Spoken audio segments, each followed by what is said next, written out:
What's going on, everybody? Welcome back to the Lord Cave. It's me, the Lord Dragon, here once again to just work, and you guys are here to watch me work.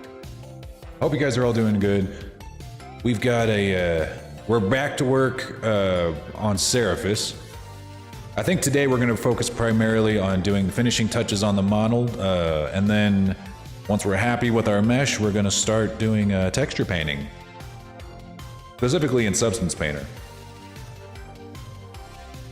But yeah, what else are we doing today? We might rig him too, depending on how much time we have left, and then we're going to finish off the day with a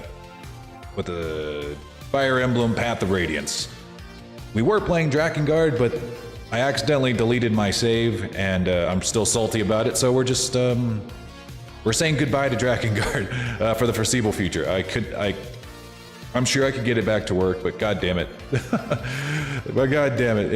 it was too painful. I did not want to restart the game again, especially because that game, I will admit, is very dated and tedious in the gameplay. But we know for sure that Fire Emblem Path of Radiance is good, and so far I've gotten the emulator to work. Whether or not it works for the entire stream, we will see. Yeah, I probably lost about, I don't know, 12 hours, maybe, of progress on Drakengard. I don't know. Either way, I'm sure that if you're very, very curious as to what happens in Drakengard, you'll figure it out. you can find videos on it that'll do it a lot better than me. But with Path of Radiance, we're probably going to play that on the hardest difficulty because, you know, I am quite impressive. I am a very impressive, super big brain, galaxy brain dragon, so I have to play it on hard mode. All right, let me get this blender up, and then we will get started.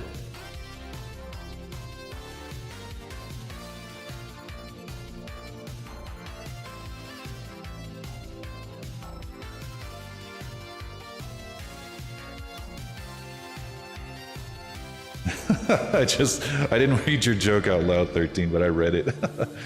Every time I read jokes out loud, I butcher them when they're that big. But yes, that is funny. That guy's gonna die of mercury poisoning.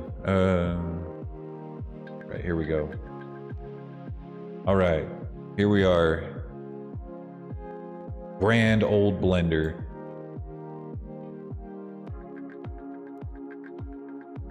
Not pegging in Dragon's Dogma. No, we're done with Dragon's Dogma for now. Now we're just gonna get railed by Fire Emblem Path of Radiance, because that game is hard and very unforgiving. If you it's like classic Dragon's Dogma, so or not Dragon's Dogma, classic Fire Emblem. So it'll take no prisoners, and you can't like just you can't like make the team of your dreams. You have to make the correct team to beat it on the hardest difficulty. You can't just use whoever you want and then because not all of them are compatible support-wise. What happens if you spare the dragon? The dragon kills your beloved, basically just kills the one person and then disappears. You become the Duke and live out the rest of your days in shame. Hey Fiona, how's it going?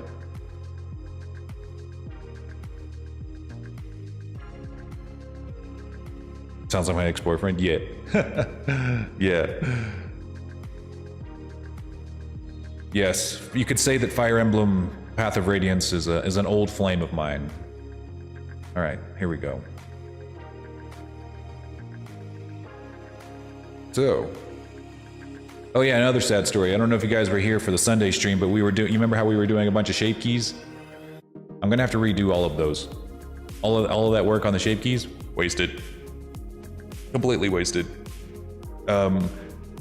Reason being is that if I have to redo, it's not that I lost any save progress, it's just that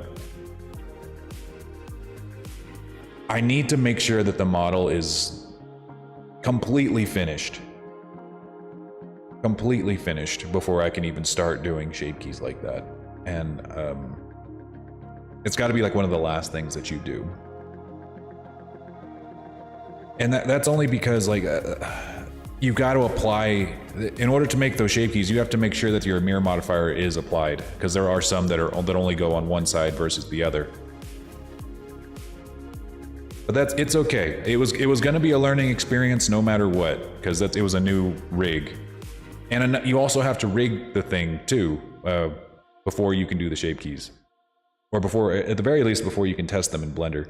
So we're not going to be doing that for a little while.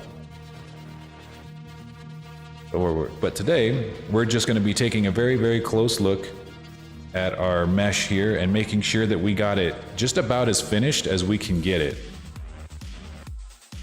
You know, like very close to being complete is what we're looking for here. Let's make sure I keep it working over an open fire and hitting bits of metal gets very hot and sweaty. I bet it does.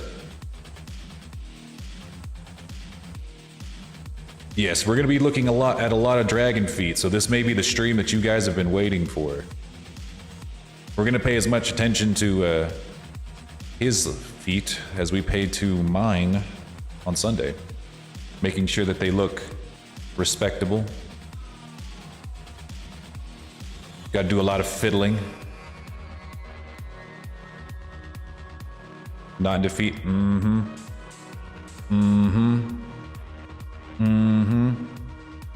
For that dragon Dumpty. Well, you won't get much of a Dumpty on this guy. He's got a very slim build. He's got the warrior's physique.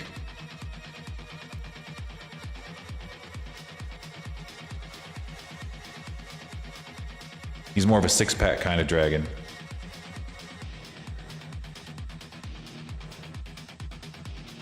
No feet are respectable? True. True. All feet are disgusting. All feet.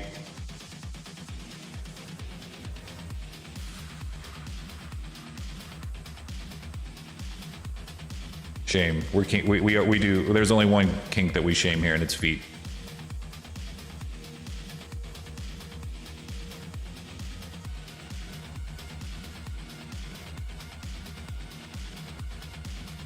Let's see. Now a six-pack. I guess this is like the dragon equivalent of a six-pack with like these really sharp underbelly. Because he's probably got like the sharpest underbelly of any dragon I've ever made. You can like, grate cheese on that. Look at that. All right. For the feet, I might want to take a closer look at what we've got on the reference image.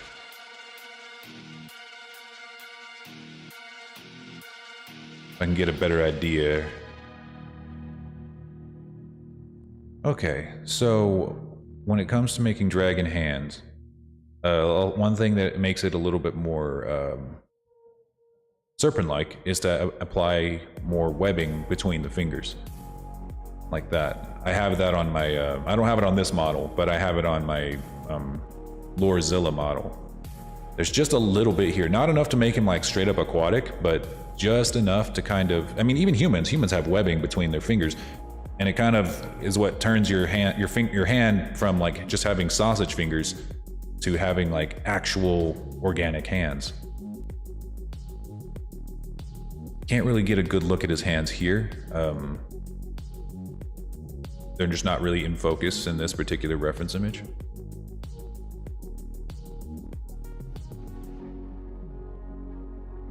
Last night I was playing D&D and I killed a red dragon. Good. Kill him. Dragon or scum. Most dragons are scum. Kill him. Especially red dragons, kill him. I'm the only special one.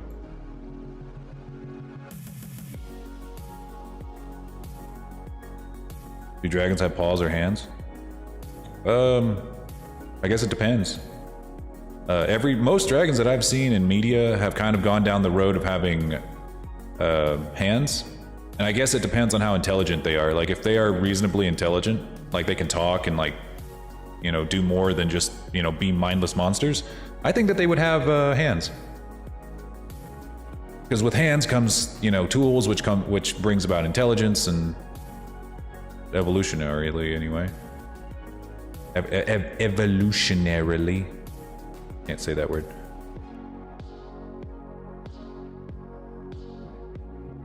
Pictured being more upset. Nope. Remember, I'm a race trader. I believe dragons are scum, and only lore dragons are worthy of respect.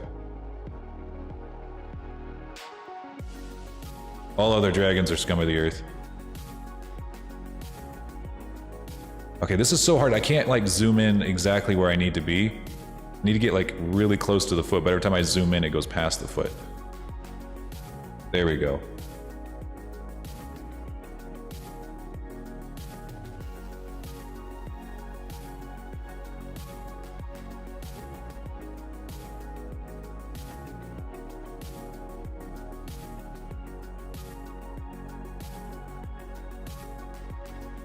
Apparently summoning a storm of meteors causes collateral damage. Who would have thought?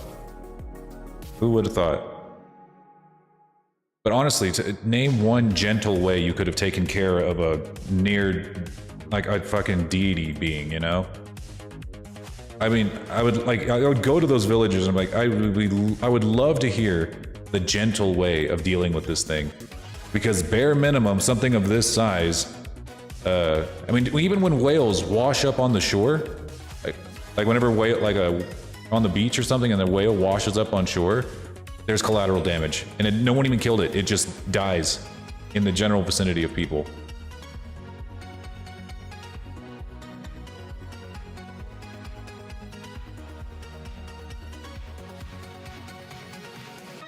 The party has a bard and everyone knows the stereotypes. It's not a stereotype, it's a rumor. It does not work. It never works, and any DM that allows it to work is a dirty kinkster. It does not actually work. You think because my head is tiny and my voice is silly that I cannot kill you? Nonsense. It's just cursed.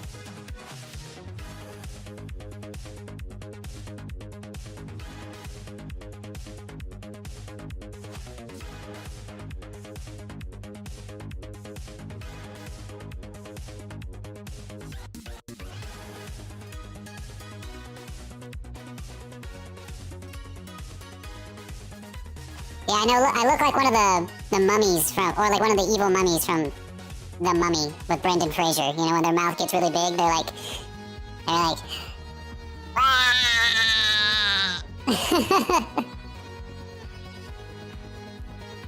right. Thank you for fixing my head.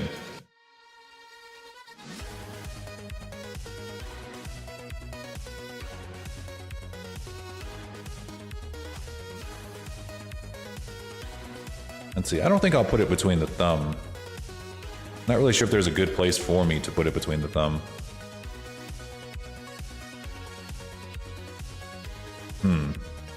I don't know.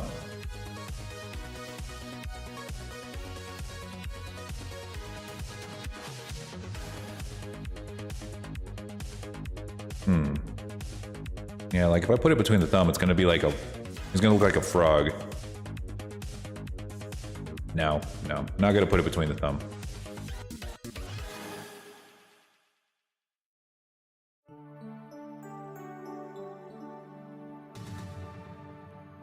Oh yeah, it wasn't just whale dicks either. Sometimes they,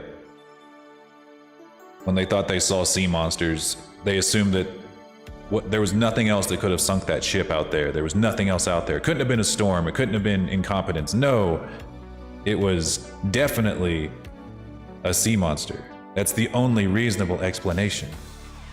No, you know, the arrogance of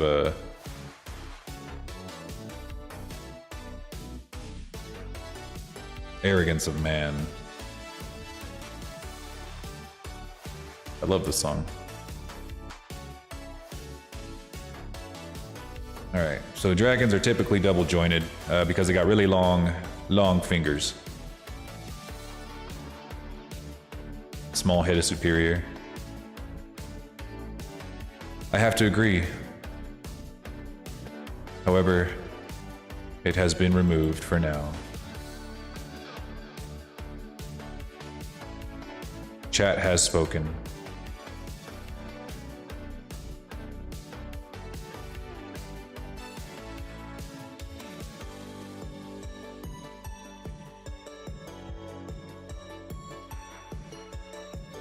It'll be back. It'll definitely be back.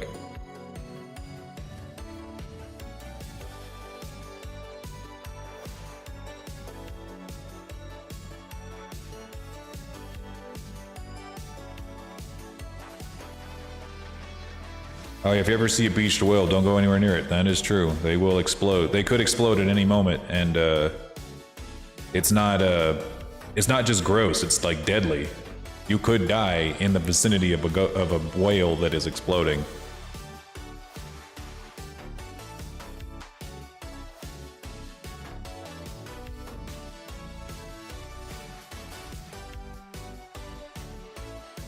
If Junior comes out, we have no weapons to fight him off with. True. True.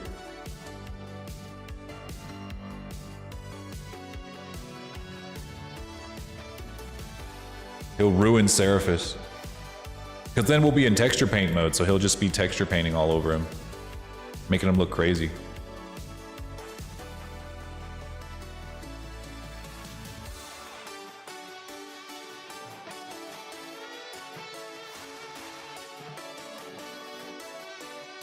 Ooh, griffins are tough.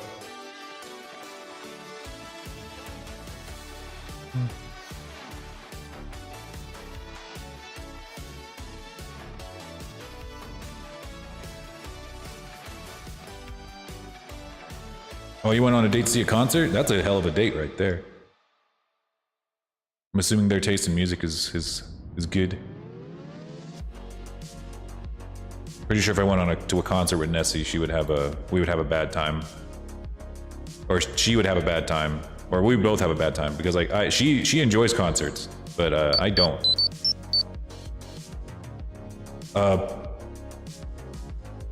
Excuse me, everybody. There's business that I have to attend to.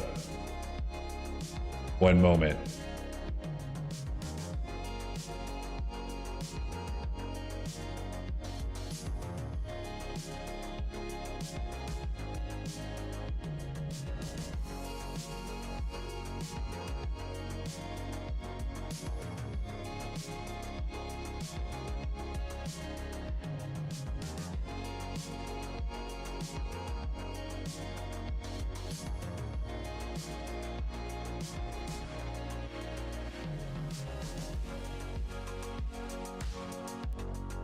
Dragon!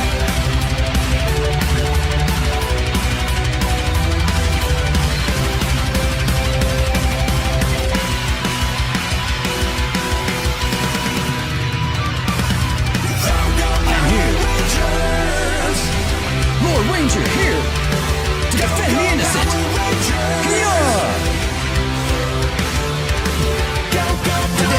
It's one of Rita's monsters.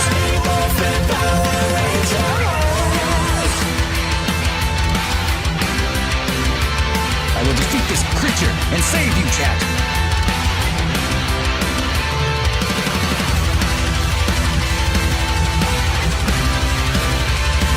I know what I must do.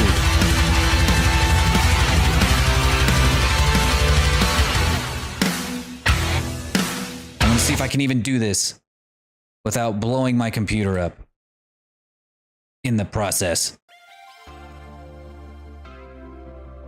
All right, I'm gonna punch him. Hang on. I'm gonna show you guys how I'm gonna punch him. Kia!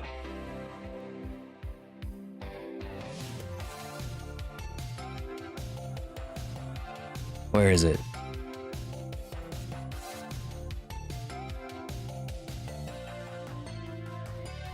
Dead certain that this is gonna make my computer explode, so I'm gonna put it on this monitor. Kia!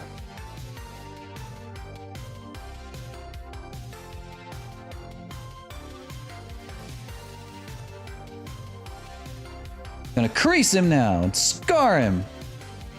Slice him with my power sword.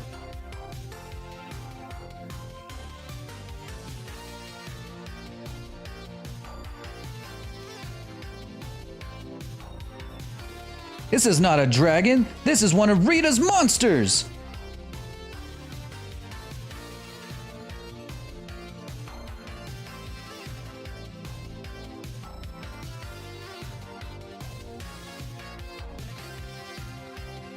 Slice! Damn it! I can't sculpt! My computer can't take it.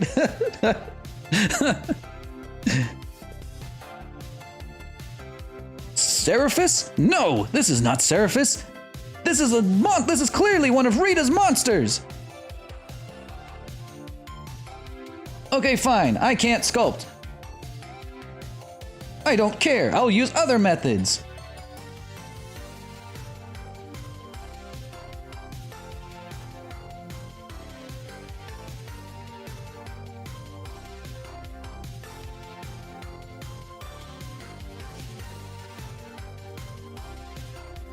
Kia! Boom!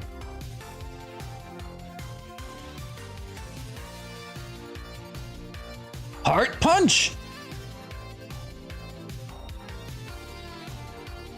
Arm slice!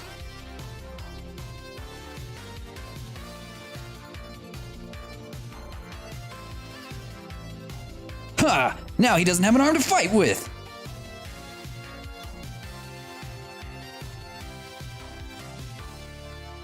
Oh no, he's getting larger!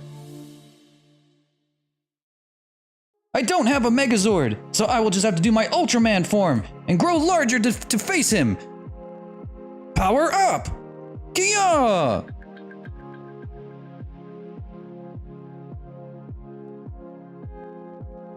Take this!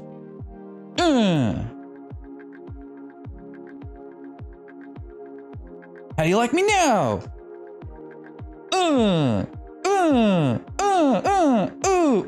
Poom, pow, poom, pow.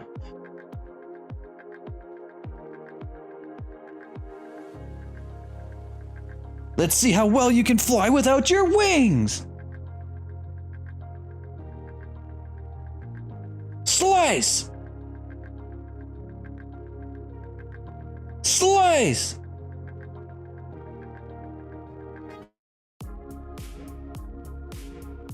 Poo, pa, poo, pa, poo. Time to finish you off. Obliteration strike. Kia!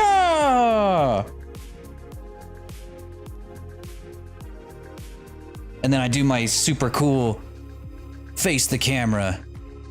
I don't have hand tracking, so I can't make a pose.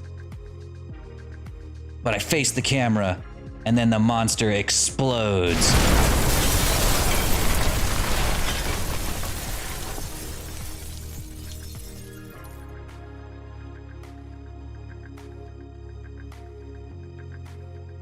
The day has been saved by the Lore Ranger. You're welcome, everyone. Collateral damage? What does that mean? I didn't do any of that. That was the monster. Goodbye for now. Until the next episode. Tune in next week to see the Lore Ranger defeat yet another one of Rita's monsters. Kia!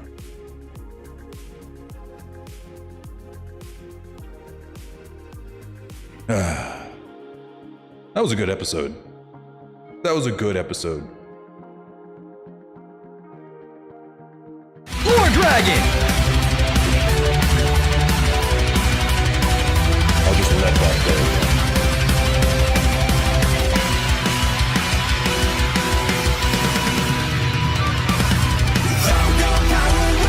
That's the end credits.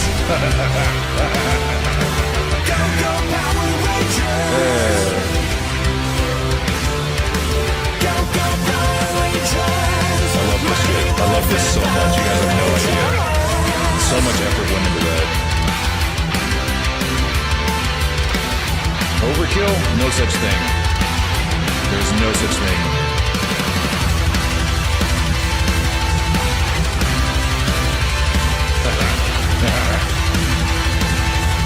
All right. We'll bring you back to life.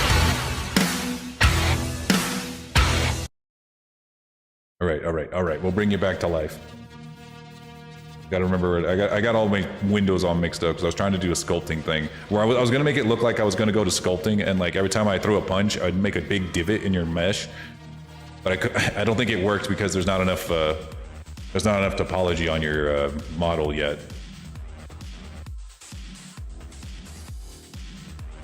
Here we go. Welcome back. Welcome back.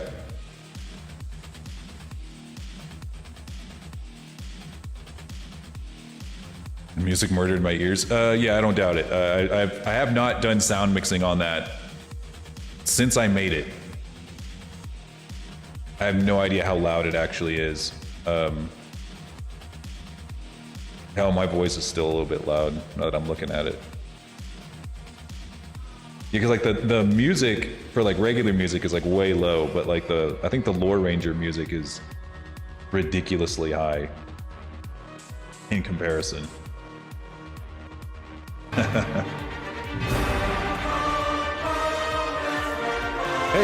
thanks for the sub, Captain Crazy. I really appreciate that. 5 months? Really? Holy shit. You know what? I believe it. I believe it. I can't believe I've been streaming for that long as the Lore Dragon, honestly. It doesn't feel like it's been that long. But here we are.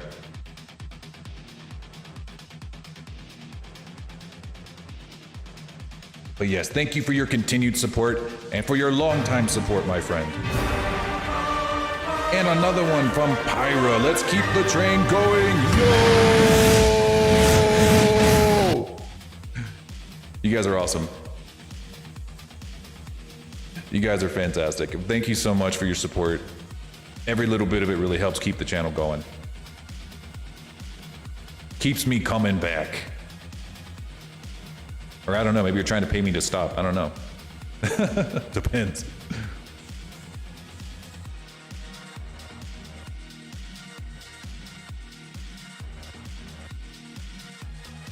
We're gonna have some new emotes coming pretty soon to the channel. I got Tomcat working on them right now. So you'll have a lot more to choose from once she's done with those.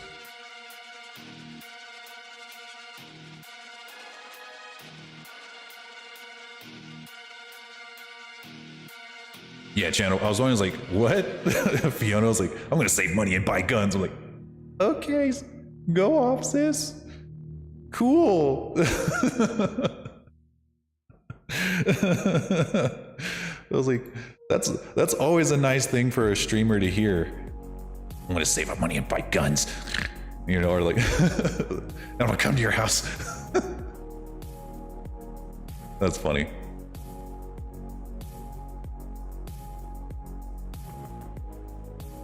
That was probably the most fun I've had with the Lore Ranger in a while. I think that's what he's gonna come in and do. Like every time that the Lore Ranger is summoned, he's gonna come in here and he's just gonna beat the shit out of the model that I'm currently making and then blow it up.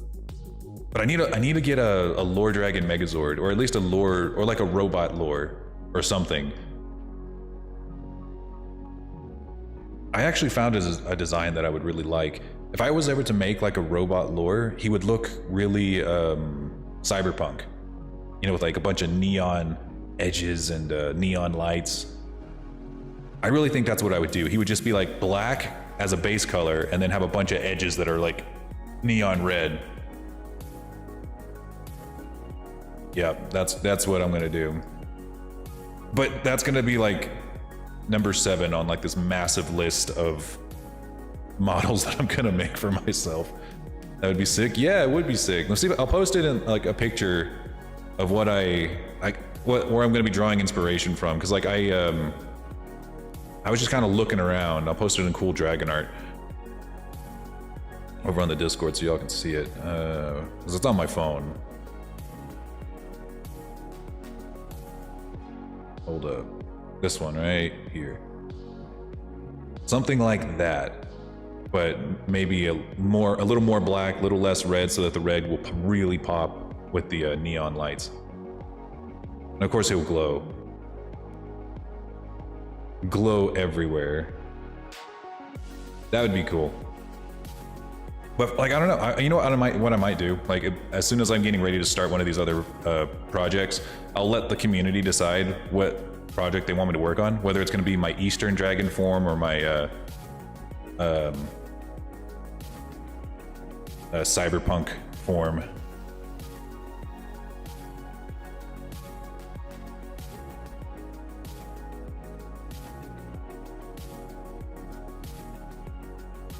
because I'd really enjoy doing basically any of them. I'm just indecisive. When you have the ability to make yourself look like anything, it's kind of hard to decide exactly what you want to spend hours at a time making yourself look like.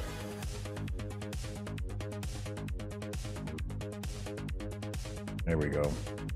Now those are looking a little bit more like dragon hands, or at least more similar to the dragon hands that we have here. Yes, we'll gladly get larger.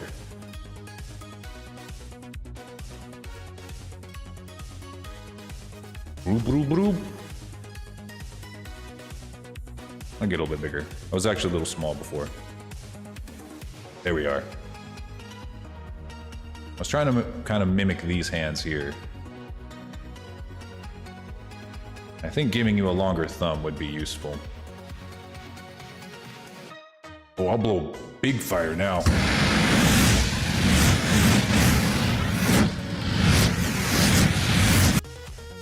When you do the breathe fire animation, that's not the kill, not the burn them all animation. I don't kill all the avatars, I just breathe fire. All right, and we're gonna make those claws. I think making the fingers shorter and making the claws longer would actually work here.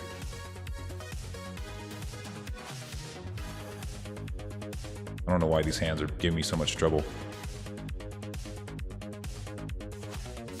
Like they just won't let me zoom into them. You're missing one finger? No, he's got 3 fingers, don't he? Yeah, he got three fingers and 1 thumb. Yeah, this is his thumb. Unless I'm crazy. Am I fucking crazy? Am I nuts? Did I just interpret this entirely wrong? Okay, okay. 3 fingers and a thumb finger. Okay, yeah, okay. I was like, fuck, did I just completely fuck this up? I was gonna be so mad. No.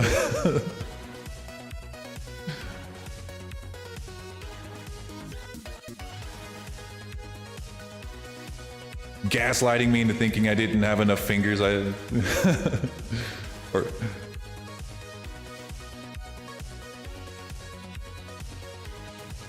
All right, there we go. Longer claws.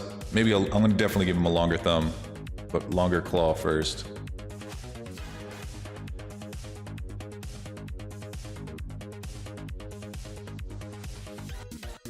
God, this is so, I don't know why this is giving me so much trouble navigating.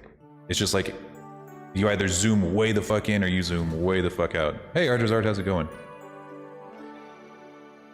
Damn it. This is...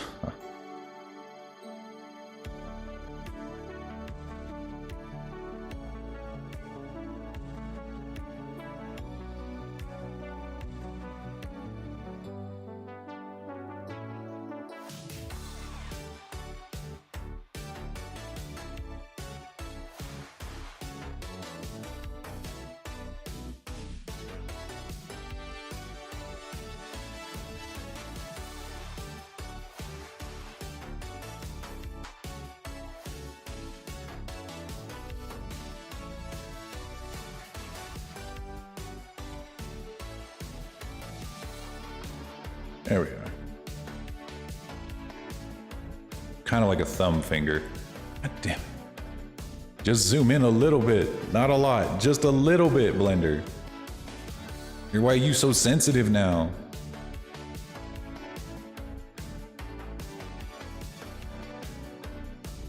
Do you have a Cash App account?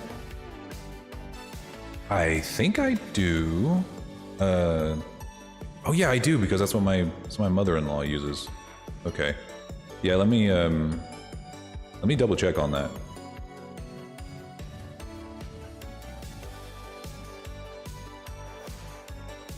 Where? Gotta update the app. I haven't used it in a long time. I usually just use PayPal for everything and for all my transactions and online transactions.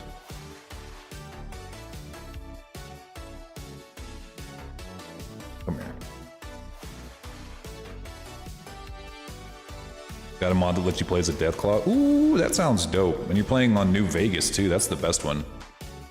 It's just so crazy to me, dude. New Vegas is just...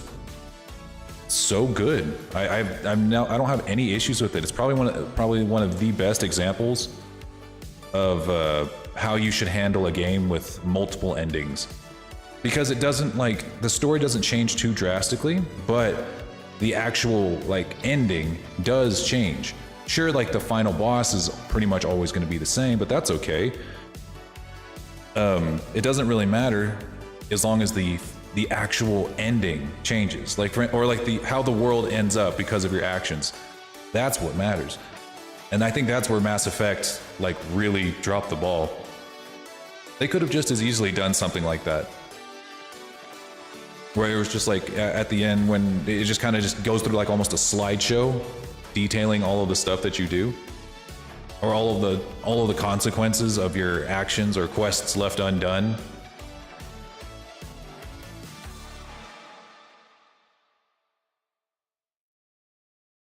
Yeah.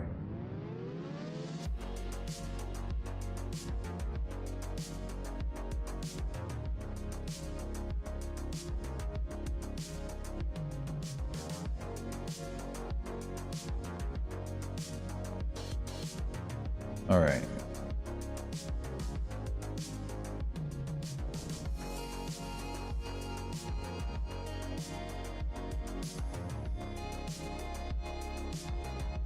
Yeah, I do have that Cash App account.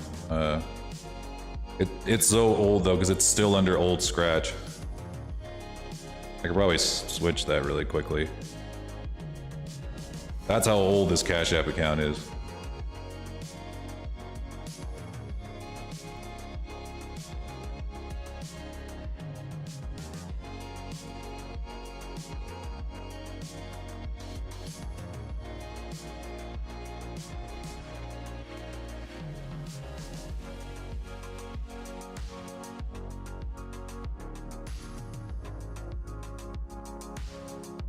Yeah, I'll put it in the Discord. Yeah, I need to make like an about me thing. That's really what I need, so I can just put all of these links in one place. I was wrong about that I want to cheat and have my special stats all maxed. No, I mean, at this point, it's like, it doesn't matter.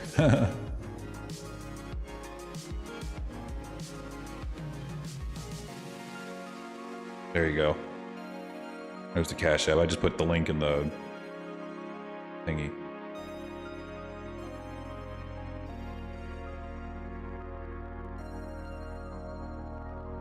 Yeah, I hardly ever use this.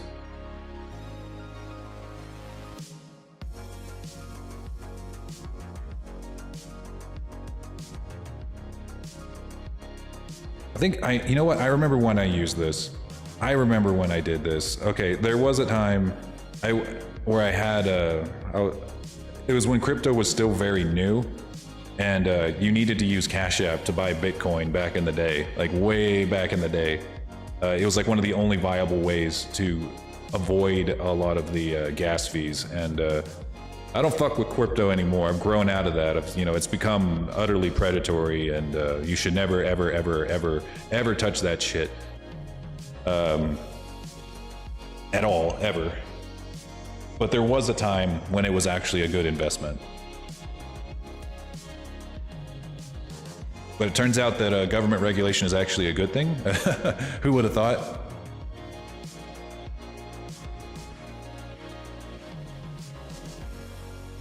Especially when it comes to money and investments. It's better than leaving it to the Wild West, which is what cryptocurrency kind of was, or is. Kind of.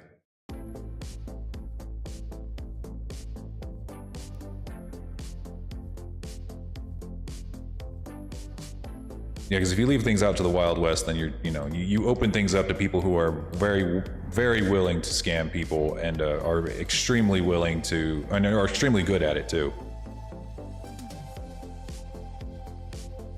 I use it for a backup bank account. Yeah, like, I don't have a problem with Cash App. It's just, the only reason I use PayPal over Cash App is because whenever I get paid for my models, it's easier to do, it's very much easier for me to set up subscriptions for whenever people pay me in 4 months, do like the 4-month payment plan rather than doing like a pay in full. And I don't have to like hound them to collect. You know, I don't have to be like, hey, where's my money? Every single month for 4 months to every single person who does that. I can just set it up with a subscription and PayPal does it for me. And all of my money, or not all of my money, but a good portion of my money stays there for at least a couple of weeks before I actually transfer it to my bank account. And you know, sometimes it's just easier for me to use it as a bank account rather than Cash App. All right, these are some half decent looking hands. Make sure we shade smooth because we got some new faces on here. All right. I think anything else that we put on these hands is going to be a little bit easier to see with texture painting. Cryptocurrency was a mistake? Yes, it was. Yes, cryptocurrency absolutely. Well, yes, I think it was. But I can see how people thought it was a good idea at the time. It almost makes sense whenever you explain it to people, or at least to certain people. But then whenever you actually see it in practice, well, this is what the result is. And people will blame everything except for cryptocurrency for its failure. They'll blame, you know, the government. They'll blame, you know, some super crazy shadow organization that they made up. But at the end of the day, cryptocurrency was doomed to fail from the start. And but hindsight's 2020. You know, I mean, you can look back on it now and be like, yeah, you know, cryptocurrency was doomed to fail. Why didn't anyone see it? But if you were there, and like if you were deep in the sauce, like the day that Bitcoin hit the shelves, hit the metaphorical shelves, it wasn't as apparent. It wasn't as easy to see that it was a mistake. Because people did make money on it. That's the thing. Like back then, when Bitcoin was brand new, people were being made millionaires left and right. But it was a bubble. Definitely was. Even though as bubble proof as they said it was, it definitely was a bubble. Is a bubble, or bubble that has popped multiple times. Not wise.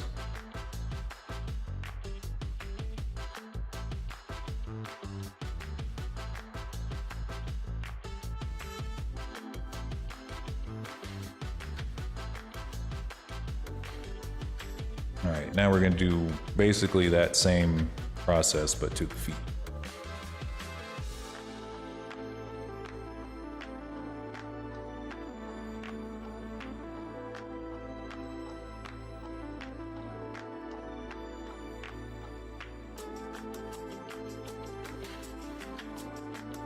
It's just kind of funny seeing my old Cash App account because I'm just like,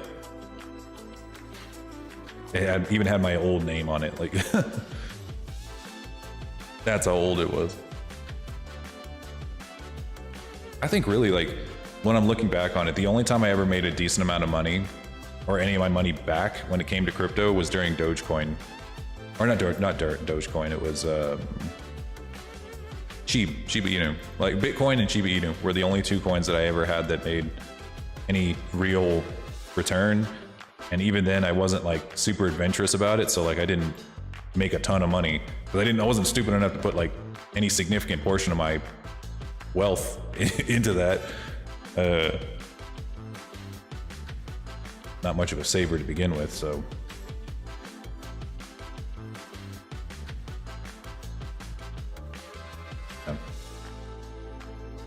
Want like a realistic take on what happens when you invest in crypto. You're probably it's like going to the casino. Like you might leave with a couple $100, but the juice is not worth the squeeze.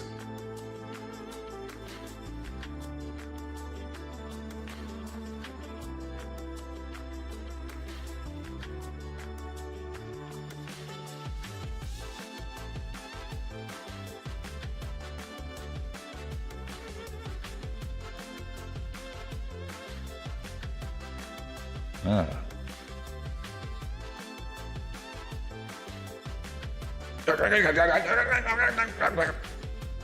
Ow. You've deflated me. Don't you know I'm allergic? I'm allergic to lead. Specifically bullets.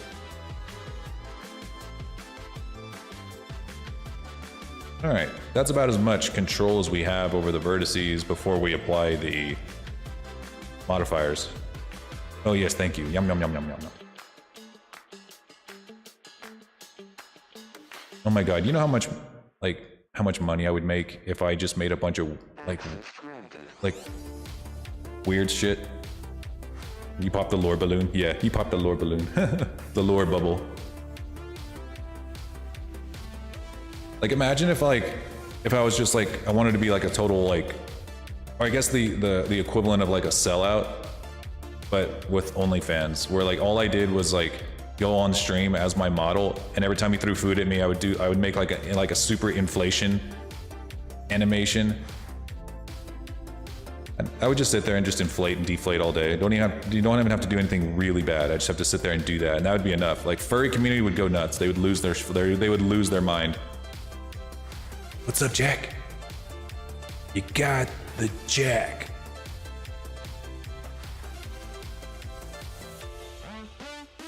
Oh, only dragons, yeah. Only Durgs. I don't know a hell of a lot about the furry community. The only things I've really learned about it were through cultural osmosis, you know, through my own following on TikTok, you know, discovering me through, you know, watching my videos, and then telling me about the furry community, or telling me about like the fandom through osmosis, or through you guys. I mean, I've learned a lot about it just through you guys, truth be told.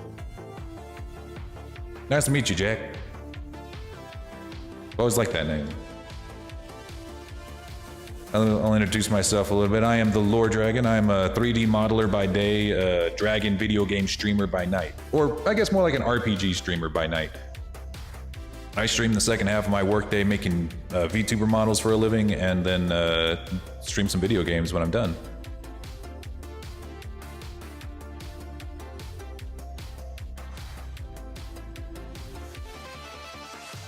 The furry origins were horny origins? Sure.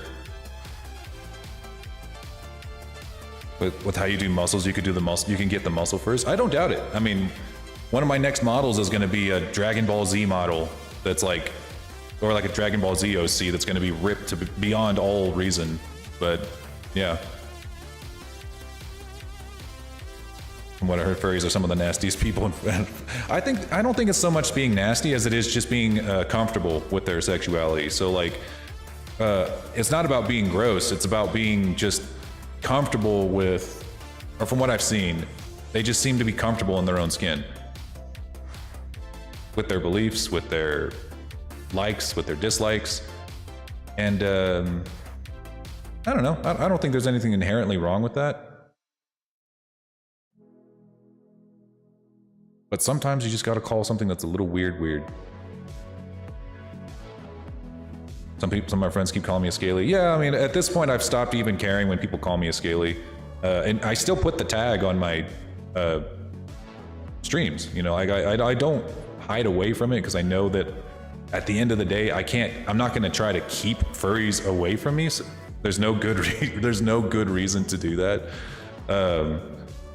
But at the same time, you know, I'm not going to sit here and like lie to people and say, yeah, I'm totally a furry. I'm deep in the sauce, buddy. Because I'm not, you know, and that's fine.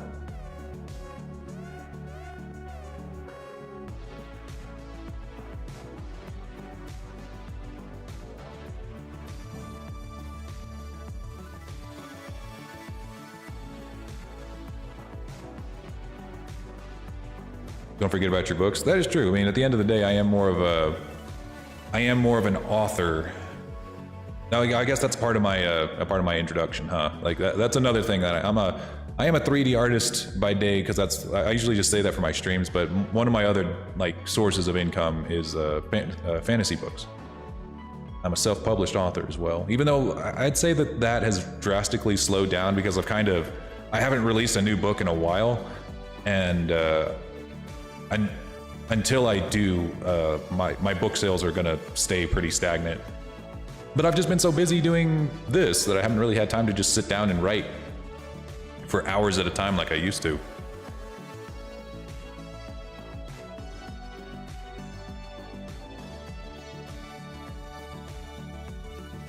What books have you made? Here, I'll link them to you. Sometimes I have like automatic links that pop up through chat every now and again, but I forget. Sometimes I forget to turn them on. Here, I'll just link them. I think this works. Is it this? Yeah, those are the ones.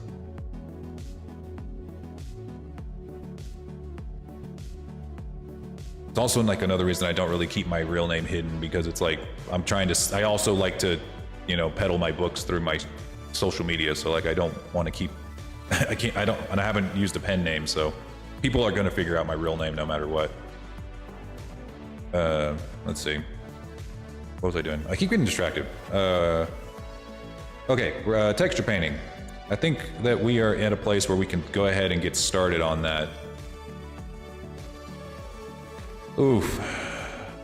This right here is gonna be great. I had a question, Seraphis. For your runes, are they symmetrical? Like, is it the same runes on the left and right side, or are they asymmetrical?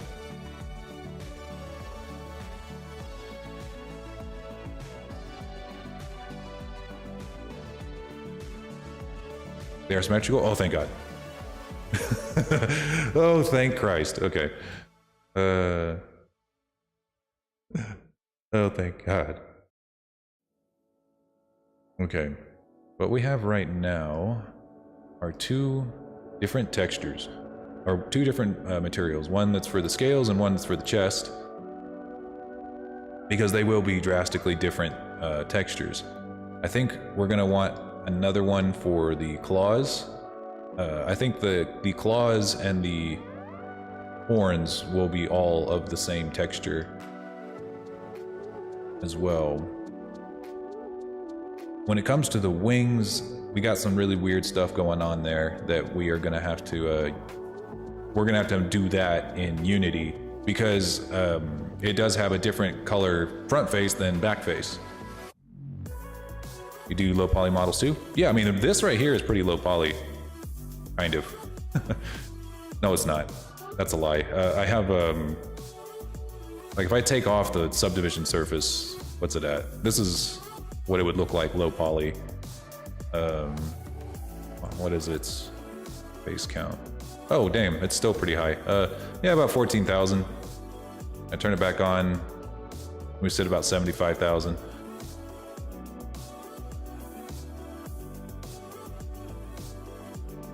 I remember my boss asking me about how did I discover that I was otherkin. It took me by surprise, but I was happy about it.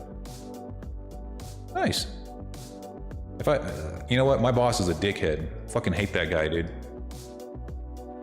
All I want to do is sit here and be a dragon, and he makes fun of me all day. He's a shit.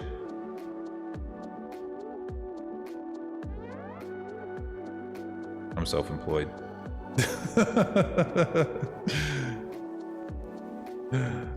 Okay, trying to figure out the best way to handle this.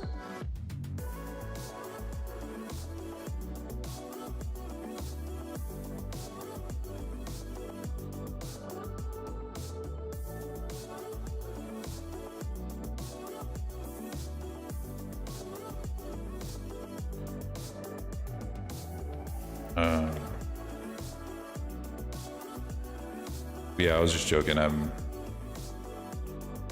Every day I just I do everything myself. Like, I'm completely self-employed.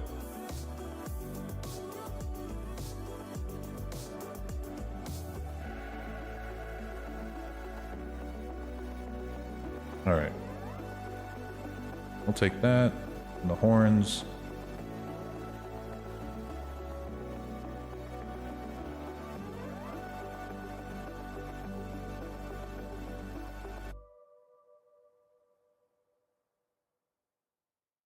Call it diet furry. Jesus Christ. It's kind of funny. That Lord Dragon guy, terrible HR. Yeah, I know, dude. No insurance, or he makes us pay for our own insurance, and no dental.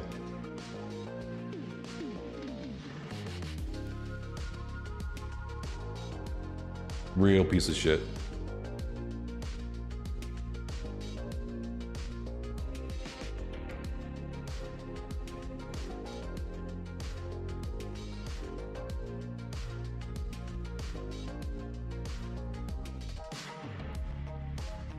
Okay. All right, that should be it. And then a sign.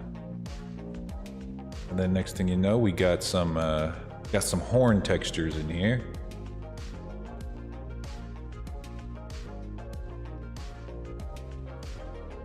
Now for the wings, I think we'll start, since the top part of the wing is going to be really easy. It's literally just going to be like a leather, just a leather material that I can just throw right on top of that. So I think but this will require at least some kind of painting on it. I think I will paint both. It's going to look like I'm painting both sides this color right here, but it's going to be it's going to have this on the other side in Unity. The final product's going to have that.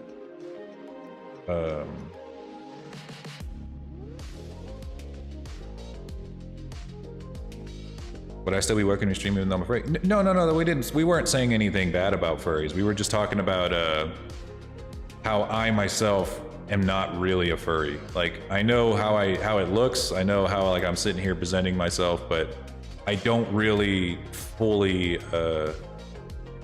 I don't conform with a lot of like the furry culture. Like for instance, I'm not a very cuddly person. In real life or as the Lord Dragon, it's not something that's ever been a part of my personality. I've never, like, I'm very averse to people being anywhere close to me. It's just something I've always been a part of, and so like whenever I see a lot of people in the furry community, they kind of, when they assume I'm a furry too, they immediately start, assuming that I'm also kind of into that really cuddly stuff, and that's just not me. It's not. Hence why I've had to get on to people sometimes in the chat for being just a little too pushy with the huggy stuff.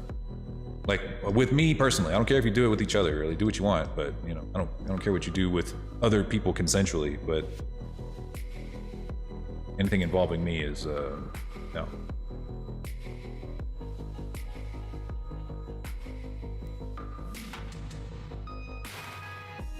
Don't have patience for it anymore. Yeah, I mean, I just, it's just not something I've ever enjoyed. My parents, I've just never been very affectionate as a person either. Nessie is really the only person that gets basically all of my affection, because she is a very cuddly person, and I do love that about her. And she gets all of it from me.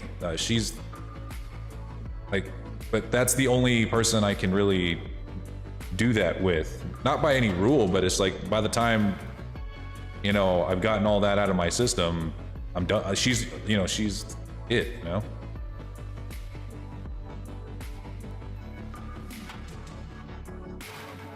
wary of people that's outside my circle. True, that as well. That as well. Like,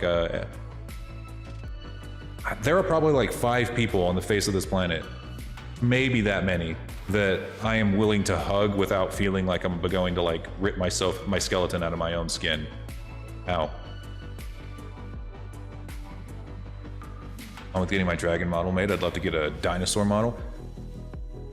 I would love to work on a dinosaur, honestly. It'd be an interesting change of pace without like being too different than what I always make. That'd be dope. I'd love to make a dinosaur. I kind of did, if you think about it, with the Lorzilla. Like a low effort kind of dinosaur, though. That wasn't really like, I didn't really put everything I had into that. I think I put more work into the breath animation than I did for the actual model itself.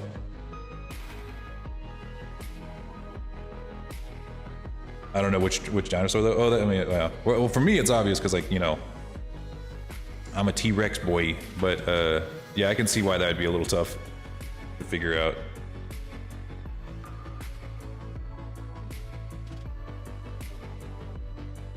I got a free game from Prime Gaming. Oh crap, really? What'd you get? Most of my OCs would probably claw your face up. Good. Keep people out of your circle. Make enemies, not friends. Okay,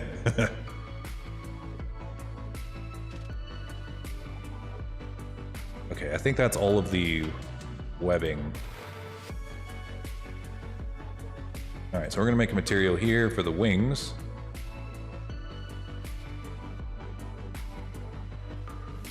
Wing/webbing. We assign that to this. Red Dragon logic true. True.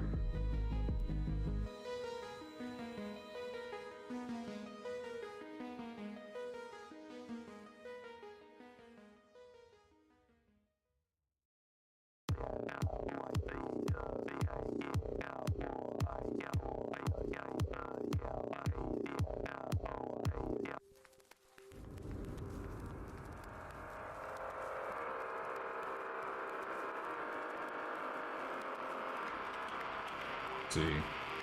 Yeah, we only make enemies here. We don't make friends. This is not a safe space to make friends. This is a safe space to make enemies.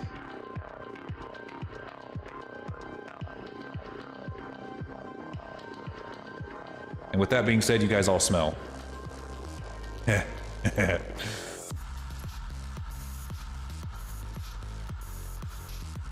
Middle-earth Shadow of Mordor. I've been wanting to play the second one. The second one actually seems like an improvement on the first one.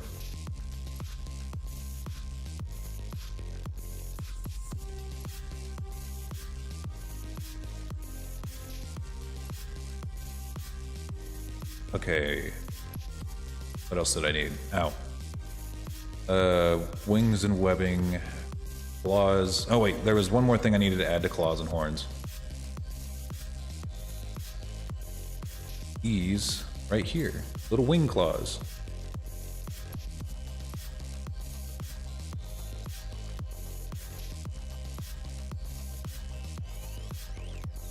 The Last Airbender was the greatest movie of all time. He came out swinging. New guy came out swinging. Those takes so hot, they burned my red dragon skin.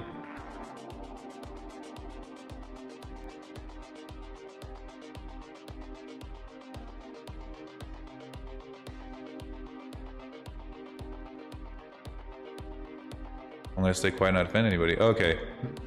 It's okay, hard as hard. We're just playing.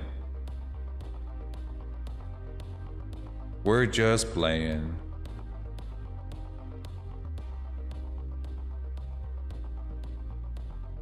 I'm trying to think what I'm like. I know I have hot takes that people really don't like. Oh, whoa, wait. I got one. I got a good one. And this is like true. I believe this completely sincerely. The Hobbit movies are better than the Lord of the Rings trilogy. By a lot. I firmly believe that to be true. And you know what? That might not be super hot take in this community because, you know, we got a dragon in that movie. But I know that in the fantasy writing community, every time I bring that up, they want to kill me. They actually want to put pipe bombs in my shit and, like, send me to Tolkien to be judged.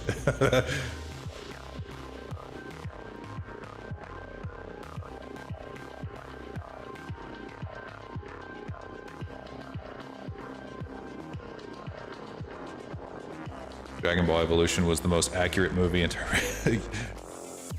Yes, it was. We all know that Goku's a white frat boy. It's a toss-up for me on that. See, I figured... Oh, someone did big head mode? I didn't see it. Sorry, chat's moving kind of fast. Cursed big head mode.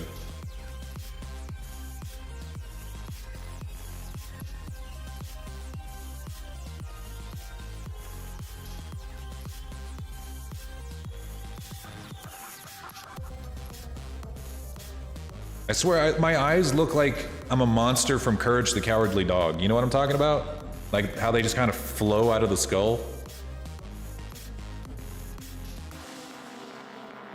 All right, I think that's it for the stuff.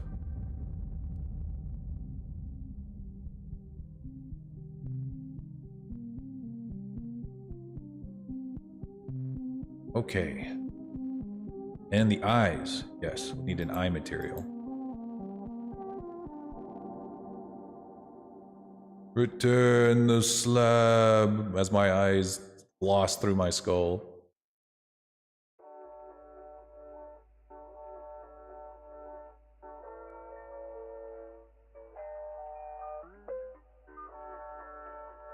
Man, Courage the Cowardly Dog was next level, dude. Cartoons back then were great. I think we took them for granted just how good they were. Or how, you know, I'm not gonna say were, because cartoons are still good. I'm not, because really they are. Like, Cartoon Network's putting out bangers. Not all of them are bangers, but they have lots of good cartoons. Ow. That one got stuck in my eye socket.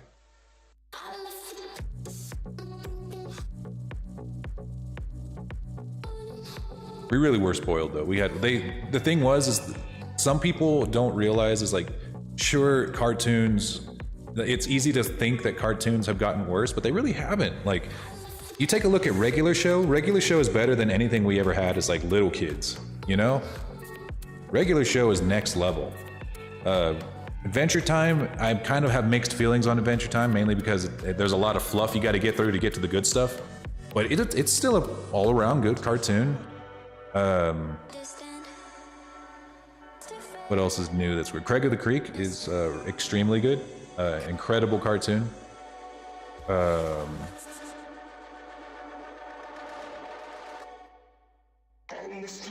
Danny Phantom was good, yeah. Amazing World of Gumball. Yeah, Amazing World of Gumball. Like, people, like, the only people that I know that don't like Amazing World of Gumball are people who don't watch the show. They only see the clips and like, ew, this is gross. I'm like, well, watch the show and you'll think it's great, because it is great. Gravity Falls, yes. Not a Cartoon Network show, but yes, it is a banger, nonetheless. Next level. Cartoons are getting better.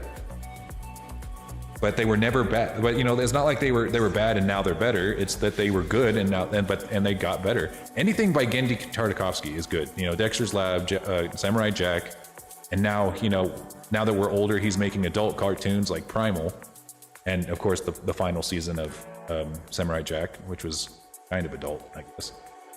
It was a little bit bloody, I guess. I don't know.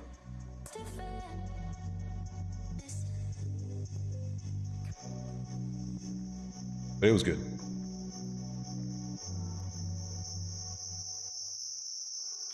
Primal series is fantastic, dude. Incredible imagery, incredible themes. Next level. SpongeBob's new episodes, yes. But now SpongeBob is definitely a show that's gotten worse. That in and of itself has definitely gotten worse. But it's just suffering from series fatigue. There's nothing left that they can do. Samurai Jack was good. The final season didn't quite do it for me. Like, I know, like, I liked the idea of the final season, you know, being like a very much more adult show, but it didn't quite do it for me.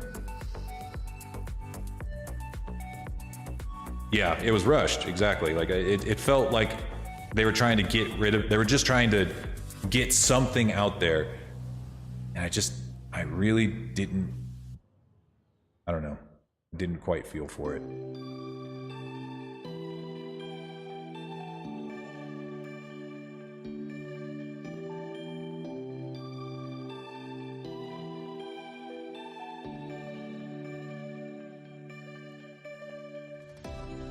What happened to your eye? Oh yeah, big head mode is just straight up cursed. Okay, now that we got all the materials that I think that we need, it looks like he's like a Naruto villain. Look at his eye. Quick, somebody name this Naruto eye power. Something crazy.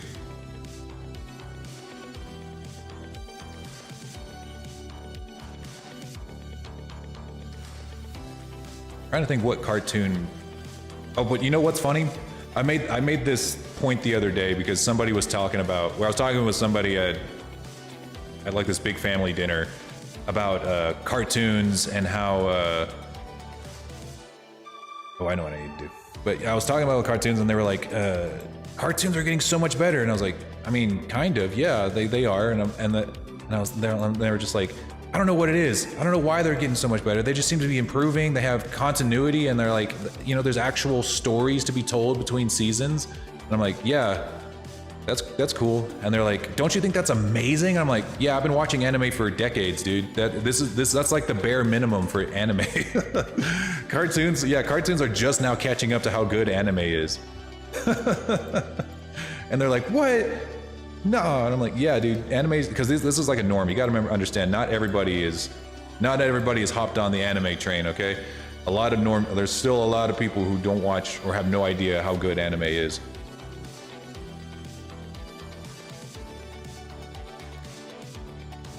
But yeah, I was telling them like, yeah, dude, anime's been this good for forever, dude. Like some of the worst anime are still better than a lot of cartoons. A lot of American cartoons. Avatar: The Last Airbender. That's why so many people think the Avatar: The Last Airbender is an anime, because it is like it would be considered a above average anime, but not among the best. You watch Hell of a Boss? People keep telling me to, but I've yet to actually do it.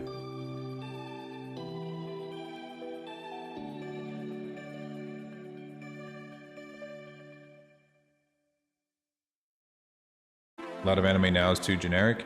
I don't know. I think it's I mean, there's plenty of it that is, but I mean, it's not hard to find a good anime to watch. Like, if you want to find a good anime, you don't have to look very hard, but if you want to find a good American cartoon, you gotta either look back in time, or you have to hope that they come out with something next year, because they come out with like 2 new good cartoons every year. But there's like 52 new anime that pop up every single year, and odds are one of them is going to be really fucking good.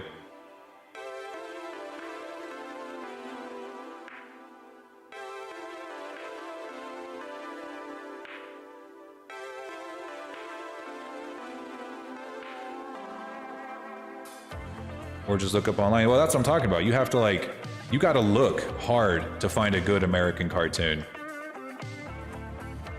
But if you want to find a good anime, you don't gotta look hard at all. Like, there's plenty of good anime that come out all the time. It's like a regular thing for good anime to pop up.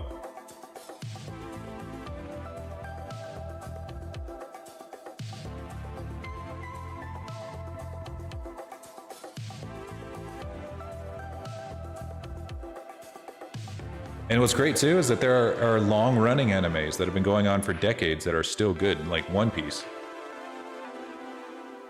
One Piece is not going anywhere. So Seraphis, I know that you got like these ridges here on your arm. And I don't know if I can really add that right now, because I'm not entirely sure where it's supposed to go. I think it's kind of like along your thumb, I think. But then it also goes down your arm. So it'd be like right here. So I might have to add that whenever I apply the modifier.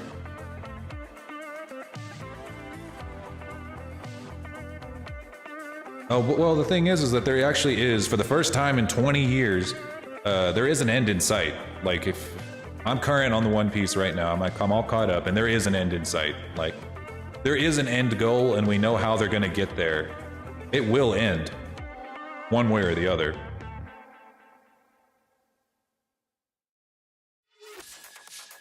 Yeah, we'll add it later for sure. I'm not a mainstream fan. Well, there's a reason that One Piece is mainstream, and it's not because it sucks. One Piece is mainstream because it's good.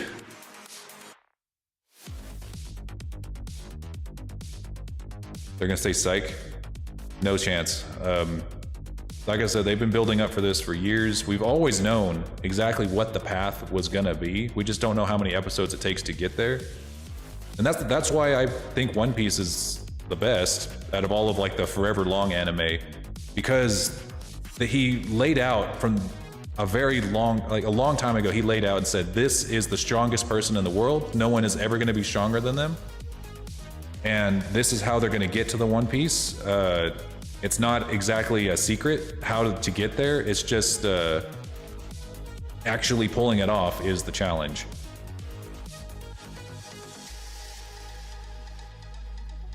Yeah, if you don't think the show is going to end, that means you haven't watched it. But trust me, if you watch it, you'll see there is an end in sight.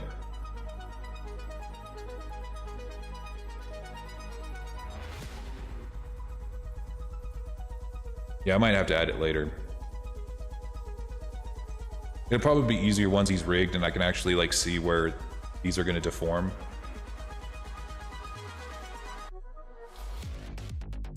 Well, let's see. Now that we have all the materials that we need,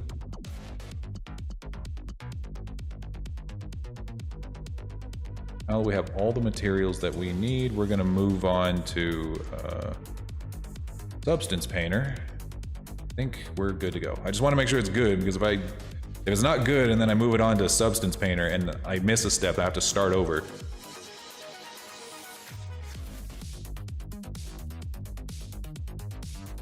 Oh my god, I hate the taste of mint, dude. I have to brush my teeth with like children's stuff, or children's toothpaste, because I cannot stand the taste of mint. It actually makes me want to throw up. That's why I have to do it. Nessie thinks I'm crazy, but it's true. It's true, I have to do it.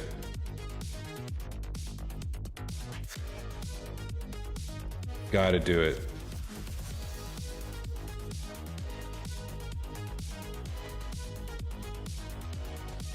See, right there, I had to make sure that that is signed correctly.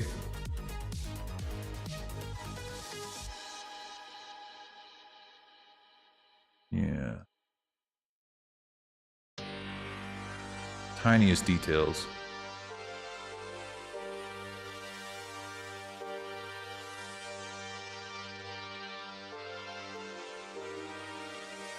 Yeah, I can't handle it. Mint is my greatest weakness. It's not water, it's not ice, it's just mint.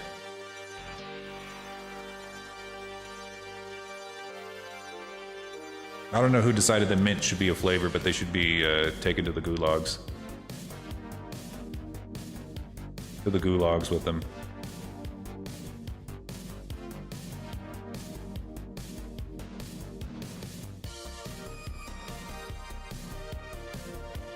There we go.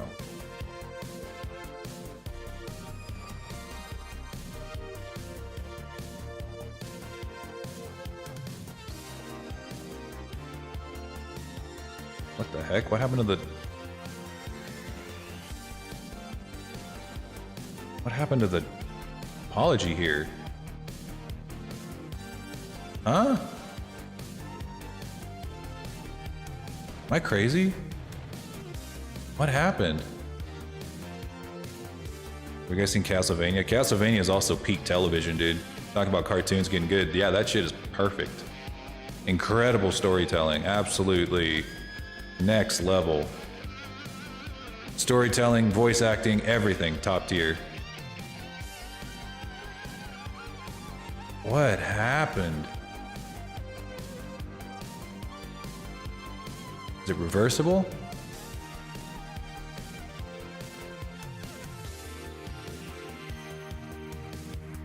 Well, there we go.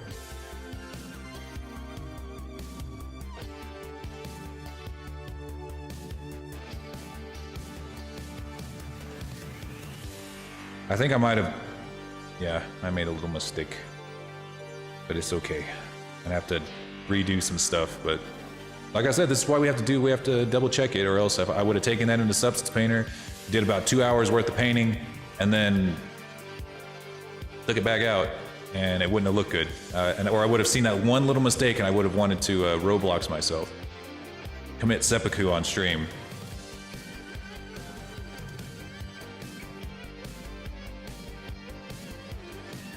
There we go.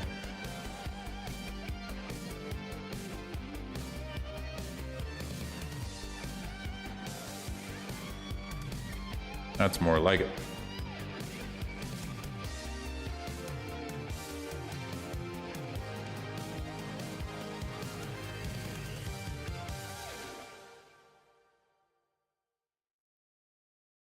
Did junior happen? No, not every bad thing that happens is a junior moment. Sometimes I just suck.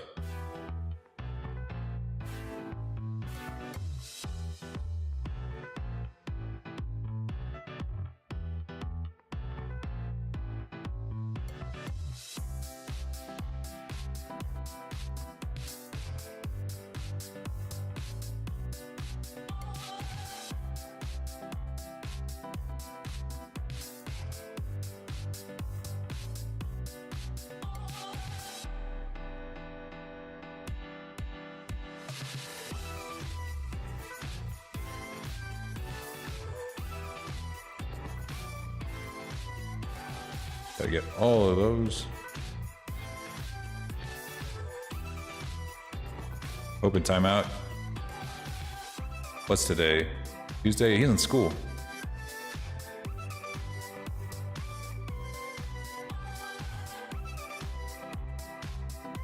Lord Dragon's gotta go to school.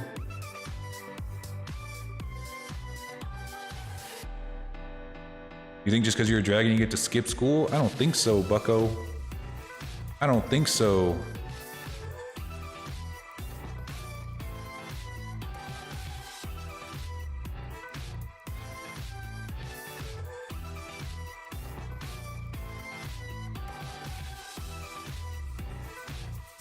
First day of dragon school.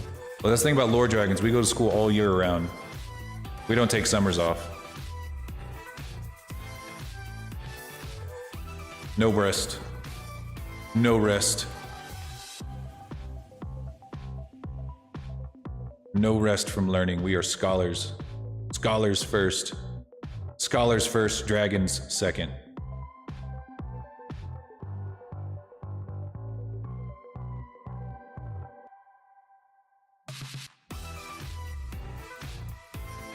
Yeah, you got to get a degree to be a dragon. And even then, there's no guarantee that you get a job as a dragon.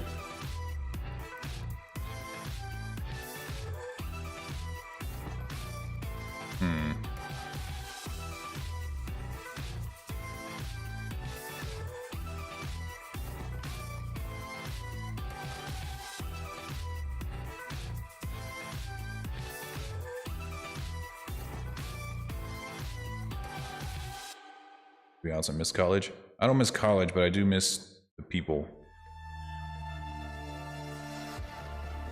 Being a dragon is a full-time job. Yeah, but they're not always hiring. They say that they're hiring, but they're not. They're not actually hiring. Okay. Fairly confident this time that he's good to go. Yeah. All right, let's move on to Substance Painter. Save. Select him. Oh, there is one thing we got to do. One more thing. Because Substance Painter is a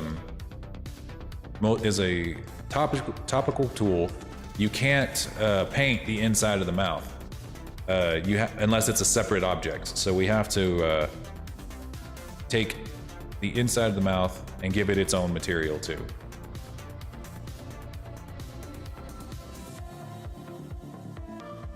You gotta get a boring job. Yeah, you gotta be a dentist to make ends meet until you're allowed to be a dragon, or until someone is hiring, or until a position of being a dragon is filled or is open. You know, like if a dragon retires or dies, then you get to take his spot.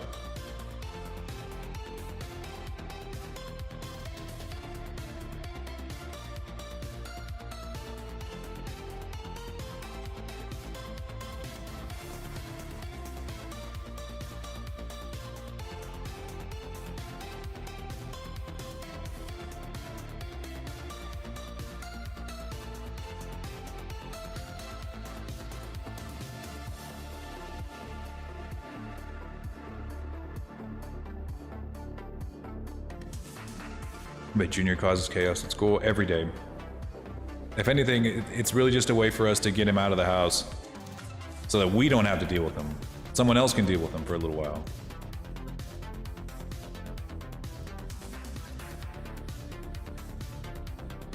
That.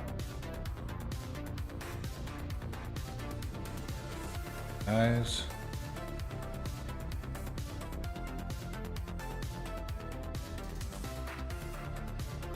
Top jaw, bottom jaw.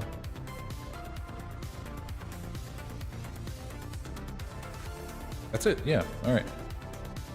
We select everything and then we're gonna export it as an FBX so that we can take it over to Substance Painter.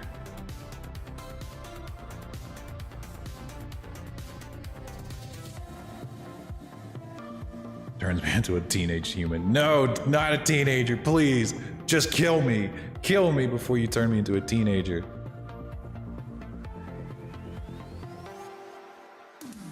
It's not a face. Oh God. Whenever, I love it, dude. I love it looking back on my life and realizing that it absolutely was a phase. Absolutely was.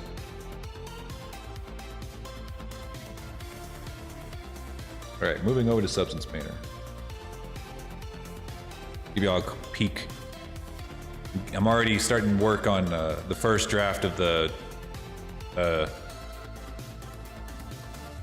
skin for this guy.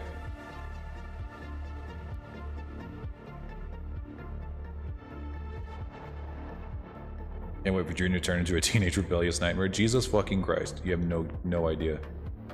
Yeah, this is just the beginning. I added only like 3 layers. There's gonna probably be another like 6, at least 6 layers for the skin.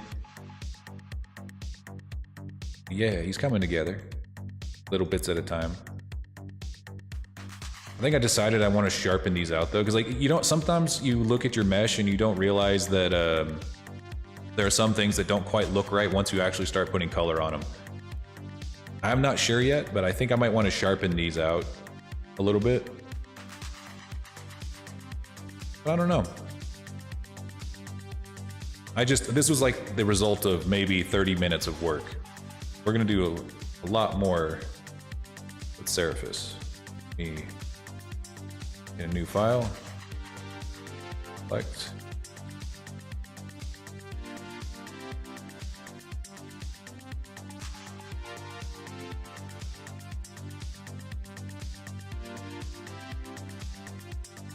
Good shit. Okay, does Junior like to draw? He actually does. He's a very good artist. He draws landscapes, but he doesn't tell anybody.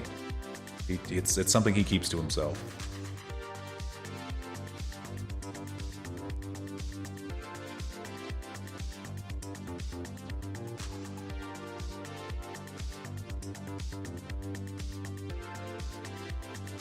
What's the hardest model you've ever made so far?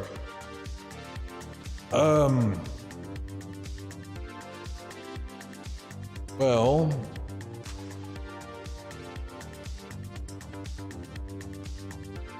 all right, see you next time, Jack. Appreciate you stopping by, buddy. Make sure to like and subscribe.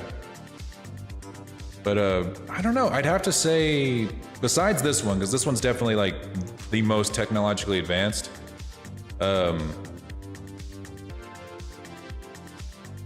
I'd have to say, well, probably mine. Just because it's not meant to be used in VC phase. I had to do a lot of experimentation to get this thing to work. Not the one that I'm currently making, but the one that I'm currently using. You know what? I need to fix the he's got like this line going down the center of his face, and I know why that is. I think I know how to fix that, but we got to do that in Blender. The thing is that anytime that you make paint, or if you paint things in Substance Painter, and then you try to import it on a model that you change the mesh on, there's a very good chance that it's not going to look good.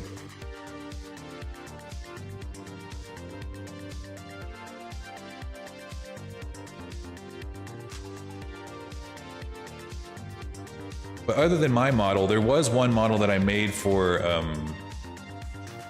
Raven Quicksilver, and that model was very difficult for a number of reasons. For one, she wanted a very realistic texture, and at the time I was really not super good at hyper realistic textures. I still really am not that good at doing really realistic textures for anything other than, well, dragons, really.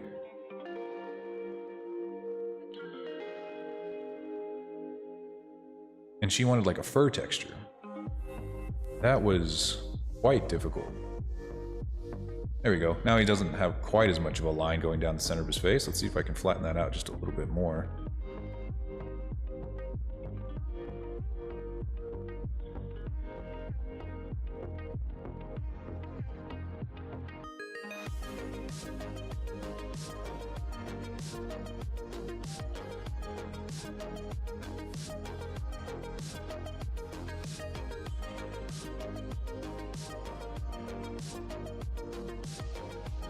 I don't even know what this is gonna do. Huh.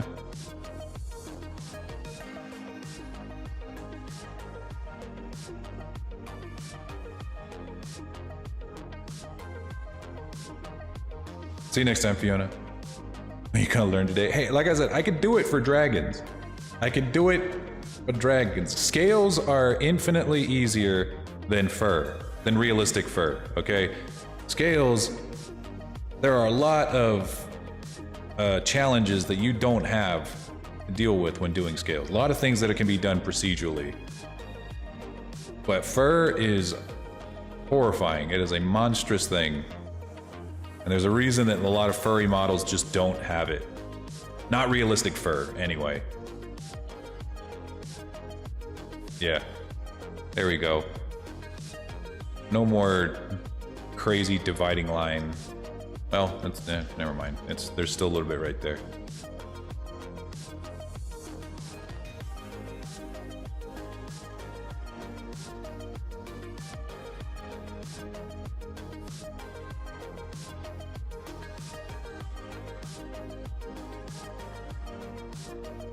For as awful to do in 2D spaces, I imagine it is.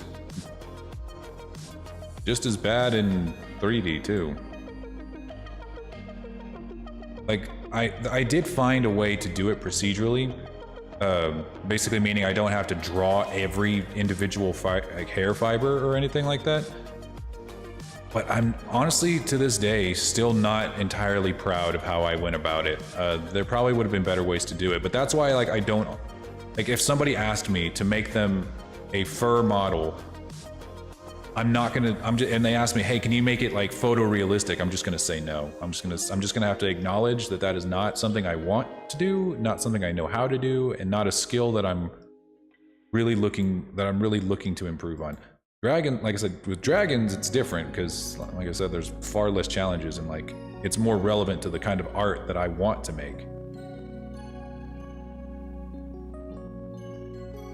All right, it doesn't have to be completely flat, but because once we apply that mirror modifier, things can change.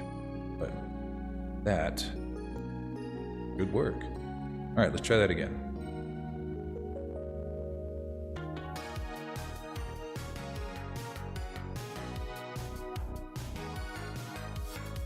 Yeah, I'm not gonna make art that I don't want to do.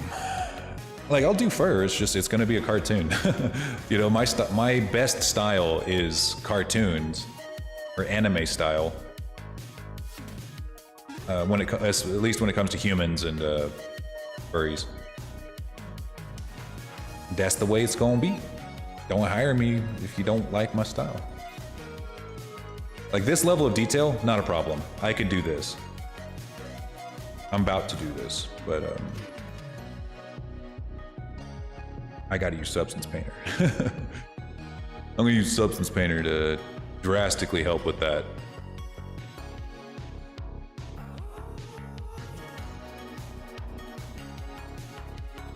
Have you made a dragon mod with hair or fur? Yes, I have. I can show you one right now. If Kazu doesn't mind, I impersonate him for just, or Red Mage Draken doesn't mind if I impersonate him for just a second.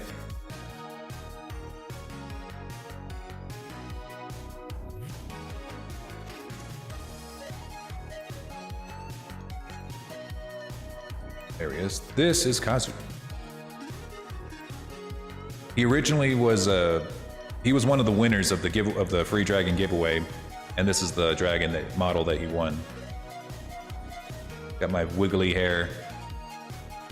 Got his own fire breath.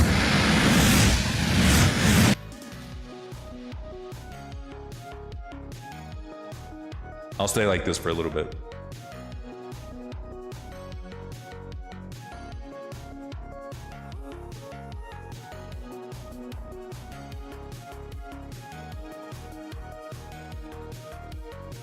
All right, let's bring in the new Seraphis, new and improved.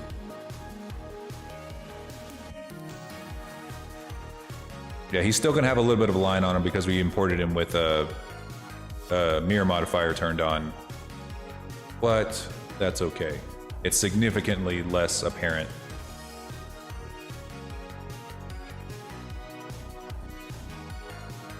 There we go.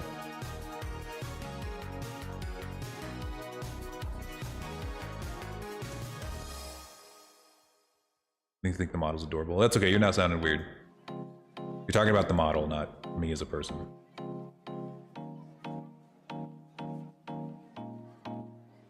Alright.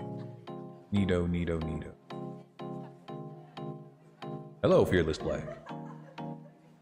Welcome back.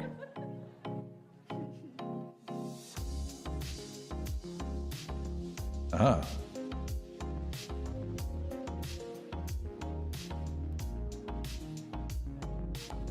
All right. So to start off with, I think we'll start with the most apparent color here in Substance Painter. And we're going to start with the black. And the first thing I like to do is I always like to check to make sure that my smart material, I'm going to try it with smart materials first, and if smart materials don't quite look right, then I will try something else.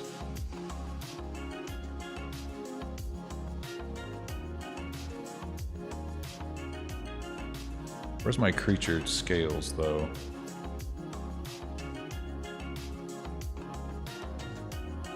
Huh. This is the one I'm probably going to use for the horns.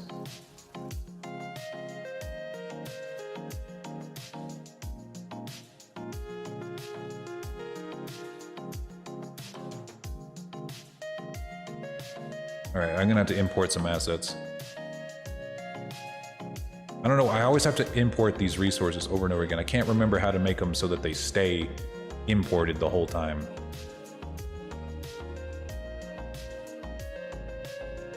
I know there's a way, I just gotta look up the tutorial on how to do it. I'm not as proficient in Substance Painter as I am in Blender or Unity.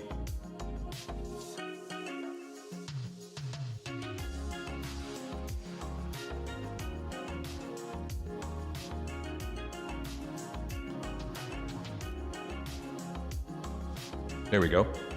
Okay. These are my smart materials. Take that. Throw that in here.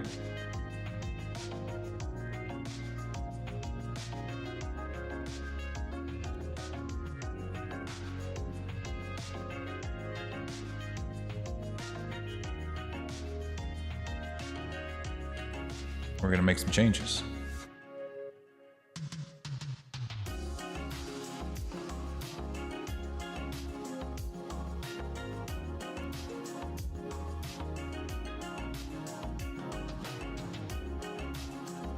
Okay, we're gonna grab this.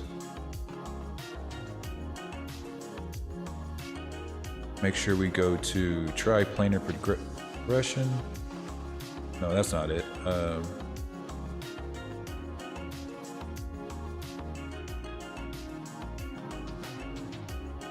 This the one. Kind of.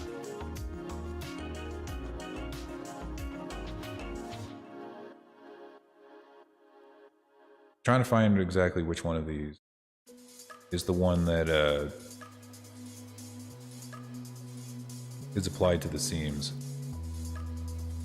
Here.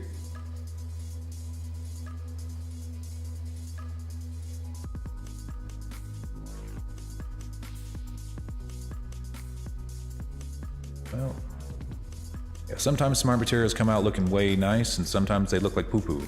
In this case, I think it looks like it's looking a little like poo-poo.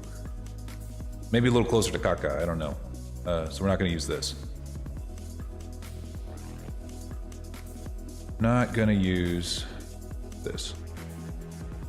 We'll use a different material.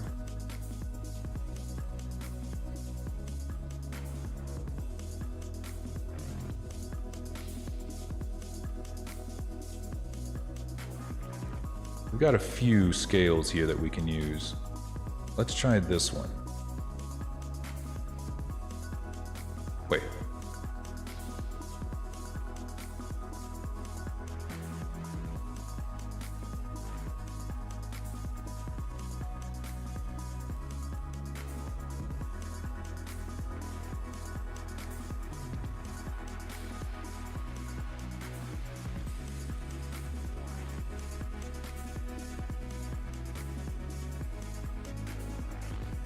What is happening here?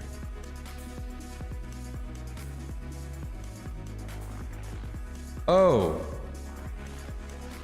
Yeah, that's a problem. It's not UV unwrapped properly.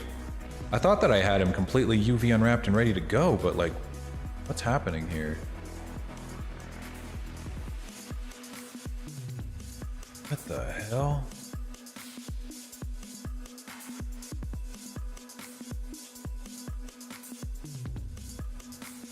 It's a shaping error. Of course, of course.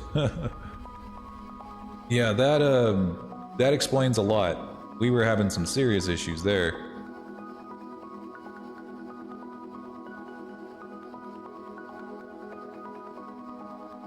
All right, let me try that again.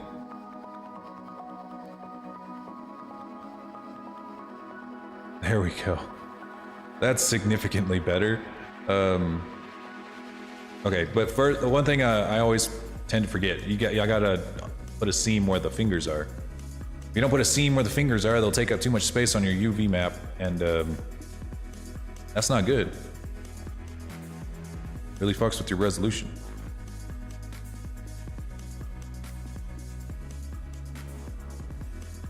So we're gonna chop off these little fingies here, using seams.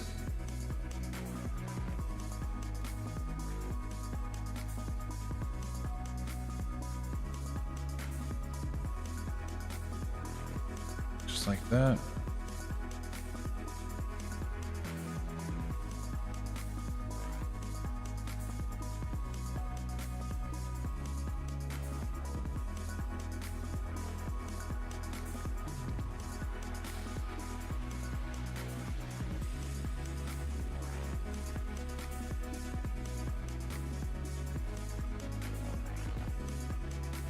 Much better. That will unwrap a lot prettier. Yeah, if your UVs aren't good, then you can't texture paint. Yeah, that's the fact of it. You just can't do it. Oh wait, sorry. Let's switch between Blender and Substance Painter too quickly. There you go. All I did was I put seams around the fingers here so that it'll actually make a good UV unwrap. But apparently I missed a finger. Which finger did I miss?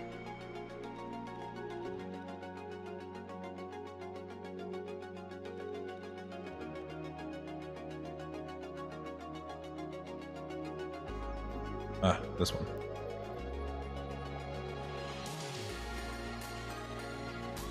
Good. So now see, it lines the fingers up a little bit easier and a little bit nicer.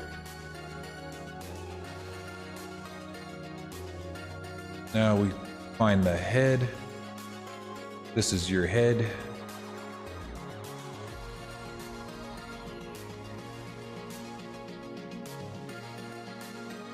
We're gonna make it as big as possible so that it takes up as much space as we can reasonably make it take. Probably actually the better thing to do is to take the wings and really shrink them down, because they don't need to be quite this big.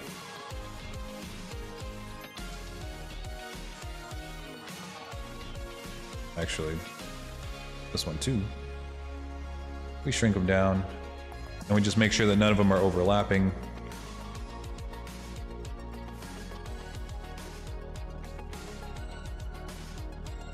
Then we bring your head down here and make it huge.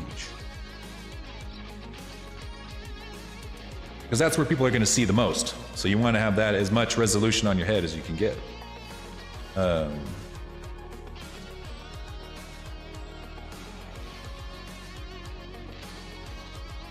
One other thing I wanted to check on. Okay, you do have scales on the wings. Sometimes they got scales on the wings, and sometimes they don't.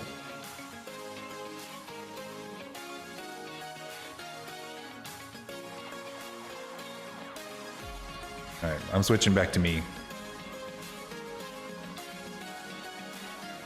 Don't need people thinking I'm actually a dirty blue dragon with blue flames.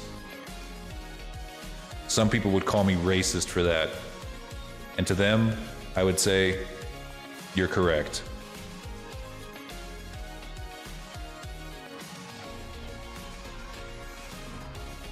All right. Next. Now, whenever I add things to it, it'll be nicer. Let me just double check to make sure all the rest of these are unwrapped as well.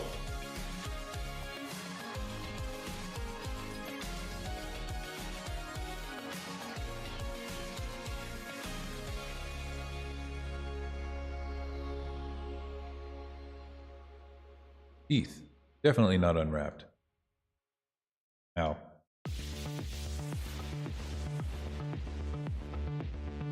Ow.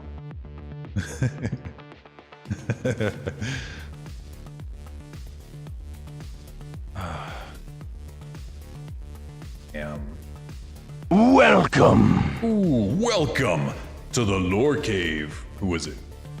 Count Duckula! I am the Lord Dragon. I am a 3D modeler by day, RPG streamer by night.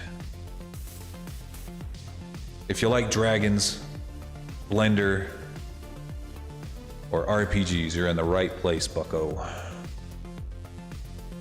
Let's see what...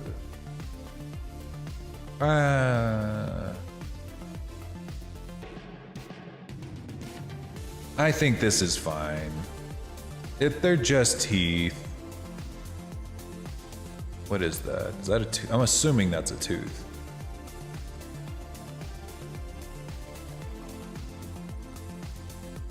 Basically assuming that's a tooth.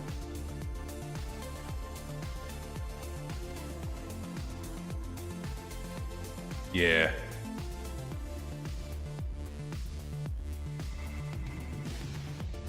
I'm not dirty, I'm a derg.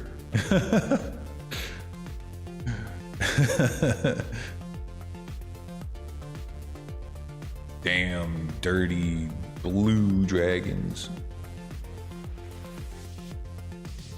Okay, I remember now. I was like, I swore on my mother's grave that I had unwrapped these teeth. And the thing is, I did, but I did it on my model. So I want to steal the teeth that I stole from this model, and I'm gonna bring them back.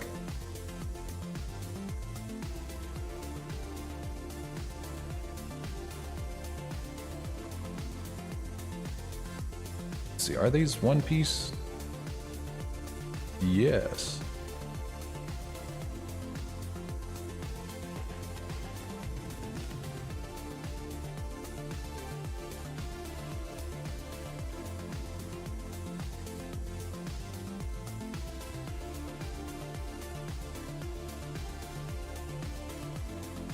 Okay, I just need the teeth.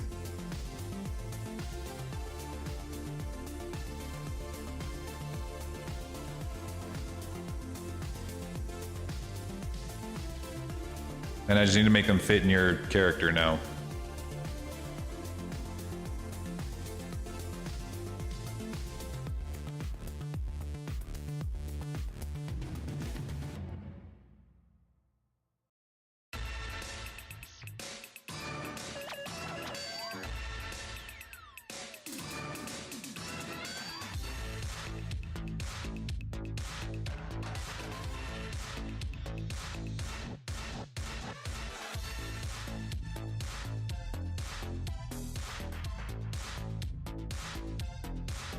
Because let me just tell you, UV unwrapping these teeth is kind of tough.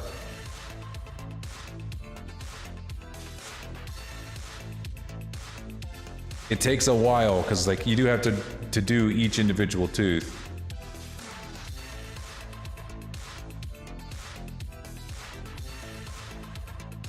Everybody move your body.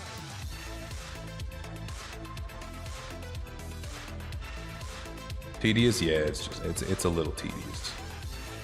It's just time consuming, and it would be easier for me to just delete your teeth and use these that have already been UV unwrapped. Damn it.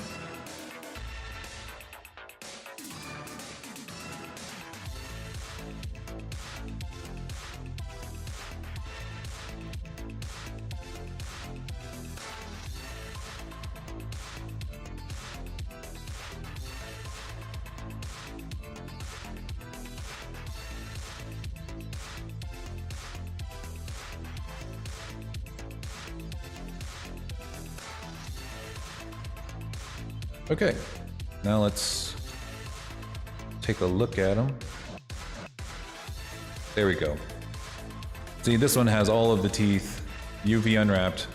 It's just a big old chunk of teeth up there, but chunk of teeth down here and over here. Just what the doctor ordered. Now let's make sure that it fits in your actual body.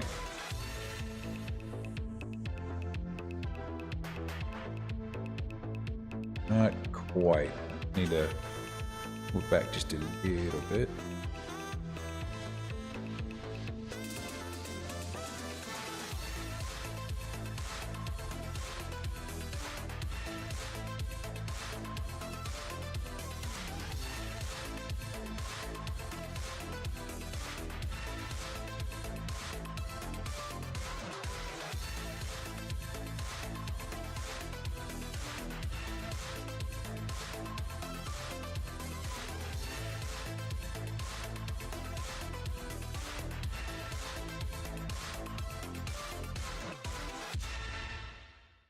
That should. No, you know what? I think I fucked it up. It was fine. There we go.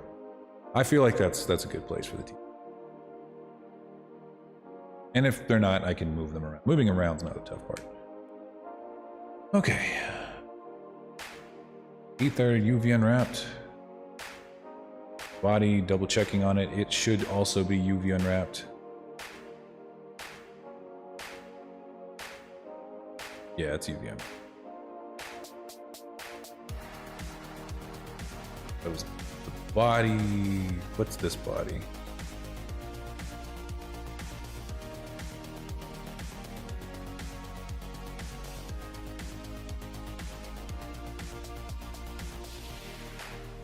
Feet and toes. They should already be UV unwrapped. Because those are different materials, but they're not different objects. Teeth are unwrapped. The eyes, they might not be. Let me check. Nope, eyes are not unwrapped.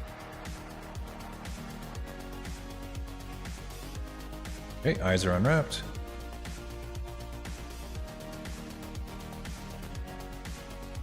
Yeah, yep. Just body,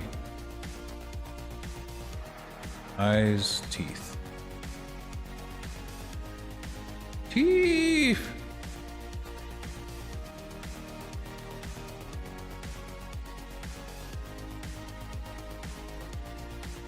All right, let's try this once again, this time with proper UVs.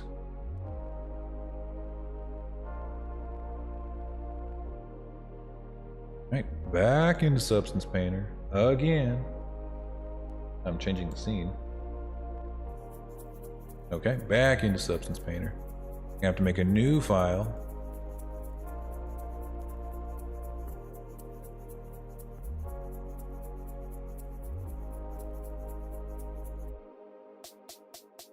Hey, what's going on?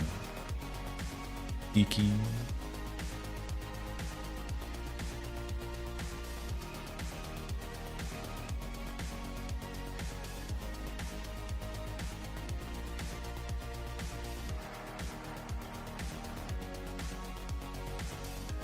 Okay.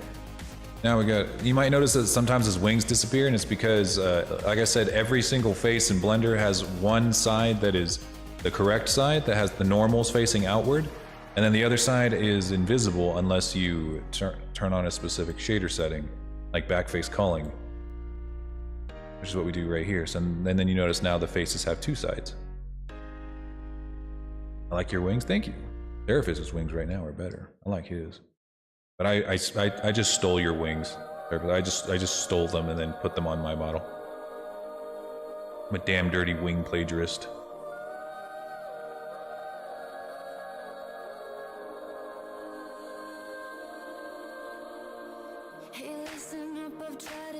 I hate this song. Time for a genre change. I'm feeling...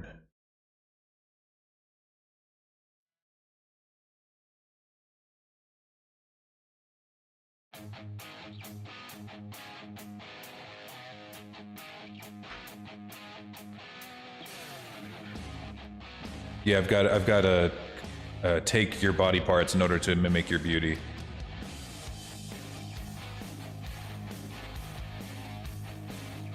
Hey Fury, what's going on, buddy? Oh, that's the wrong material. All right, you know what? Let's try the smart material again now that we have proper UVs. Maybe it'll look less like poo-poo. Much less like poo-poo. That's so much better. Look at that instant improvement. It's still a little weird. I don't fully understand why it's doing this. Hang on. No, the UVs are good. Oh, the eyes don't have a why don't the eyes have their own material? Look at that, isn't that creepy? Scales on your eyes? Spooky. Yeah, the eyes don't have a material. It's fine. It's fine. We just won't mess with them. All right, I'll fix it. I'll fix it right now.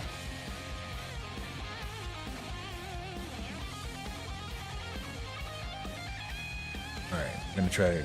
I went back to Blender for like a second. I needed to attach a material to the eyes so that they would actually have one, and not just be attached to the same UV maps as the body, which is probably what's making the smart materials kind of go nuts.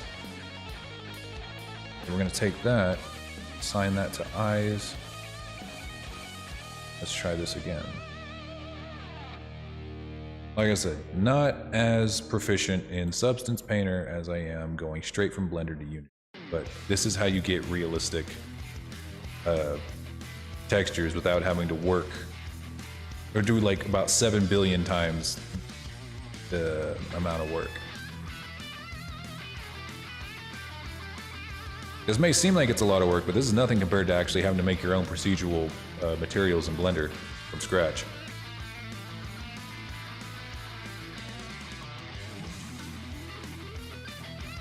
And it's really this, the reason we're doing so much work here is because I'm very stupid. It's not the process, it's the practitioner. Man, that's a long one ago. Oh.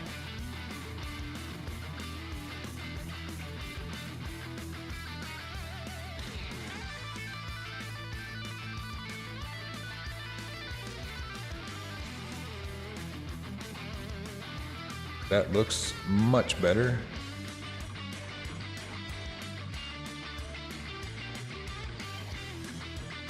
That looks phenomenally better. Just need to mess with the tiling a little bit.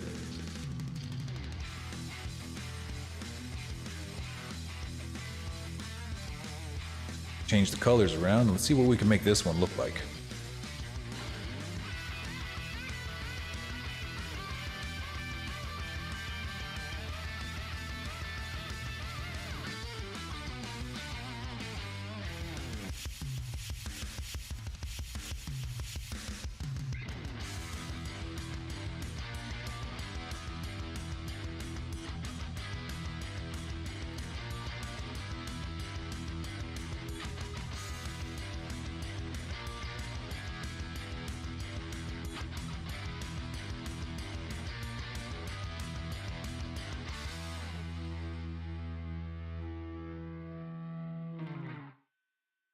Triplaners the way.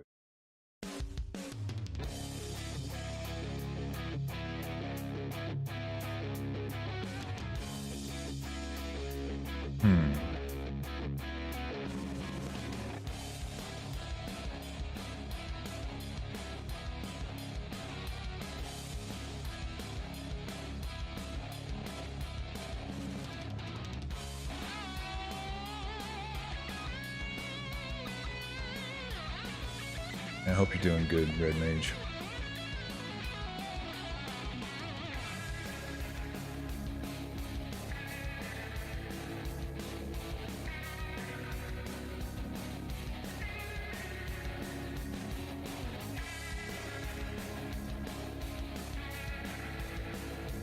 Sorry, I'm back in Blender for like a second.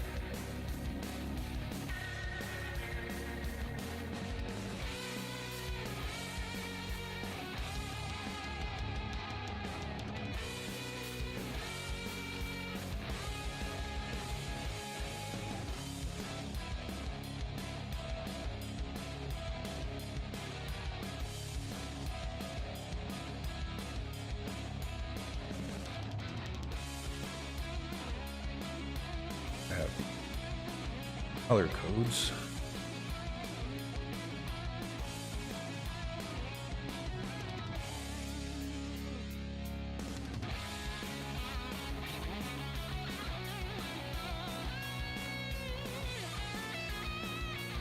Go back to substance painter.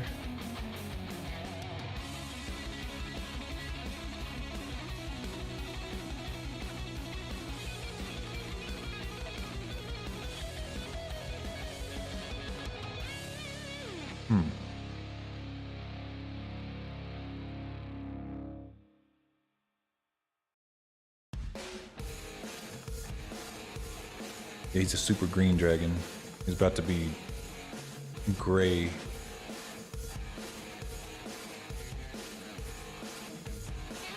Sometimes it's kind of hard to figure out exactly which of these controls the most amount of his color. I think it's this one too, so let's see.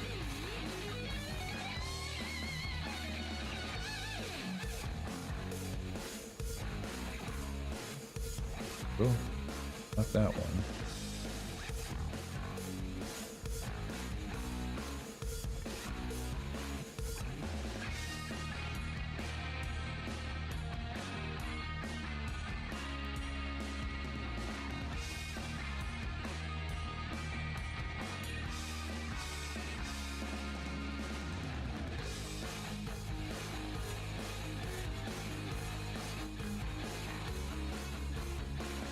On the bumps,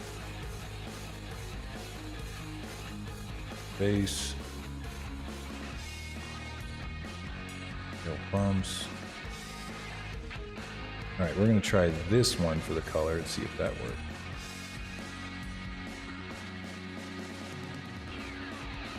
I can't remember. Like, I don't work as much in Substance Painter, so like whenever I come in here, I have to like kind of relearn a little bit every time. Okay, we're starting to get another color here.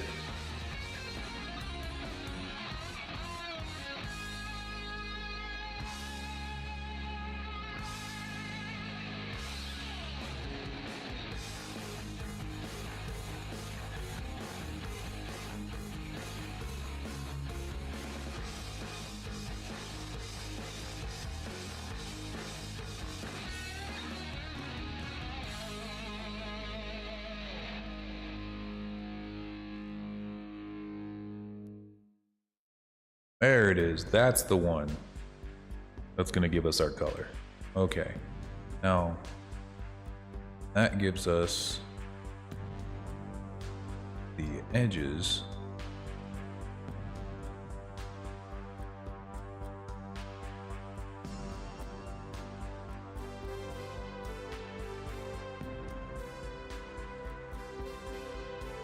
Sorry, I haven't really been looking at chat. What's going on? Ah, yeah. So you like this scale texture? Isn't it nice? There's so much work that I don't have to do on my end. And we can adjust it anywhere, really. Anywhere we don't like. I'm gonna take it off of the ears I don't think we want it there. Not all over, not like in the ear. So we're gonna need to go and do some work. Now let's edges variation. That's the one that seems to be taking care of like the vast majority of the color. So what if this one, we make this a little bit lighter? Trying to figure out which one kind of goes around the divots of the bumps. Oh, you want it to be less rough? Yes. I think, honestly, that's the case. This other scale, smart scale texture would actually be better. If I were to take all of these off, use this one instead. Make sure to just fix its tiling. This is what I use on my model, on my current model. And then we can decide if we want this individual scales to be bigger or smaller. I'm starting to think maybe I shouldn't have adjusted the size of your head in the UV map.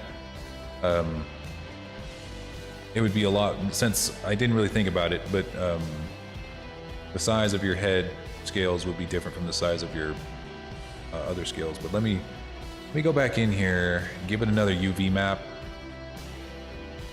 and that will fix it entirely.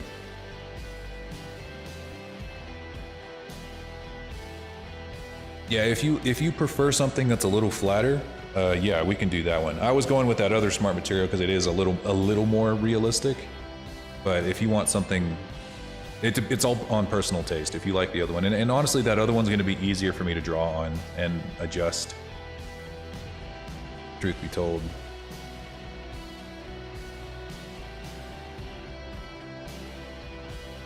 Yeah, I'm going to leave that alone. I'm going to do that. I'm going to export it one more time. No sentence. Just the body. I'm just gonna export the body. No, I'm not. I'm gonna do the eyes. Might as well do them all at once.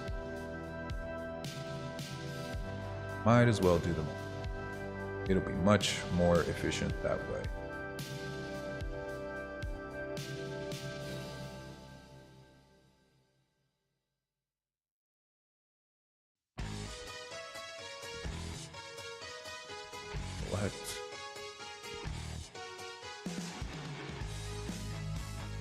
Oh, and there's another thing that I have to do that I keep forgetting that I have to do.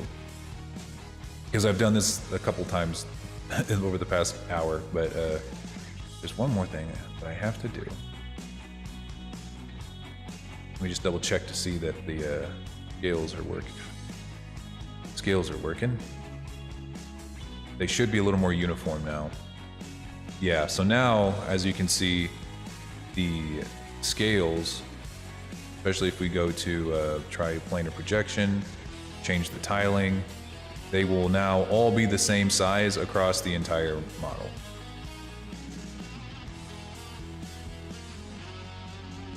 Just like that. And then we can make the individual size of the scales bigger or smaller procedurally, just like that.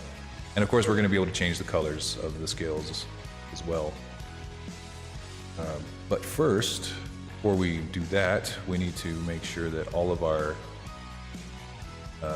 mesh maps have been baked. Time to get baked, ladies and gentlemen. Get baked.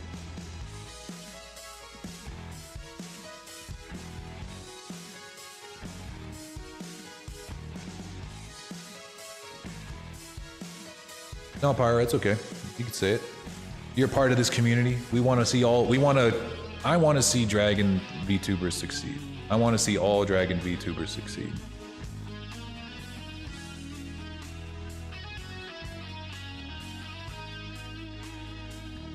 Like, you can talk about your streams, just don't like say, hey guys, I'm about to go live. You know, none of the obvious stuff. None of the obvious wrong things.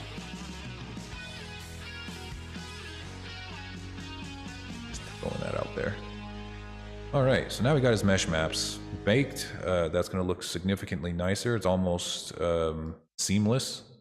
It's impossible to get textures that are completely seamless, especially on a naked model, but this is pretty damn close. So now we can mess with the colors a little bit. We can put this in here. This is the same colors that I pulled directly from your reference sheet. So we might could adjust them here and there. And this is, again, this is going to be kind of like a color in sketch. That is looking pretty good though. I'm nervous to start. It's okay. It's all right. It's definitely not an easy thing. And yeah, if you wanted to be even flatter than this, you could take the height map off and it'll be like pushed down to the model like that. But if you turn the height on, it'll give it the illusion of being modeled in.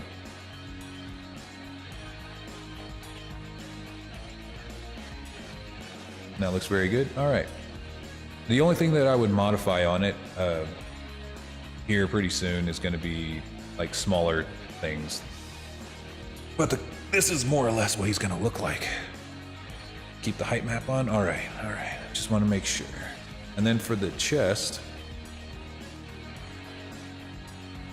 the thing about the way that people do textures a lot of the times is they will make one smart texture that and they'll call it something, but the naming conventions that they use for textures is completely arbitrary. Like for instance, like the material I use on my current model's chest is called like wood or some kind, it's like a wood texture, but you can also use you can just do slight modifications to textures that are like designed for something that's completely different than what you would normally use it for, and get the exact result that you want. So like for instance, if I'm wanting something that looks a little bit kind of like wood, we can use a wood texture. Usually a smart texture, it's a little bit easier to work with.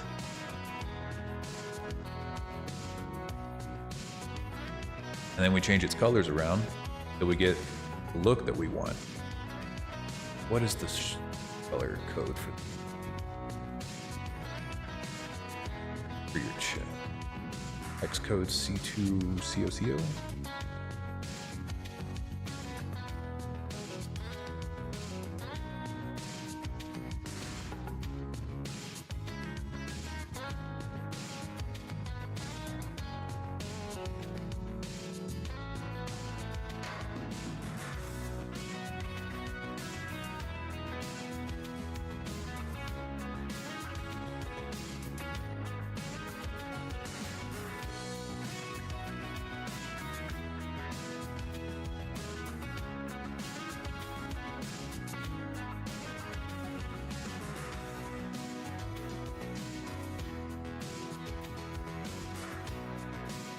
And it's going to be a bit of a experimentation sometimes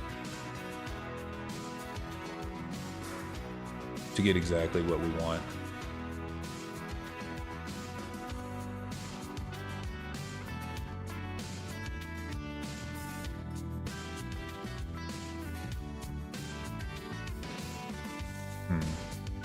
Let me take a look at the UV for this.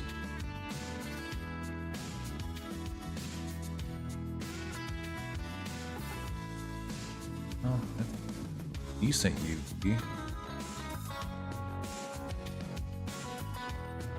It's like, I'm trying to see why it's blurry in some places and not blurry in others.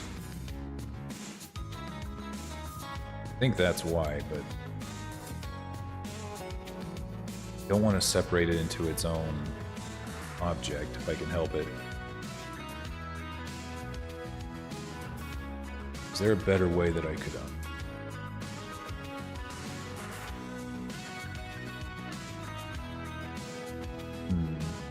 There is. I don't know if I want to do it.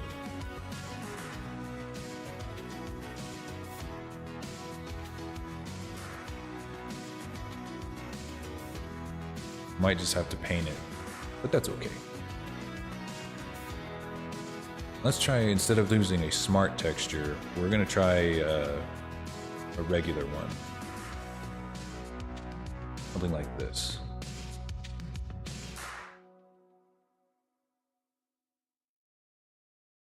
That's still blurry, like right up in there.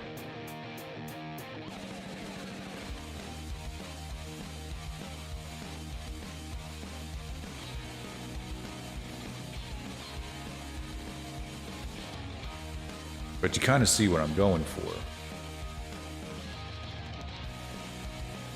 You ain't got good UVs. Kind of the best you can hope for. Which I can fix. I just have to go back to Blender and fix them.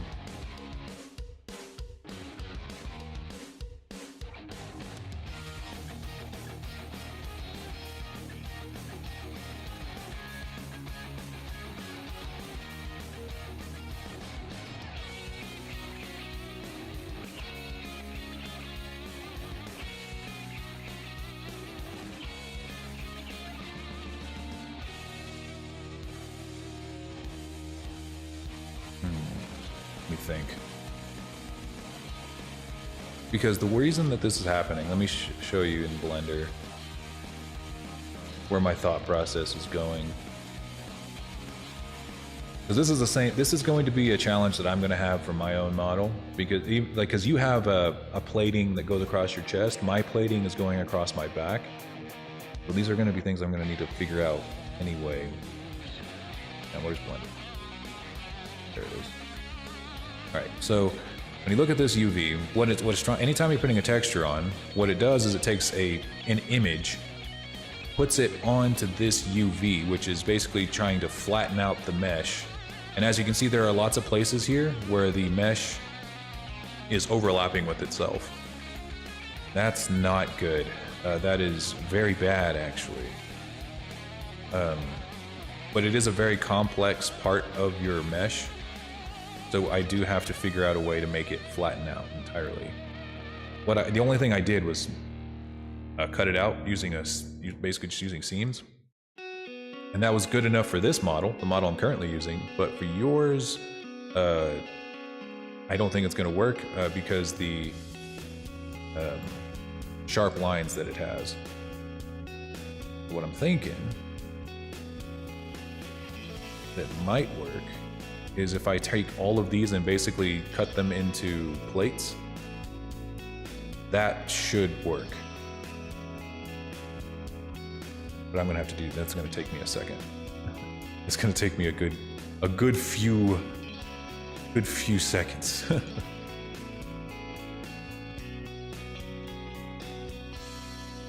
Oh? That could be a problem. The arms are still attached here.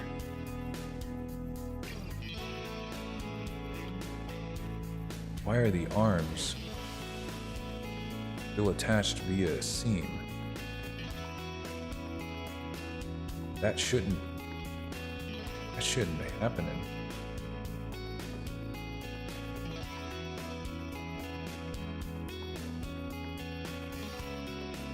Okay, never mind. I was thinking for a second that it was,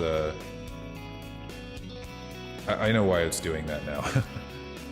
But, yeah, I was thinking for a second that the arm was still attached to this, and I was like, well, that's why it's fucking up. No, it's definitely gonna be... It's the reason I initially thought. We're just hiding this stuff to get it out of our way.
There we go.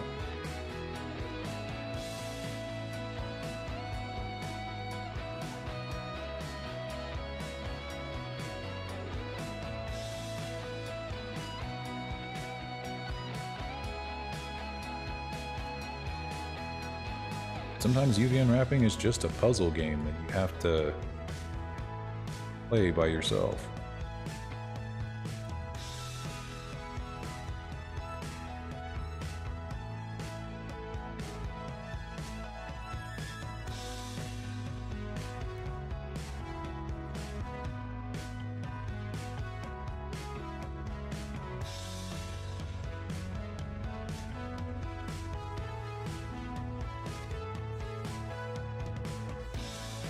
You'd have to do 2 cuts on both ends.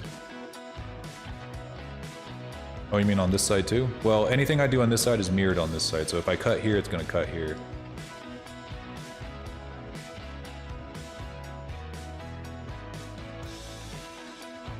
All I'm doing is this is gonna be cutting each of these plates into their own section.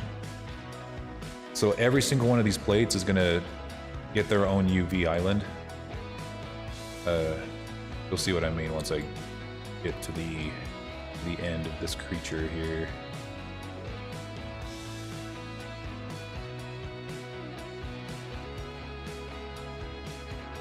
I kind of, you know what? I was watching Predator the other day. It was random thought. I was watching Predator, the first Predator movie, and I love that scene where he's trying to get everybody to like try some of his tobacco. He's trying to hand it out to all of his buddies, and like none of them are having it because, you know, chewing tobacco is fucking disgusting. And he's just like, "What's wrong with you pussies? This stuff will turn you into a sexual tyrannosaurus." I look back on that scene very fondly because I'm just like, what a bold thing to say. Like, what a fucking Chad thing to say is sexual tyrannosaurus, dude. Just a perfect combination of words. And I really wish that I was a dinosaur VTuber like Red Claw Draws, because then I can have that as a sound alert, and it would be like on brand. It would 100% be on brand.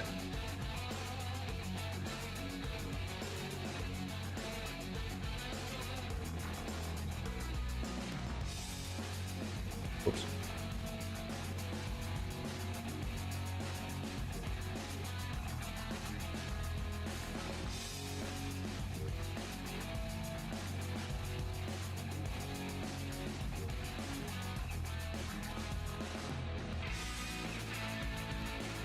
It is a great movie, among the best.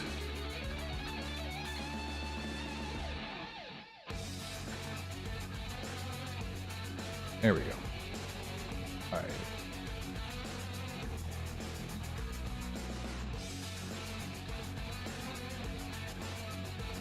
I think what really separates that movie from a lot of other horror movies of its time was the fact that the people who were being killed were not just a bunch of dumb high school kids.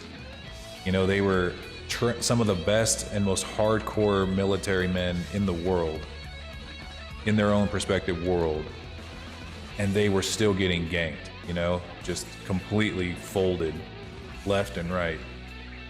That's really kind of what separated Predator from a lot of the other horror movies of its time. I mean, sure, like Alien did it too, you know, with the Space Marines, whenever you got to like Alien 2, but I really think Predator really captured that even better.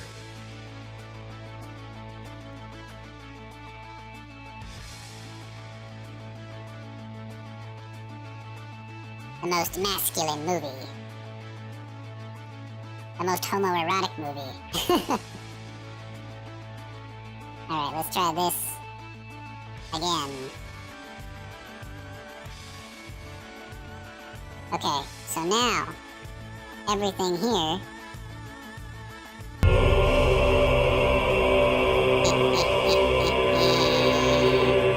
you think just because I am small-head that I cannot kill you?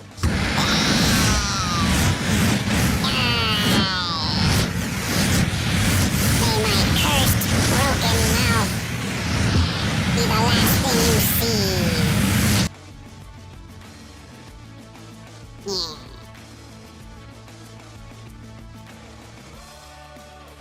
Alright, so now, all these plates. Here they are. They're kind of spread out everywhere, but damn it, some of them are still fucked up.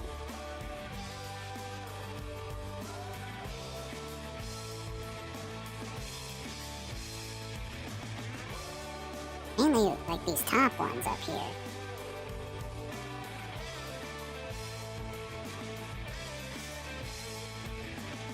Because some of them are good, but why are some of them still fucked up? I guess I hit the wrong seam.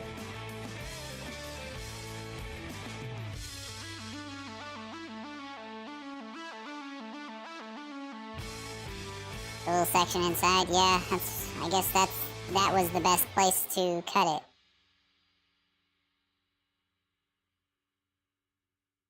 The thing is, you want your seam to be as hidden as possible. That's why I was really hoping I could get it, like, right on the, outside. But if I try to select this whole line here... it's okay. I got it. I have to go back and do it again.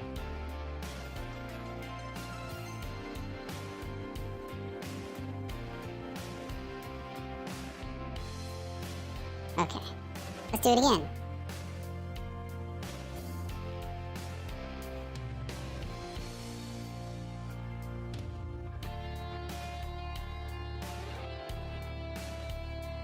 Alright, this time I'm going to test it on like a small area first, and then I'll go down the entire rest of the fucking belly.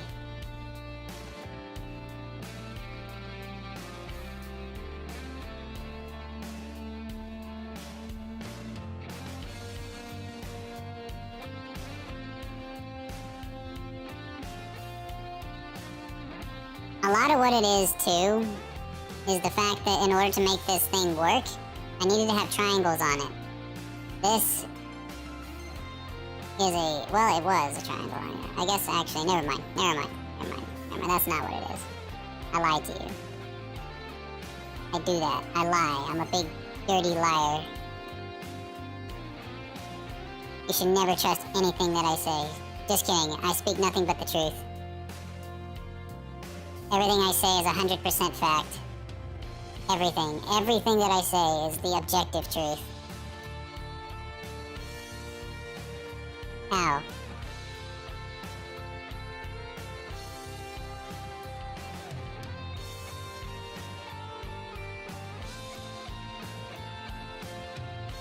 Alright, let's try these three. See what happens.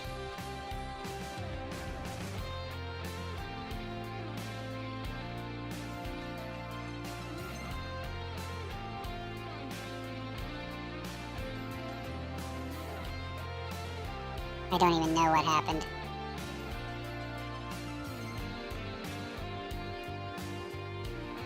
That made it worse.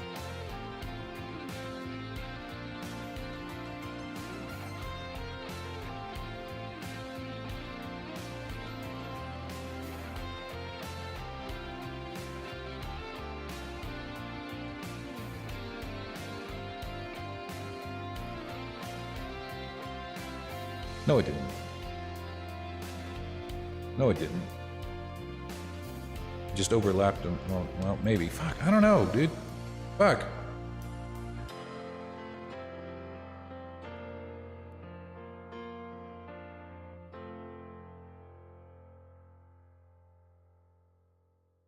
God damn it. Okay. New plan. Fucking Chinese puzzle. No correct answer. Okay.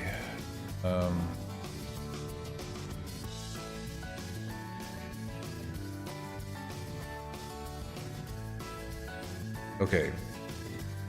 So right now, there's the only seam that is separating this from the rest of the model is this line right here. Goes all the way down, all the way around.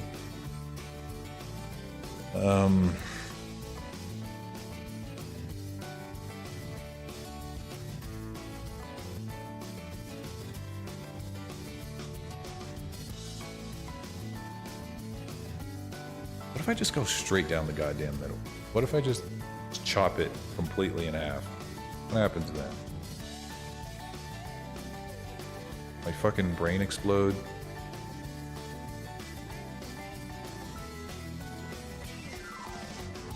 Does someone come over here and kill my wife? Like, what happens? What happens if I do this?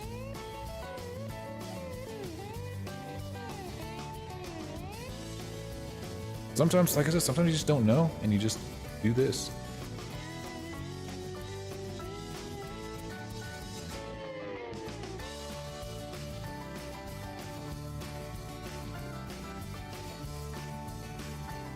Right there, yeah. What do you do with a very clingy friend? Pry him apart with pliers. If you go to Home Depot, they have a pretty good deal on pliers. Don't buy like the most expensive set of pliers that you can get your hands on. Oftentimes, you're not really paying for quality.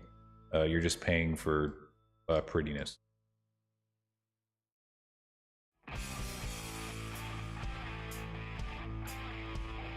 But just yeah, get yourself some pretty basic generic pliers and get to work.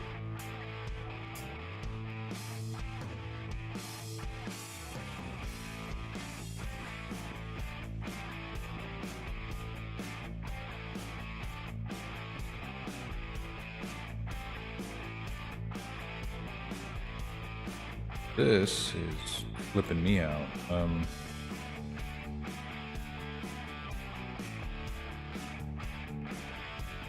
Like I said, guys, objectively true, everything I say. Everything I say. Even the stuff that sounds kind of stupid, it's true. Objective truth. That is quite strange.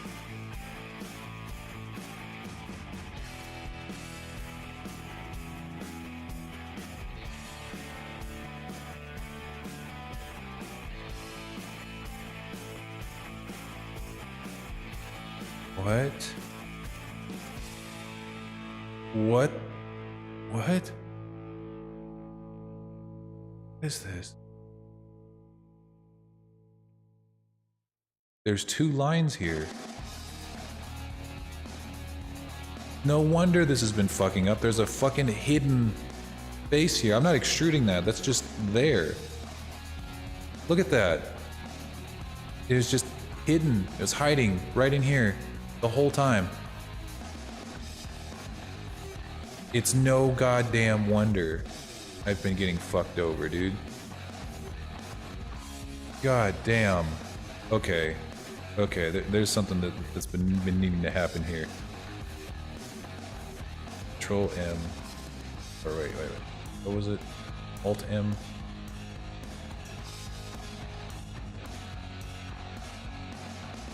Split. What's merge? Shift M? Control M? Oh.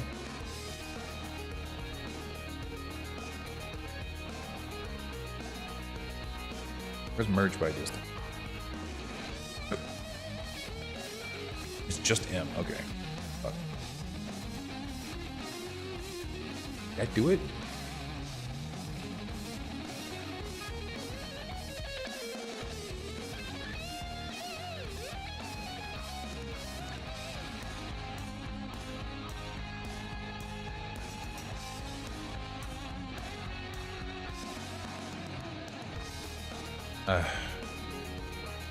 I don't know.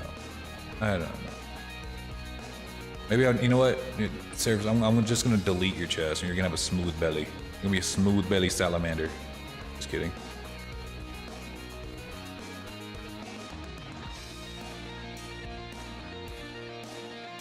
No, that's not. Just gotta. This is the challenging part.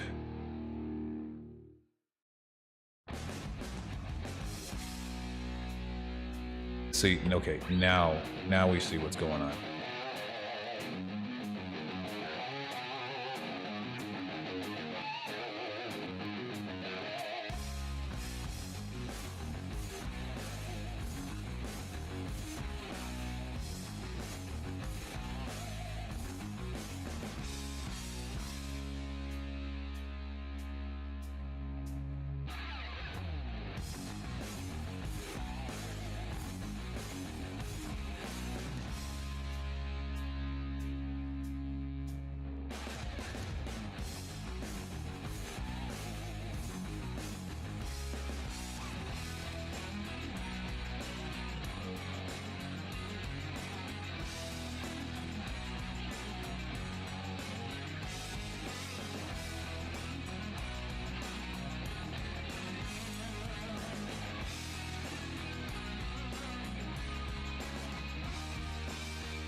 I feel that's doing it.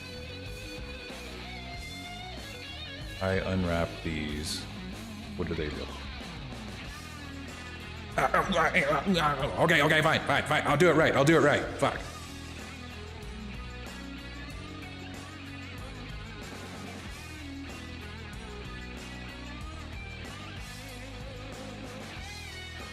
All right, that's looking pretty flat.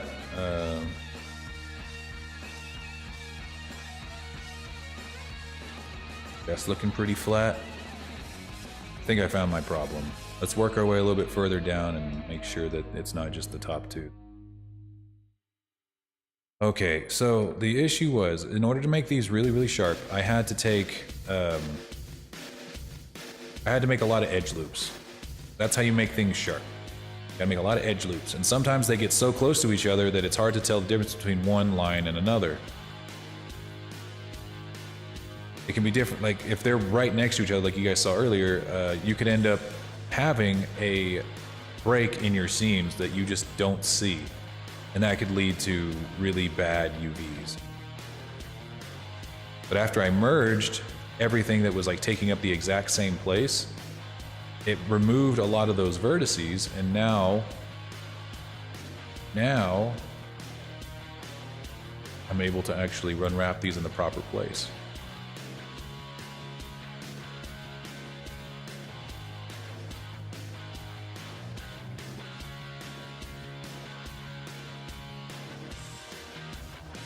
Still just going to do these a couple at a time though.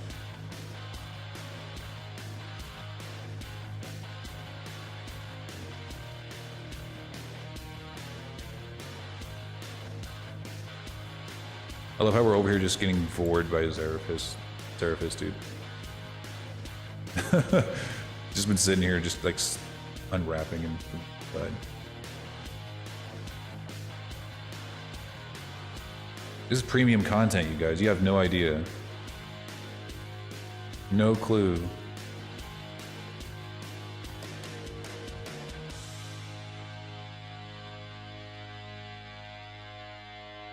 That flat.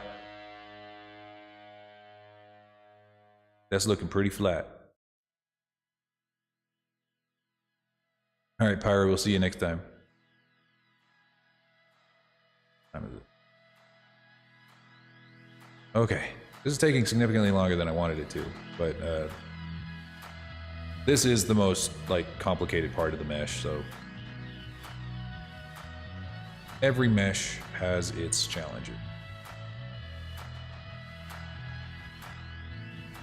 Every one of them has their challenge. Unique challenges.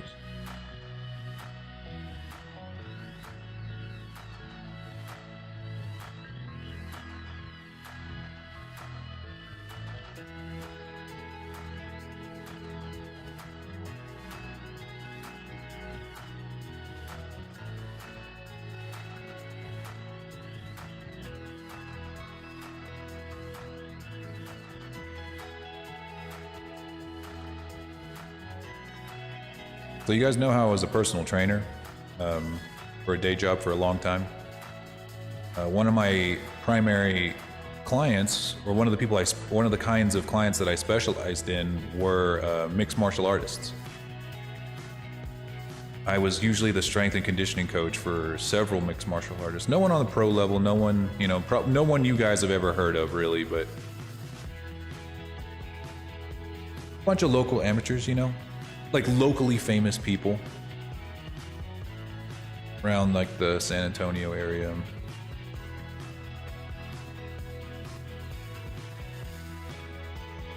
I spent a lot. That's what I did for a while, but that honestly, you would think, wow, you must have been banking. Nope.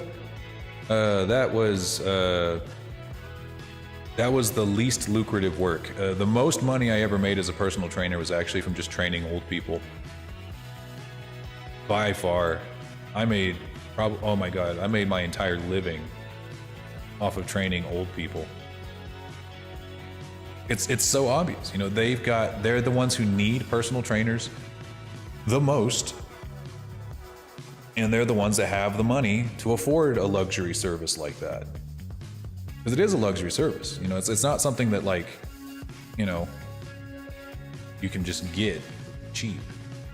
It is a job. It is a skill service.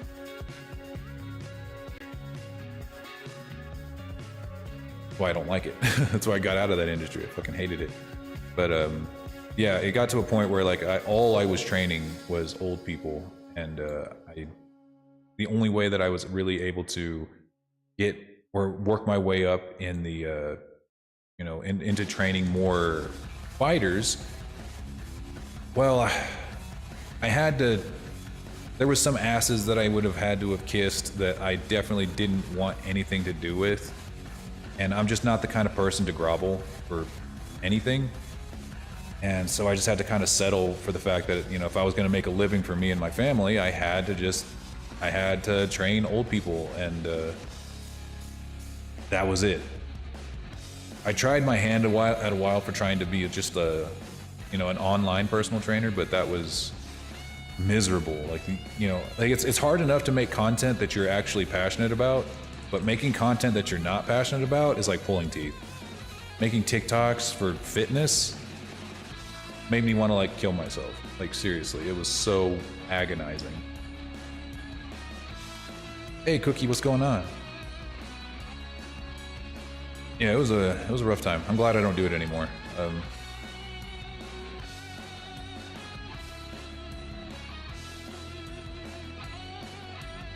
And I never like fought myself either. I never stepped in the ring to fight professionally. It was always, I didn't have to. That's the thing about wanting to be a career fighter that they don't tell you is they don't always enjoy doing it. You know, it's something that they do because they have to. It's because that's their only marketable skill, and they do it because it pays the bills. And oftentimes it does not pay well until you get really famous. Not really good, but really famous. Why do I recognize this theme? Probably because I play it like at least once a stream. Once per stream, and you're here every day, so that's probably why. Well, and also, the vast majority of YouTubers use Epidemic Sound for their YouTube channels. So there's a chance that maybe somebody that you subscribe to uses it as their main channel theme. You know, like they've just kind of co-opted it as their main channel theme, even though it's still a royalty-free music. Yeah, career fighting is incredibly hard to get into because it's not even about being the best. It's about who you know. It's basically like a popularity club. There was a lot of people that I trained who were, you know, like here's the thing. When I say trained, I mean like as their strength and conditioning coach. I'm not like I wasn't like their instructors. You know, their grappling instructor or their boxing instructor. You know, I helped. I knew enough to run their drills. I knew enough to be their sparring partner, but I didn't know enough to like, you know, do it professionally. But it was, yeah, like there were some really fucking talented dudes. They were some of the best fighters, and I was like, God damn, guys! I swear, if it was really a meritocracy, like if really the best fighters became the most famous, God, I swear some of them would have had a chance. But that's just not the reality that we live in. There are people who are insistent that the best fighters in the world are the ones that are the most well-known, and that is just not true. Not true in the slightest. Do you want to know who I think is the best fighter in the world, who would win in a fight 9 times out of 10 with any single person on the face of the planet? And just about everyone in my gym would agree. Brian Shaw. I bet you guys might or might not know who that is, but Brian Shaw is the #1 strongest man in the world. He is fucking 17 feet tall. He's topped at just about every single strongman competition that you can ever imagine. He's done feats of strength that no other person in history has ever done.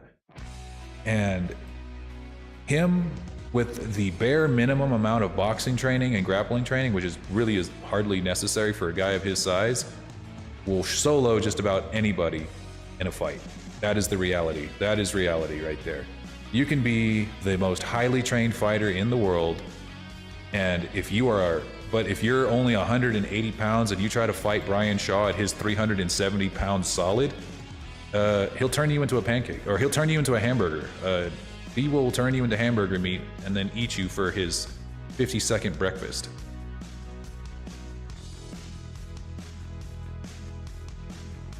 Oh, strength is not everything, but size absolutely is. Like 9 times out of 10, size will be the main determinant of a fight. Even a difference of up to 15 pounds is enough to win, is enough to switch a fight. There's a very, very good reason there are weight classes in every single competitive martial arts sport, and it's because they know, and we've always known, that size is the most important variable over everything else. Whether it's in a sports fight, in a real fight, in a real life situation of life and death, size matters less, but is still the most important thing. Technique? Nah, nope. Like it's a very fantastical thing to believe. You know, it's like people want to believe that is the truth. I fell into that same thing, me myself being a fairly small person. You know, but it is, at the end of the day, it is a coping mechanism to deal with the dread of the potential, like of imagining having to fight someone who's really that much larger than you. Oh yeah, in a real life fight, yeah, I mean, grab a weapon. In a real life fight, grab a weapon, and you know, really, weapons are the universal. You know, a fight to the death. You know, and anybody wins if you grab a weapon. It's really it's as quick as, you know, doing whatever is possible to win. In a competition fight, I'm strictly talking competition fighting, like, you know, MMA. MMA is not real. It's MMA is fantasy fighting. And anyone who trains in a real mixed martial arts gym for any amount of time will tell you the same thing. They're not foolish enough to think that, you know, what they do in the gym translates to real life, where there are knives, there are clubs everywhere, there are weapons everywhere. They know, and anyone who insists otherwise is an amateur who is devoid of reality.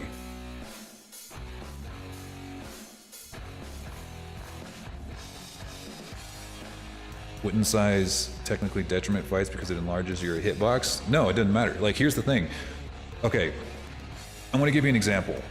So, sure, you can be hit, but if you are somebody who is heavyweight, and I'm not talking like, you know, a 360-pound obese person. I'm talking about a 250-pound solid, maybe 20% body fat person who is athletic. I mean, who is moderately fit. If you strike them and you yourself are only, let's say you're 160 pounds. It's 160 pounds, 5'10", fairly average dude, not overweight, not underweight, and you're fit. We'll even say that you're athletic. You're a baseball player, a football player, whatever. You've got conditioning. If you hit that guy as hard as you can, odds are even if you hit him as hard as you can, with all your technique in the world, he is going to hit you harder, and it's going to be, yeah, you're going down. And let me tell you why. The weight of your hands, the sheer weight of the bones in your hands, the sheer weight of the muscles in your palms and in your forearms is going to play a much larger role in your striking power. So even, sure, they're slightly easier to hit, assuming that they're, you know, have their hands down, but it won't matter. They have to hit you once, and it'll feel like you hit them maybe 12 times. You have no stopping power against them. That is the ultimate determinant of a boxing match, is stopping power. Hence why you don't see heavyweights fighting lightweights in anything outside of like charity rounds. And you know, you can believe that if you want to. You can cope and believe that, you know, if I just have enough technique, or if I just practice enough, I'll be able to square up with any dude, no matter what the size. But you're gonna have to face the harsh reality that if you try to square up with somebody who is 2 weight classes ahead of you, you are going to get smashed, especially if you get into the grappling range.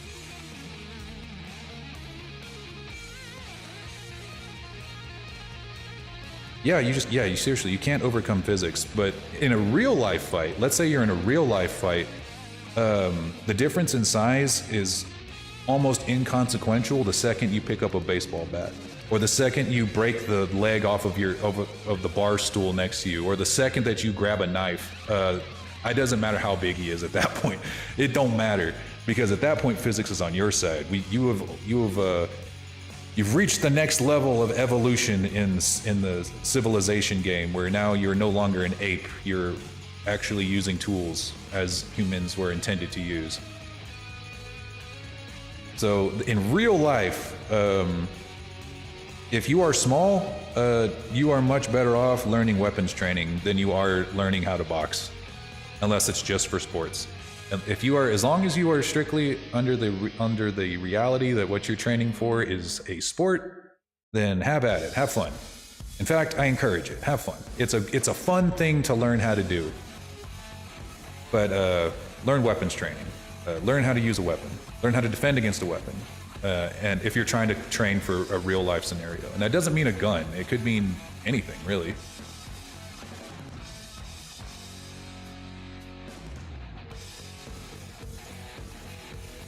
Where the head goes, they go. I mean, hopefully. Let's hope that you can do it.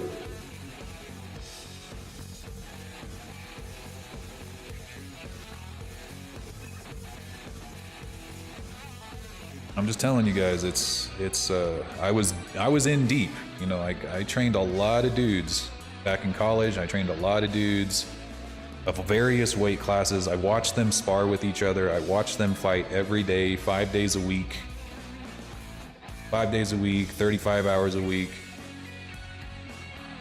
And the results were almost always the same.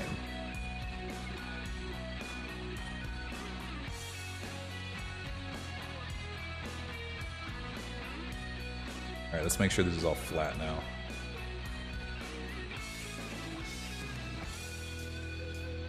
Or just learn magic, guys. That's the real trick. Learn magic.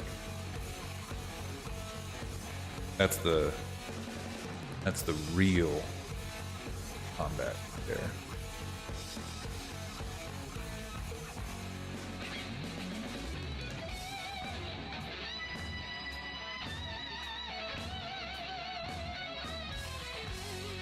Become a dragon. Yes. Become a dragon. At which point, again, your size will overcome just even the strongest human. Because I don't care how strong Brian Shaw is, he's not squaring up with a bear or a gorilla or even a chimpanzee. He won't square up, and that's not a fight he's equipped to win.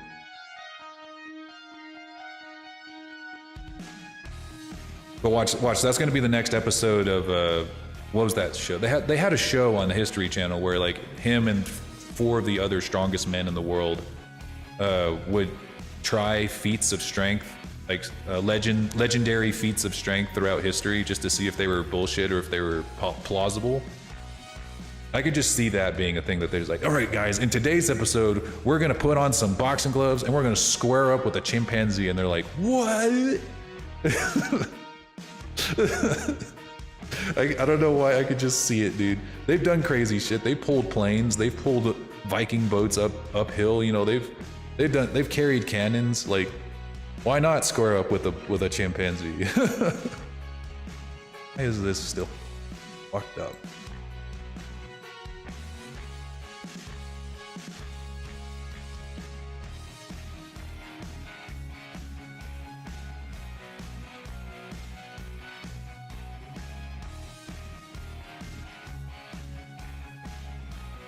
Yeah.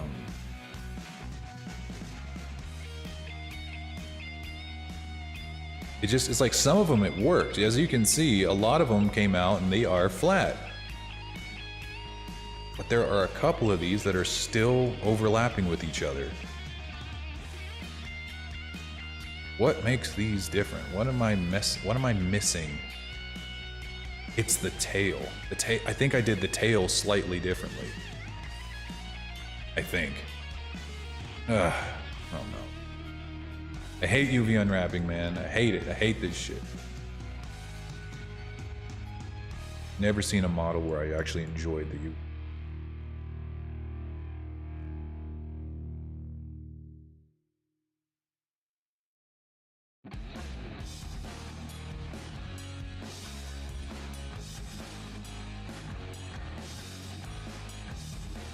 Now.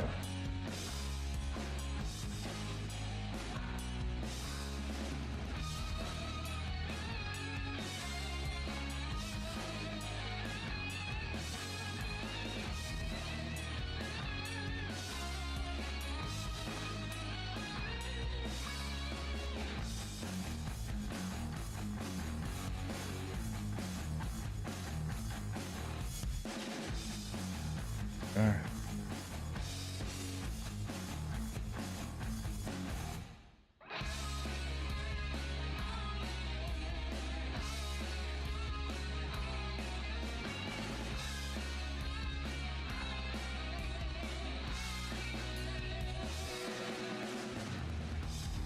About now. What about?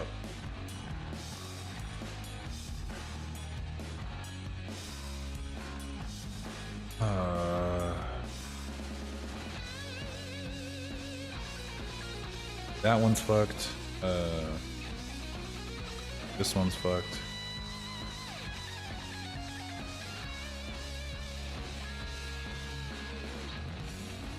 This one is fine. This one's fucked. I'll chop this into as many pieces as I have to make this work.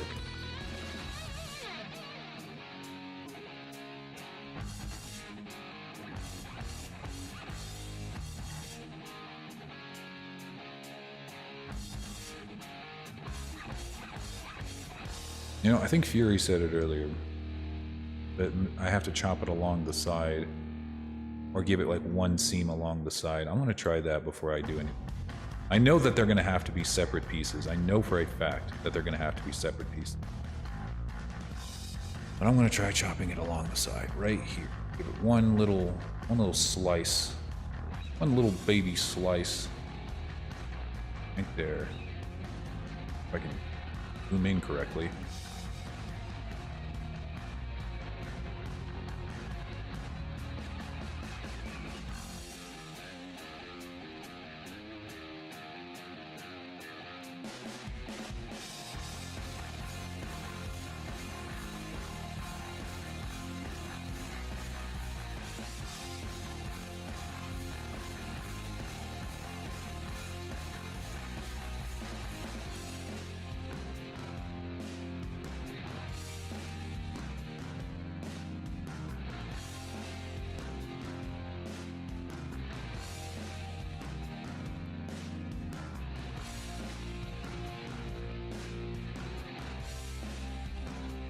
Yeah, not bad.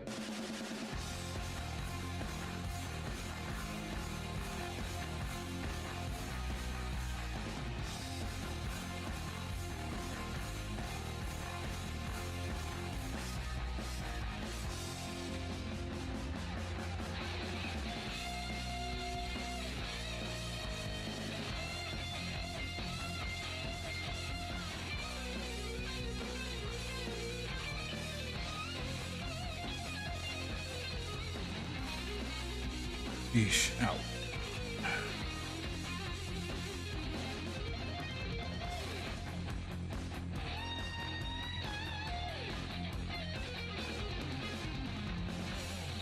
What I'm about to do. Turn this on, see if that makes it. Kind of.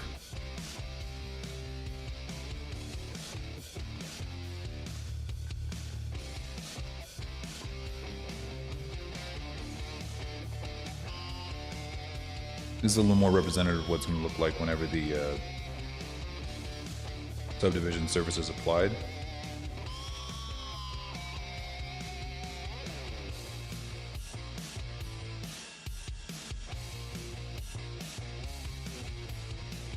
All right, I'm just gonna pull out a couple of then.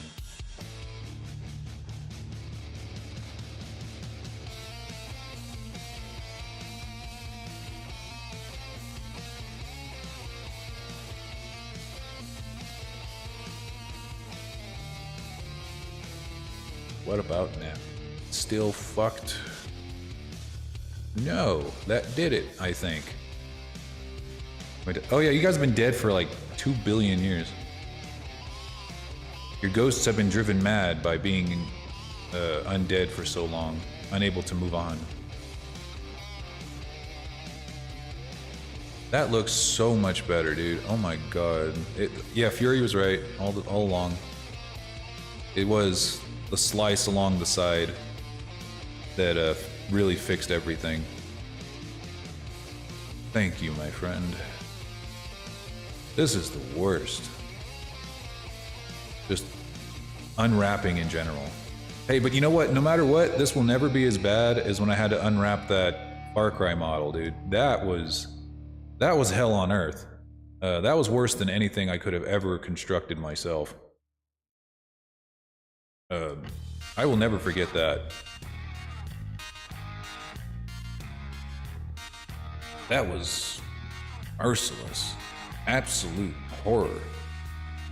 Because like half of it was triangles and the other half was like unsymmetrized squares. That's probably the model I'm least proud of, but you know, I did the best I could with what I was given.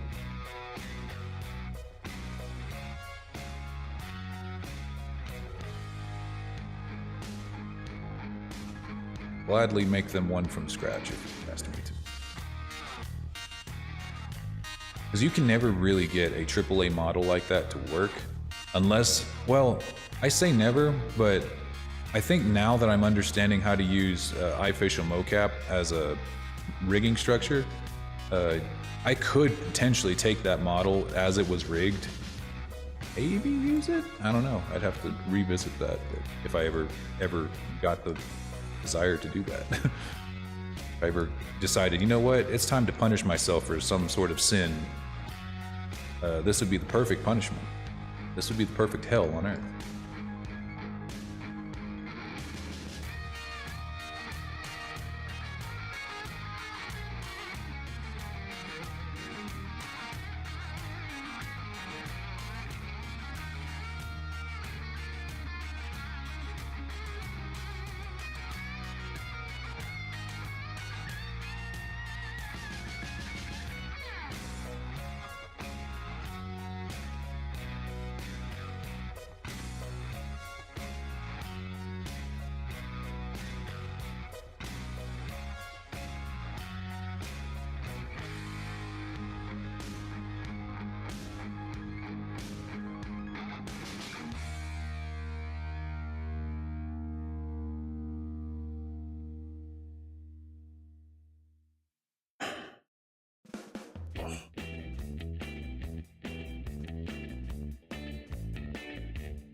Noticed all of this part of your tail didn't get assigned to the right material. Good thing we figured that out really quickly. These are constructed a little bit differently, so these might unwrap better. But in case they don't, I'm gonna go ahead and just give them a quick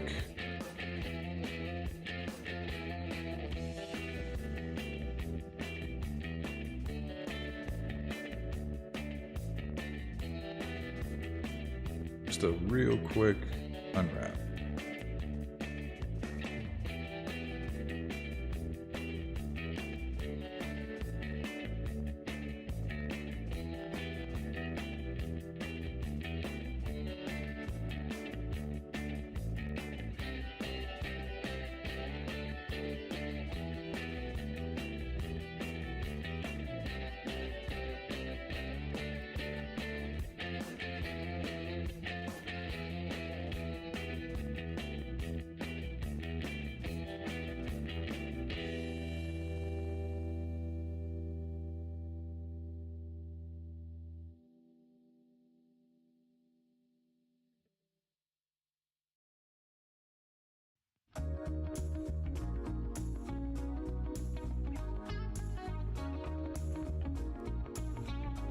Really trying to get in. There.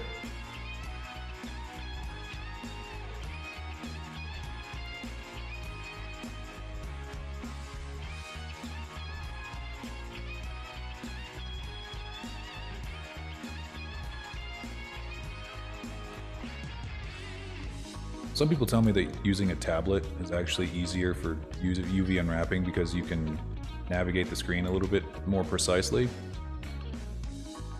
But I can't possibly see how that's true.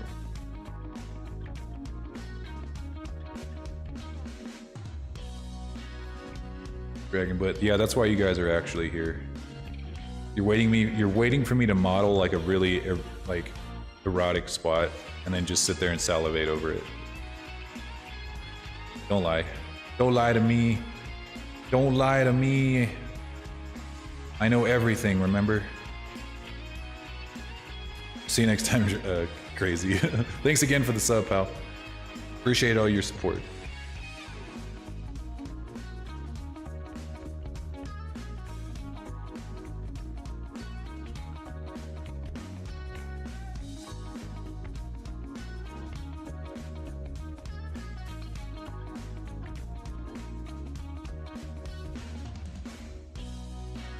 Okay, moment of truth. Let's give this another good map.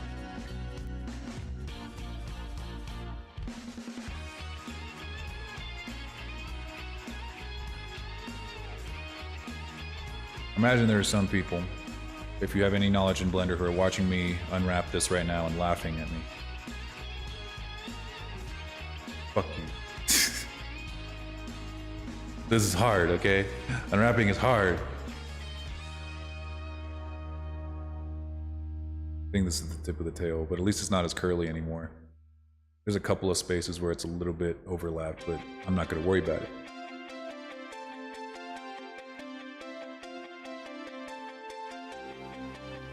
What the fuck is this?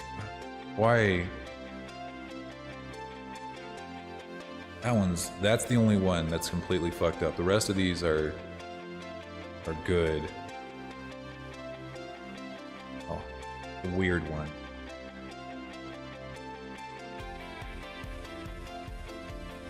I figured if I was going to find a weird one, it was going to be on the tail. What makes you different than the others? Basically nothing.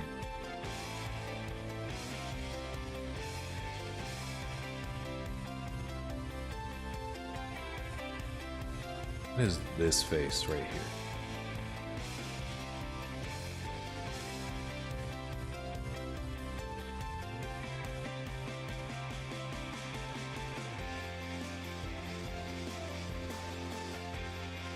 No idea why this one is different.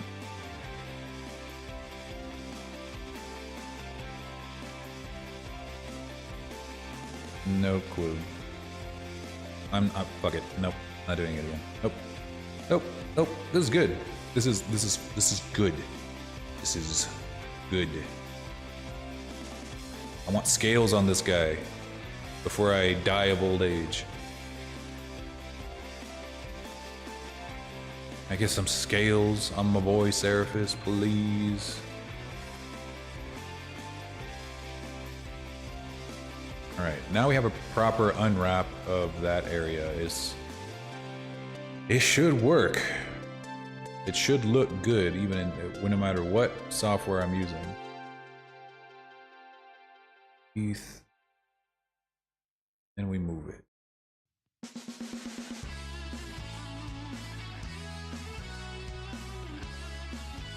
I'm gonna have to do this again, but it's okay. It's gonna be an easy one. Moving it over to Substance Painter. Open up Substance Painter again.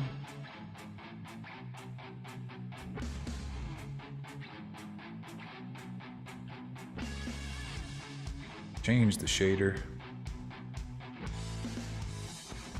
Alpha blending.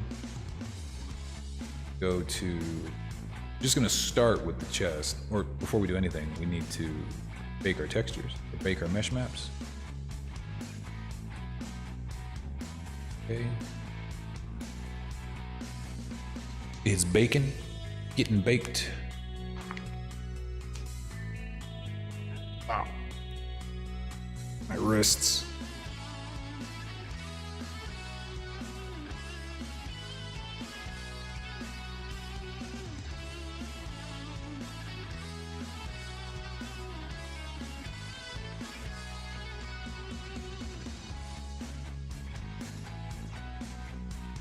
And you are baked. Ding. Okay, real simple wood rough. Only about a fucking billion times nicer. Look at that. Look at that. See the difference? Like, if you don't got good UVs, just quit. Just give up. Give up. It's never gonna look good. The only way that you can make something look good even with bad UVs is if you're gonna give it nothing but flat textures. Like if he's gonna be a cartoon.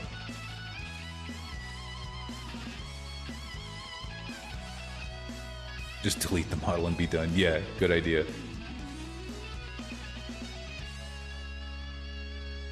That's always the final step, is rage quitting and then never touching it again.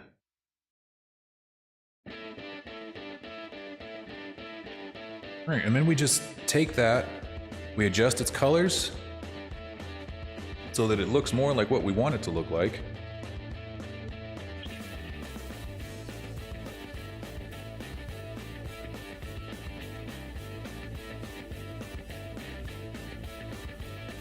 Let's see.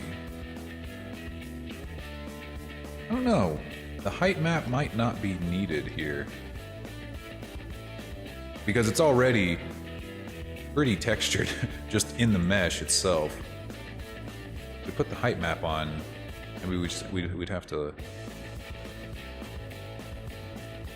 maybe chill out on some of these scratches.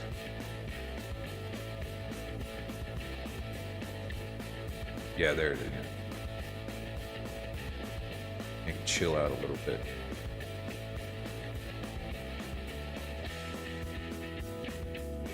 There we go. Chill. Yeah, just a little bit of texture. Yeah. Yeah.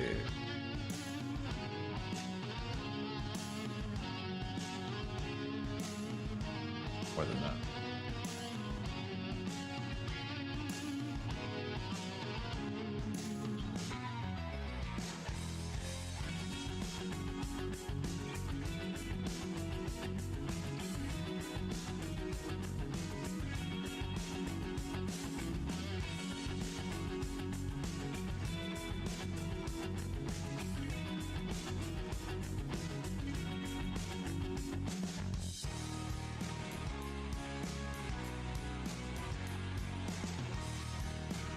Definitely sideways.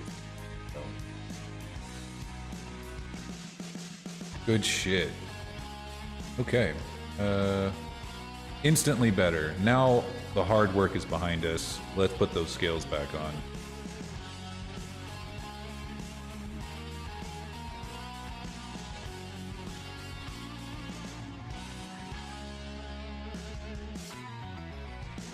Change the color back. Whatever our color is here.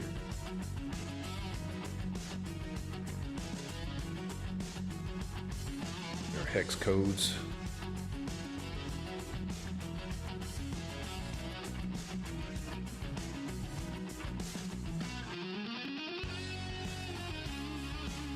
Huh? Sure that our projection is triplanar. Take our tiling and adjust the size of the scales.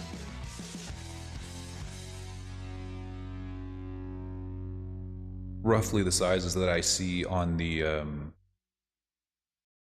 reference image. If you want them bigger or smaller, just let me know. You want to comb them so that they are kind of going downward. If that makes sense. Right now, the scales are kind of going in this direction, I think that they should be going downward like that. So what we'll do to make that happen is we just take that rotation. It only goes in one direction, so you have to kind of keep moving it until you find the one that looks most natural.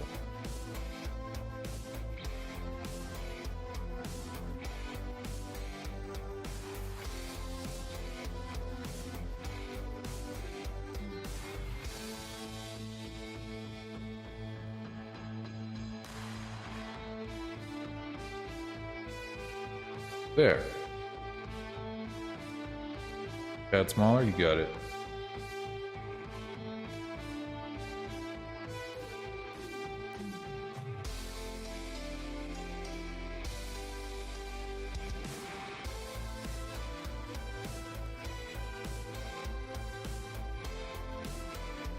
Neato.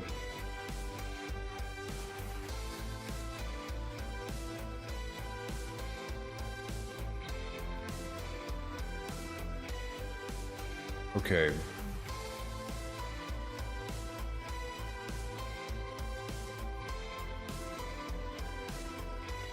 So one thing, these areas down here, you might notice that it looks a little bit too white because there's like no shadows. But that's going to come whenever we add the shader later.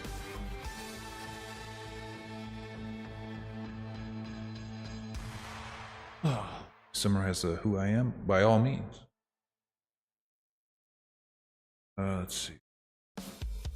Next up. In order to make these scales a little bit nicer, now that we know that this is what they're going to look like here, I think I'll actually make them a little bit smaller in general, so that they're a little smaller on the face. Try 7.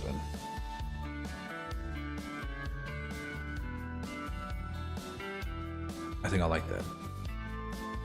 Over the 90 eclipse. Ooh.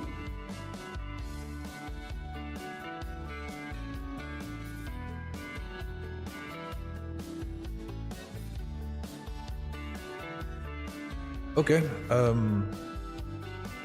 I'll call you by Luna now. I'll try to remember that. It might take me a second, but...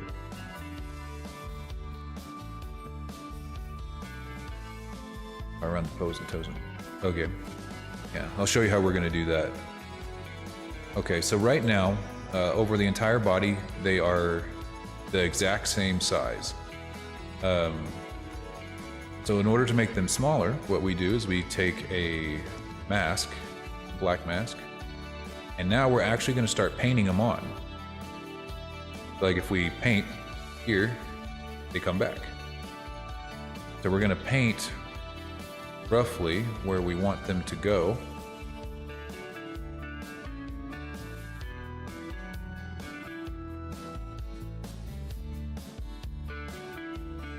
Still want to call me Eclipse or Silver? It works. I think since I know you as Silver, I'll keep calling you Silver if that's okay.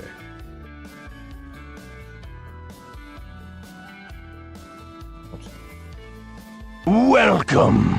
Ooh, welcome to the Lore Cave. Z-Dinos! In case you don't know me, I am the Lore Dragon. I'm a 3D modeler by day, RPG streamer by night. If you like dragons, if you like Blender or 3D modeling, you're in the right place. Today we're working on a commission for Seraphis Zervin. We're one of our longtime viewers and cool dragon design haver. That makes sense.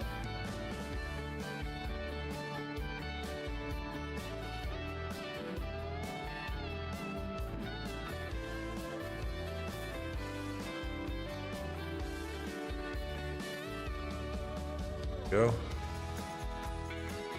Yeah, I have the scale spray. If anyone's missing any scales, just come on over here. I'll shake up the can a little bit and we'll spray those scales back on. Telling you, man, I'm just waiting for the day that somebody commissions a dinosaur model or like a T-Rex model or just any dinosaur model. I'm ready for it.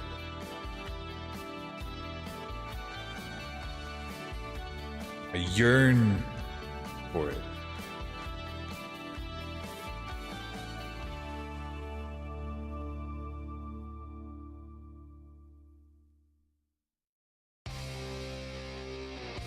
I'm gonna give smaller scales over here on the tail.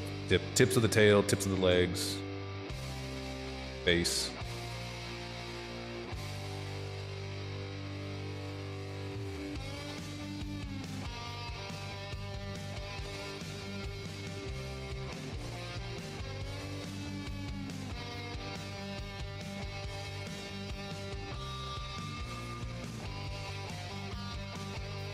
It's all pretty uniform right around here. I think I'll keep them just on the wings themselves.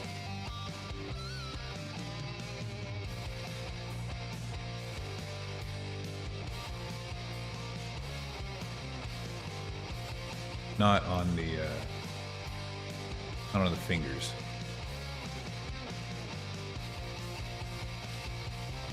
Maybe just the outside finger, not the inside. I don't know. I have no idea. We'll try things. All right, so that is kind of that's going to be the layer for the top scales. Oh, I'm so dumb. I also need to add a fill layer that is the base color, which is just the same color as what we're already using. But just with no texture on it, just color.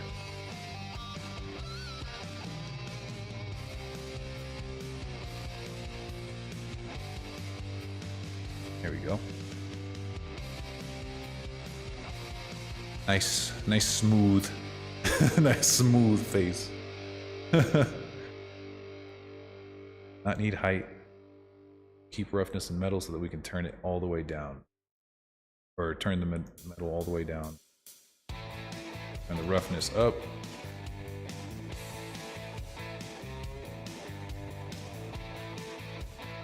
There we go. So even on places that if we don't put scales on a particular area, we can still have some color there. And this brush needs to calm down.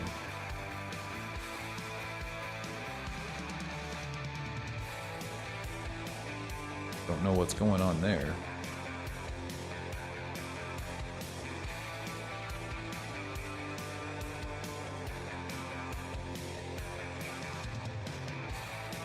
Huh?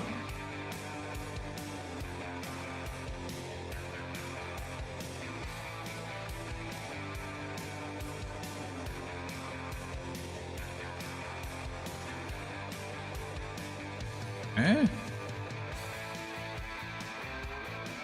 Nothing's wrong with the mesh. It's normal.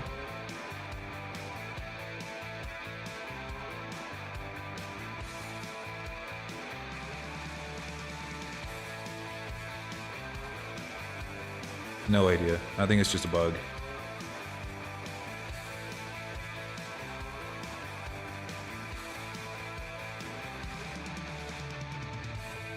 Oh wait.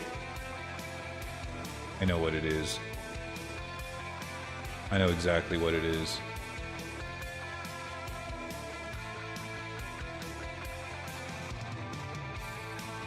I think it got mixed in with the chest. No? Okay, never mind. I have no idea what it is. No idea. No clue. No idea what's going on. I'm a hack. I don't know shit about nothing. Alright, now for the smaller scales, we just duplicate this layer.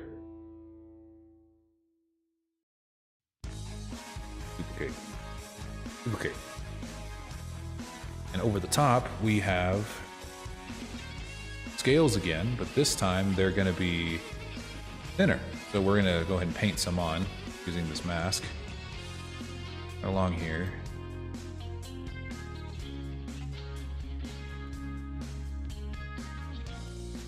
Fill out. A little bit smaller. Too small. Too big. Now this would 100% be easier with a tablet, but I don't have one. Now we can decide how big or small we want the scales to be.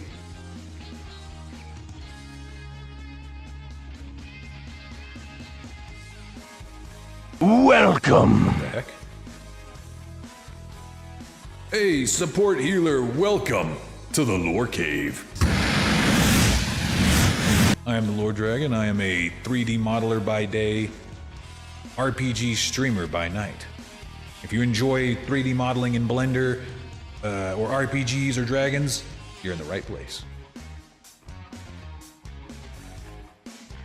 Okay, so maybe duplicating wasn't right. I think it was copy pasting. Damn it. Copy. Paste layer. I just started using Blender. Awesome! Then you're definitely in the right place. I'm not much in the way of tutorials, but people learn a lot just by watching me do my job. So I hope that you guys can learn, that you can learn something too, just by watching me make dragons and stuff.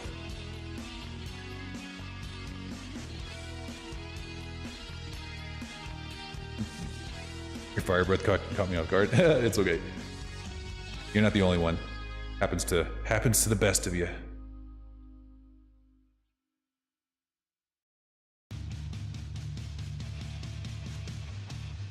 Okay.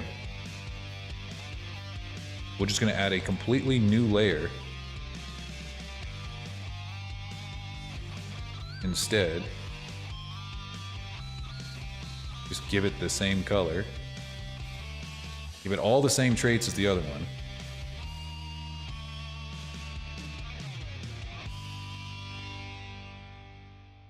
Paint on, we're using the black mask.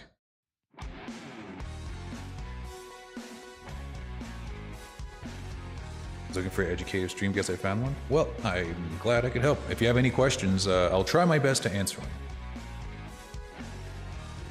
I will try my absolute best. There we go. Now it's just shrinking on the face. Okay, so,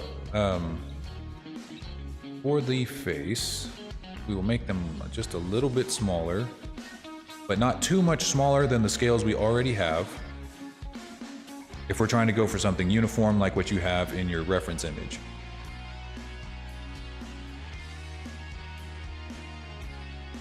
Or even in the other 3D model that you have. Let me take a look at that one. The Anthro one.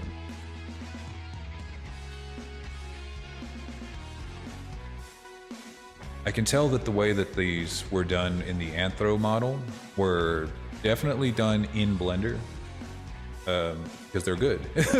They look really good. You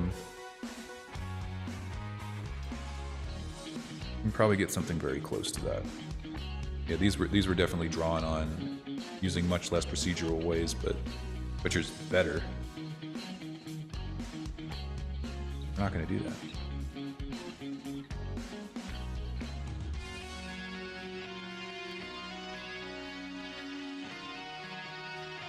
Okay, we don't want to get it in the ear. Yeah, he did them by hand in Blender? Yeah, I imagine. I could tell because they're combed. You know, they're actually like... they're going in directions based on the creases of your skin. Which is incredibly cool. Super Pog.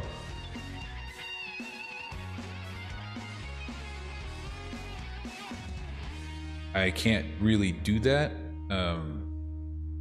because I think the way that the easiest way to do that is to sculpt them using a brush in Blender, and because I've looked up tutorials on how to do exactly that for my own models, and usually they sculpt them and then bake the mesh map into a normal map and then apply the normal map onto your flat surface. You did it in like a day? Yeah, I imagine. It's not necessarily like a long process, but it's difficult if you don't know how to sculpt. So for me, it's very difficult because I don't know how to sculpt. I know the process. I know what needs to be done, but I personally don't know. I don't have the tools to do it, and I don't have the practice to do it. So this is going to be how I do it. This is how I am going to do it for you.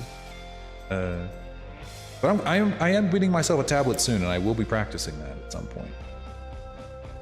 But I bought my sister a tablet for her birthday, so it's going to take me a minute to get my own. There we go. Make that rotation go all the way around again. This time they're going to be leaning backward.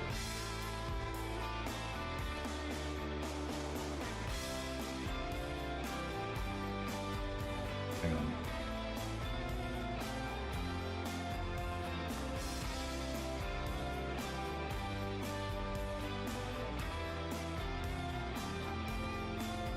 What tools he used in Blender? He used sculpting. So I can actually kind of replicate the process here, and I can give you an idea. Whenever you are coloring, or whether you're sculpting in Blender or if you're texture painting, you can decide to make your brush shaped in a very peculiar way, and you can code the brush to paint in very peculiar patterns. So let's say, let me go to the wings. These are more apparent on the wing. So on the wings, let's say if I wanted to paint like a flower pattern on here, or yeah, let's say I wanted to paint like a flower pattern and I wanted it to be red because it's gonna be cute, right? We're gonna make it super cute. Gotta give it a color first. Let's give them like solid red color. So normally you can just paint, and a default brush is usually kind of like an airbrush. But let's say I wanted flower pattern, but I don't want to draw each individual flower because no, I don't want to do that. So what we're going to do is we're going to take this flower here, this stencil, apply it to the alpha, and now I draw his flowers. That. But what he used in sculpting, you can do the same thing, and it doesn't just draw a flat surface. What it will do is it will actually deform the mesh underneath the brush and actually lift it up to actually sculpt the scales without him having to go by hand and sculpting each individual scale. So he can just do this in the direction that he wants it to go in, and you can even set it up so that the position jitter is a little bit further apart, and you can make it so where they go everywhere.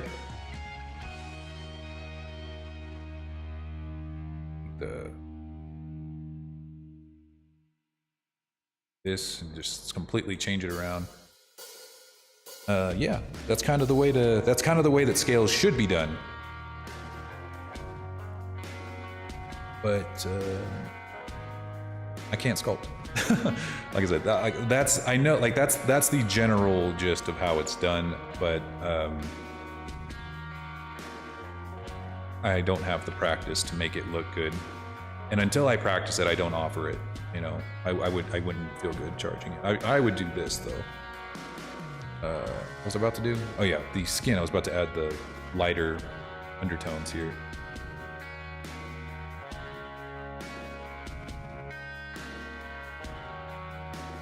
I'm gonna add another thing of scales.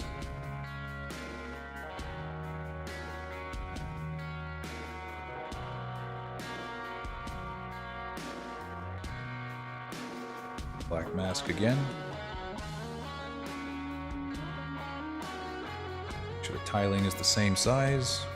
9.8.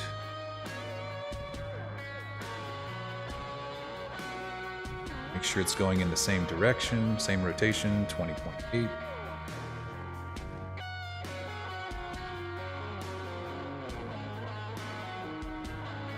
Because apparently copying and pasting isn't working right now.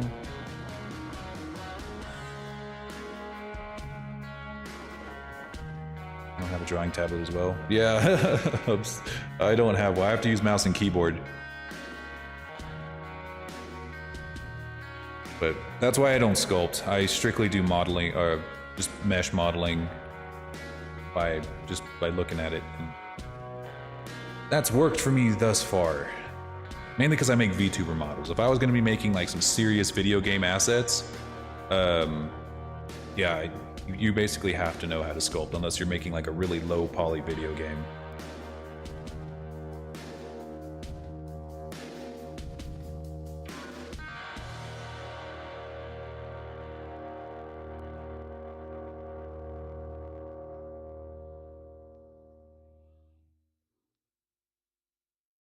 Getting close to the end of the day today. I really wanted to get more done, but that UV really fucked me up. Fortunately.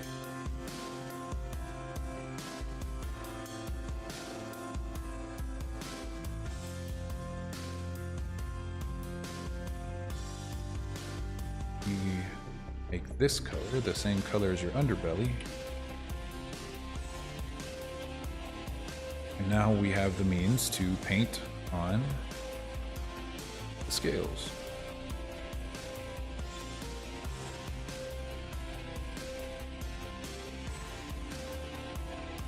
And then we'll blur them to make them a little bit better. Oh, chill.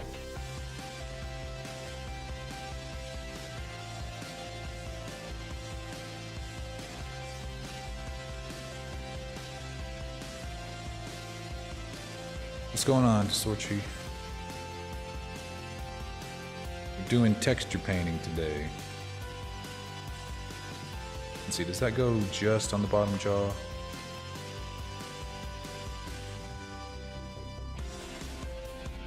Kinda. Where does it blur over? Oh, it kind of goes into the top jaw too. But I think. A little. I'll blur it in.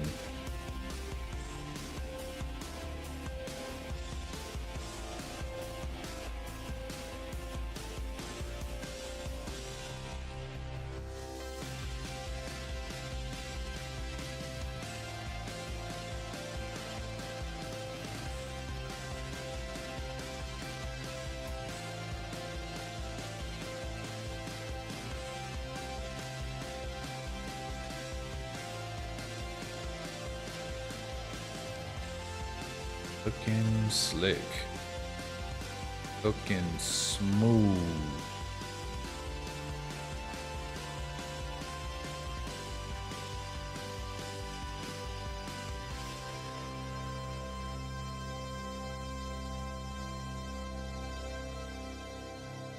This is not final. Like I said, this is... We're giving it the base, and then we're going to do detail work after we get the broad strokes. The horns...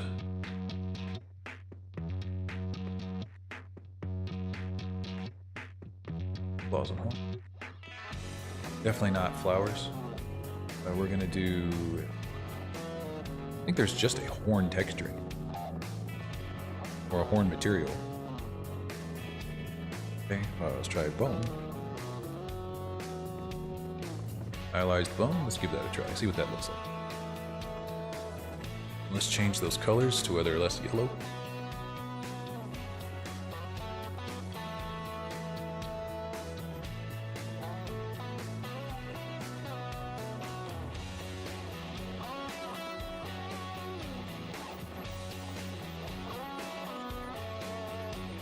All Eastern dragons skip leg day. Wrong. They don't skip leg day. They are one massive leg.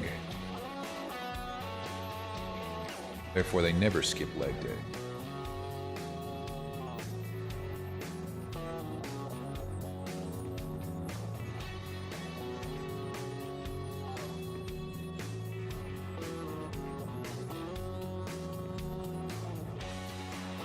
I think I can do these bones. I think I can do these better. I'm going to take off the dirt. I think the material itself is good, but I'm going to just add some stuff to it. Save. I'm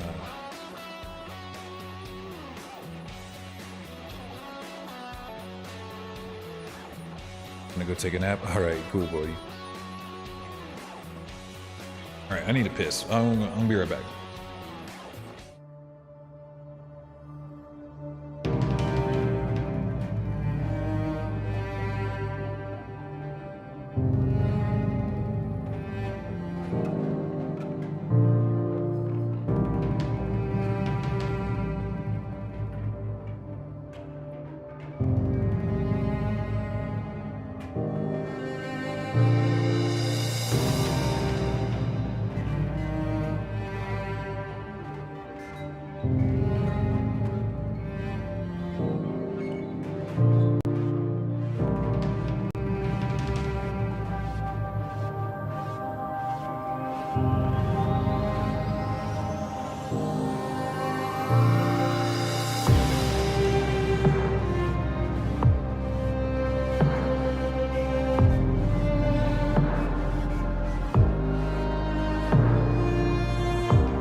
Whoops. More dragon! God damn it. Forgot to turn that off. My bad. Sorry about that. Anyways, I'm back. Sorry for that jump scare.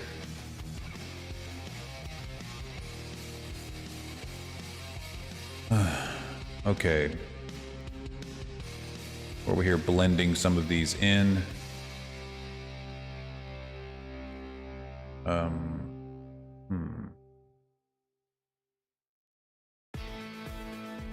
Oh yeah, we were on the horns. That's right. That's what we were doing. The horns. I'm gonna add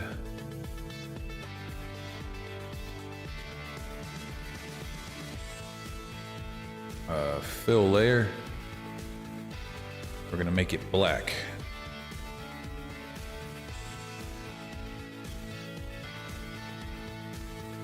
No, that's stupid. Hang on, I'm doing that backwards. Need just a brush layer. Just make it a solid black color with a space alpha.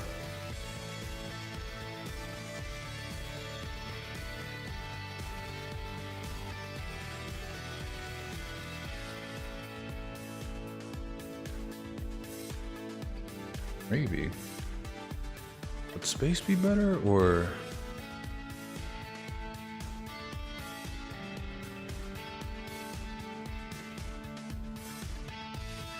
Try that. Oh.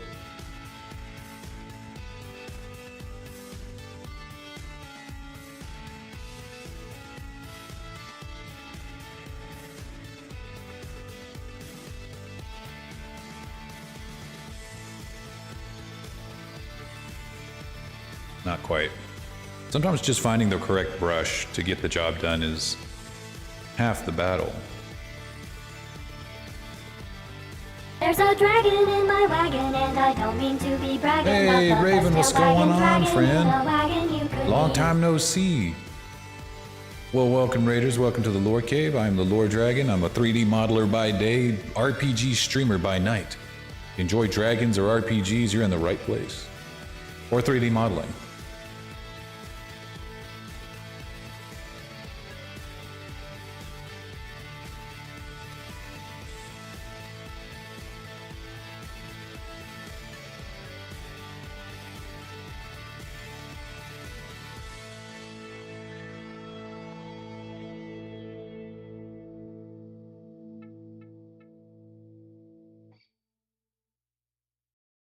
Not much? Well, that's okay. I'm just, okay, then I'm giving you a solid reminder of who I am, in case you forgot. If people don't like Monster Hunter Rise, I don't know, man. I don't know. I don't, I haven't played it.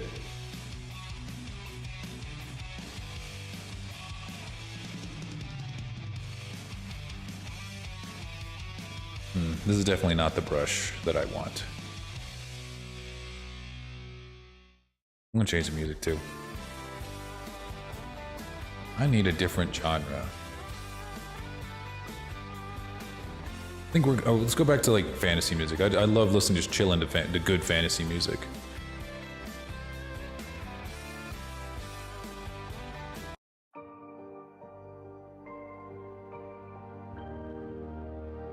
Okay. This ain't the right brush.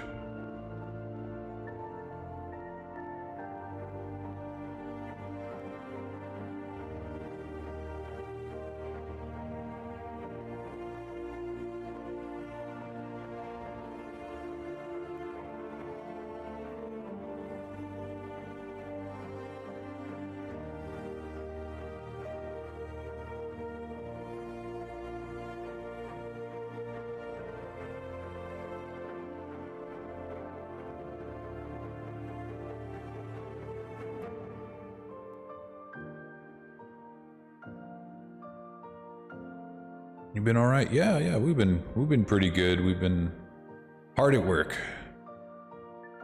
Missions have slowed down a little bit, but that's okay because I needed a lot of time to work on this guy. This one's gonna be not only a VTuber model, but a VR chat model, and it's gonna take a lot of work. to get this thing ported to VR chat is a quadruped dragon. Oh, there's my wife.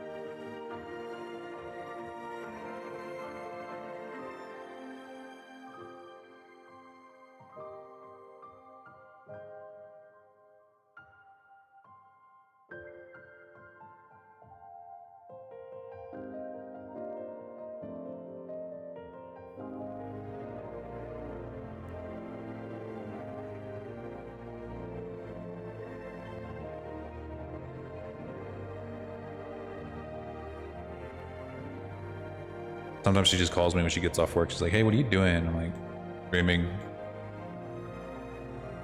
Like always.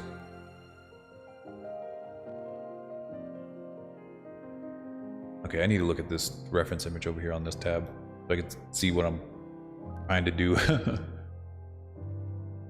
Kind of hard to see what I want or what the horns are going for from this reference. I might try a different. Let me look at the pictures you sent me of your anthro model. See.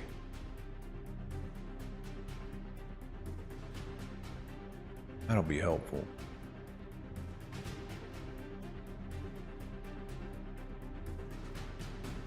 Okay. So from what I can see, what I'm trying to, I think what I'm messing up is that like your horns aren't, what those are like divots in the horns. Okay, yeah, so the horn, like, I've been struggling for a second, trying to figure out how I want to color these horns, because they're not, like, pure white. And I don't think it's color that I need to worry about so much as it is, like, divots in the horns. Or, like, valleys. So I think a better solution,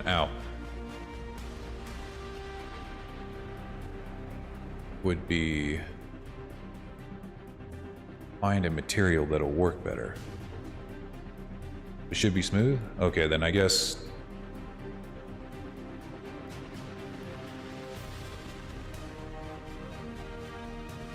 just delete that.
It's tough.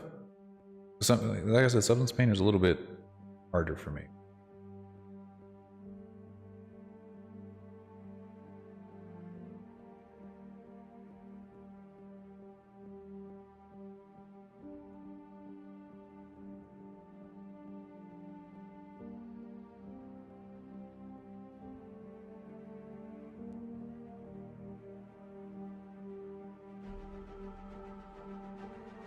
Along nicely. Well, I appreciate that.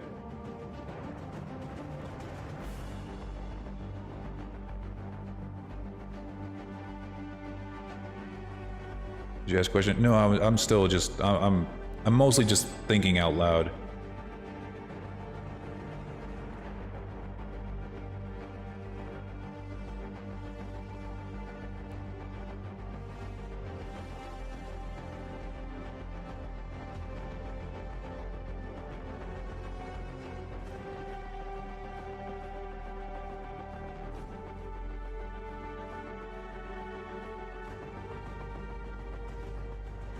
Yeah. Let me see about the other bones. I know there's... What is it? There's bone and then there's another type of bone.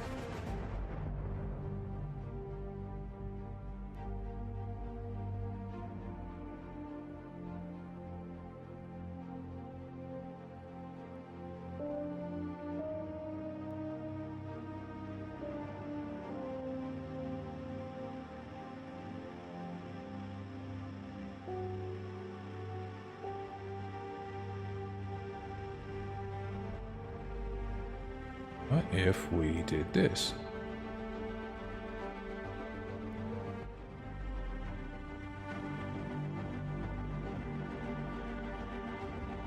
Instead.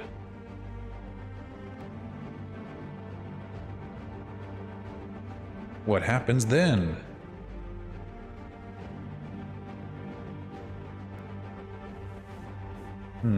I kind of sort of like how that looks a little bit better. Then we can add a generator.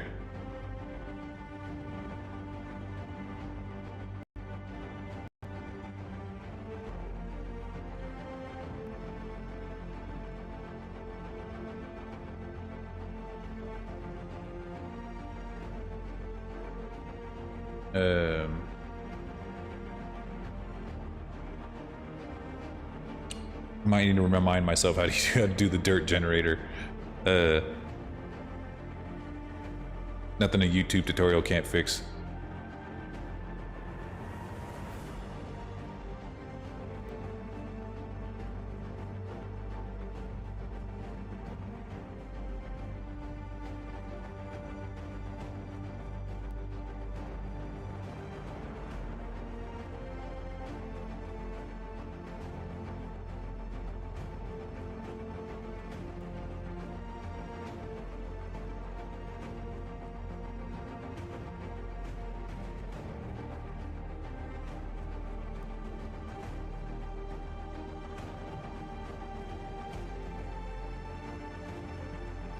That's fine.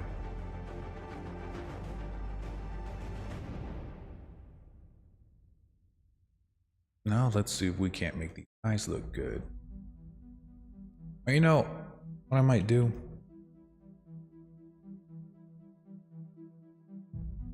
For these eyes. What color is his eyes?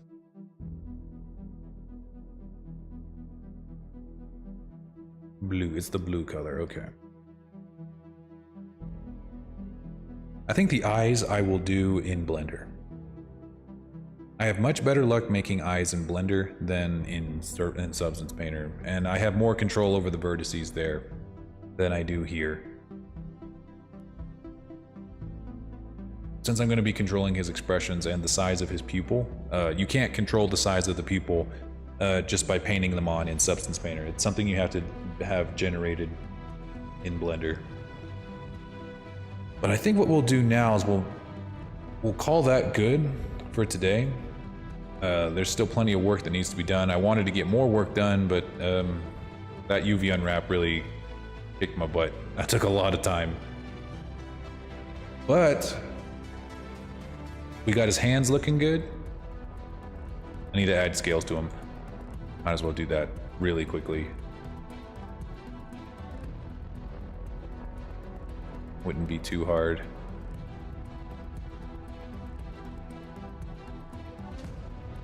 This was done right? Yes. It was done much more efficiently, or much more proficiently. Why is it not? Oh.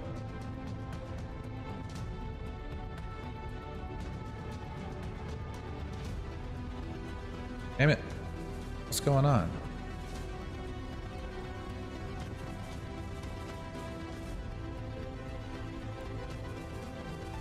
Oh, that's what it is. I have the I have the smear turned on instead of the brush. So stupid. There you go. You think I never touched Blender before in my life.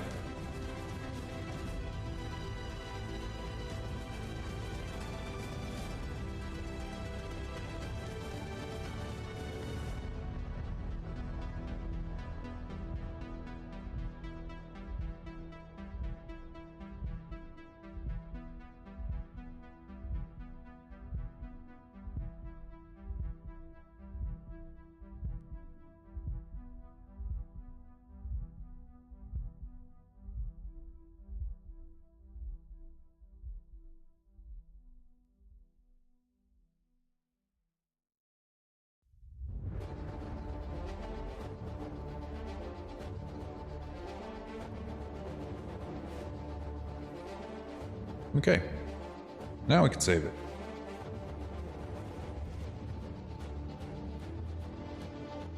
Neato. Alright, I'll do the eyes in Blender. I might be able to use this and just export all of these textures and then use the shaders in Unity to make them look a little more nuanced. Kind of like how I have mine right now. But we also got to rig him at some point. I'll probably do that tomorrow morning. Sadly, I won't be able to get a lot of work done on this guy this week because I will be out of town all weekend for my birthday. But I'll be working on him tomorrow. That'll be just about... that'll be pretty much all the work I'm going to get done on him this week. But next week, I'm going to hit it real hard. I'm going to probably stream a little, or work on him almost exclusively next week just to catch up. I don't really have a lot of commissions after this one, but I do have some. Not a ton, though. All right, I think that's it. That's it for Blender for today. We're gonna go ahead and we're gonna move on to Fire Emblem now. Let's see. Better close Substance Painter. Substance Painter does take a lot of resources on your computer. Powerful tool, but man. All right. I'm gonna go ahead and cut the music off too, while we're switching games. All right, let's see. I was testing this earlier. I managed to get it to play. Now let's see if I can get this emulator to actually work while streaming. And also, I guess we should change the game on title.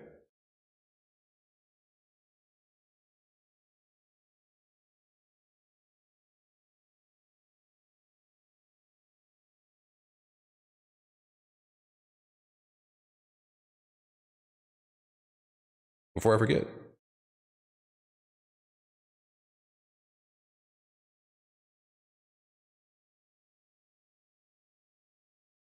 Yeah, no joke. This is probably one of my favorite Fire Emblem games of all time. There's probably a lot of like nostalgia talking whenever I say that, because it was my first Fire Emblem game. But I stand by that.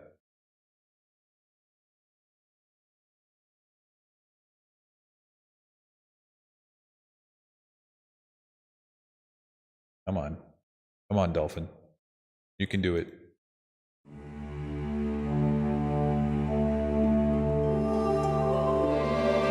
You can hear the game. Chill on that volume, though.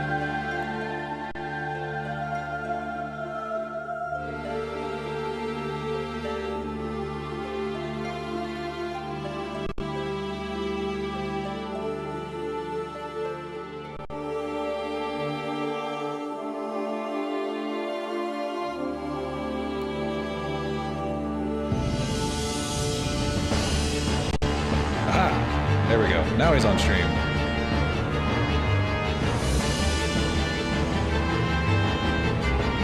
I'm telling you, man, this is the best Fire Emblem game.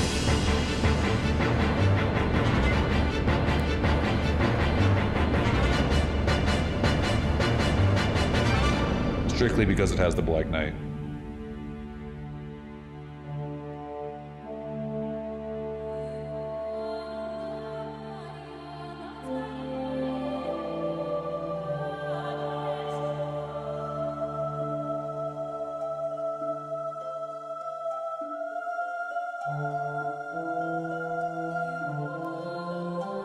I don't think it's going to let me change the title on YouTube.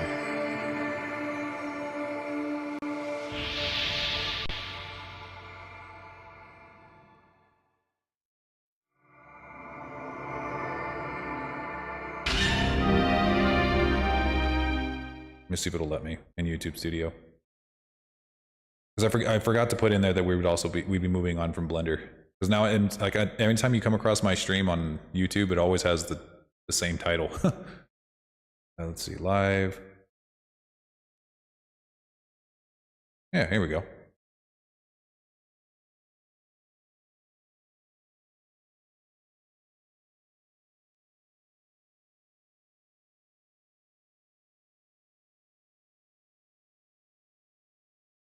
Don't know if that actually worked. Oh well.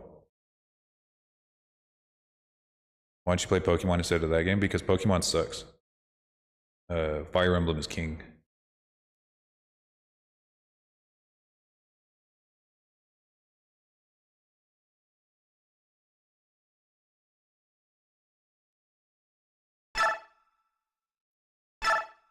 All right. Of course we're playing it on difficult mode.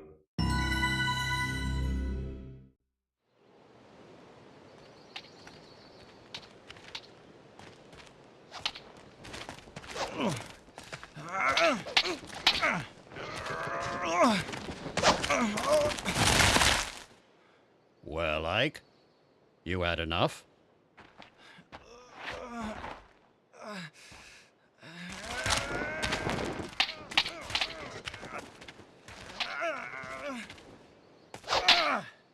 Dad! Ike! Oh, missed.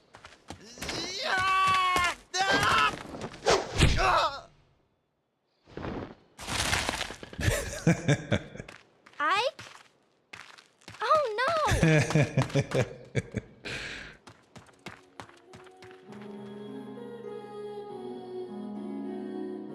That's what I'm gonna do to my kids. That's what I do to Junior. Whenever he thinks he can beat up his old man. Nope.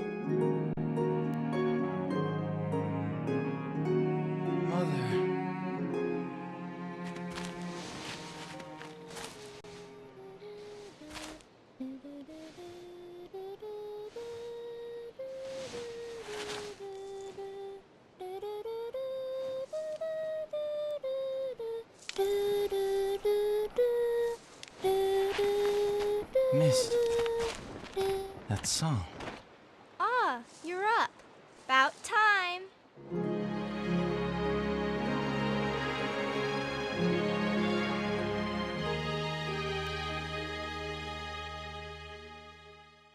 I wish all of the cutscenes in the game were like that.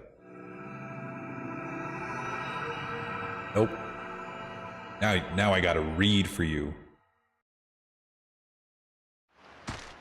Hang on, I'm gonna move myself out of the way because I need to actually read this.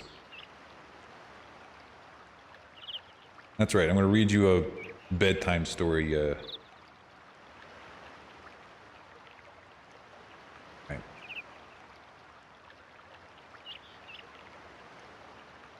Are you alright? Yeah, I'll be fine. So the sleeping prince awakens. Father, I can't believe you. I know those are practice swords that still would whip your ass, by the way. But they're still heavy. You have no right to be so rough on Ike.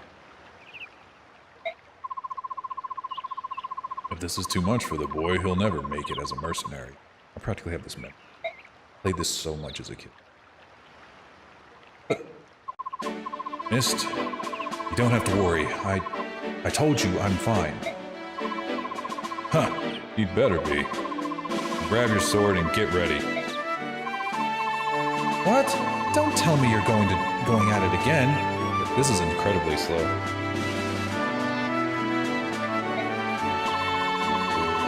Just until I land a single blow, I'm not giving up until I can get one good hit in on Father. I understand your resolve, Ike, but it takes more than a strong will to...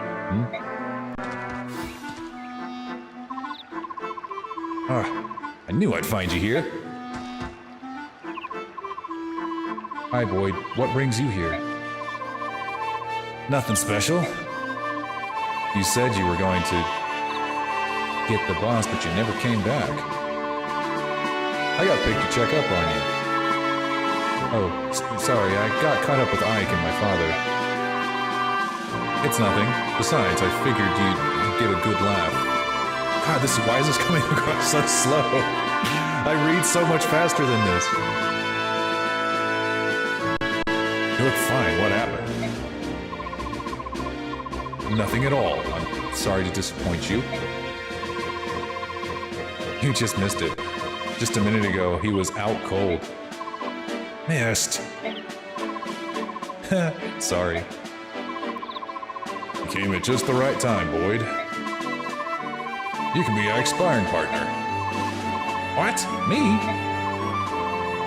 I'm beginning to think it would be better if you sparred with someone closer to his own skill. I understand. Thanks for your help, Boyd. I don't know about this closer to his skill business, but I'm ready.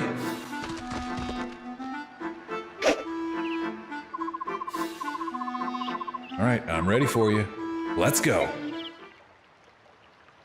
All right, first things first, we gotta do there's like a bunch of options that we need to go through here.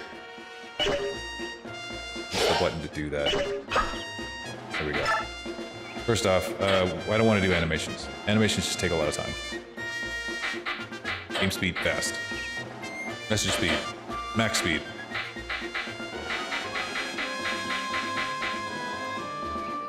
Let's see, I gotta make sure, I think all animations are turned off. Healing and otherwise. Yeah. Nice.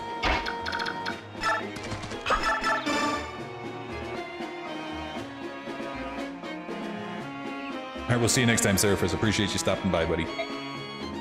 You can do it, Boyd. Or you can do it. Boyd's got nothing. Take him out.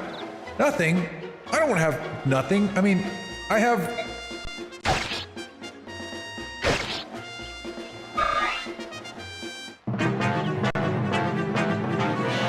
I'm not done yet. We're just getting started.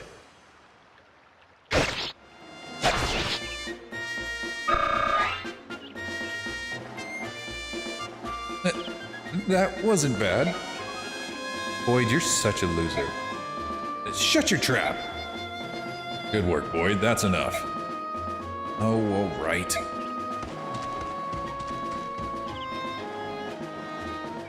Swordsmanship was decent enough, Ike. Don't forget how it felt. It won't always be that easy. I know. Now that you're done warming up, it's time for you to face me again. I was hoping you'd say that. But first, Mist. Right here. Here you go, Ike. It's a vulnerary. I'd recommend using it now before you fight Father. Last time he knocked you silly.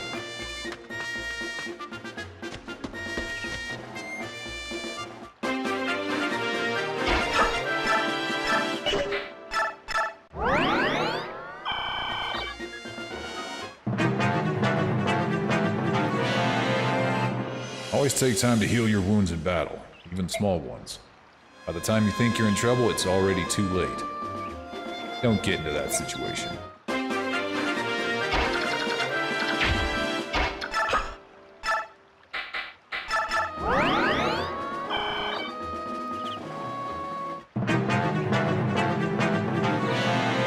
Get ready, Ike. Here I come. Give it your all!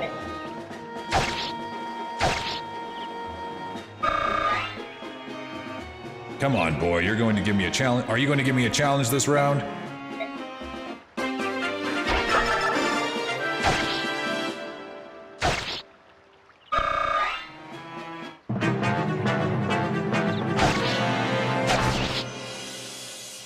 Ugh.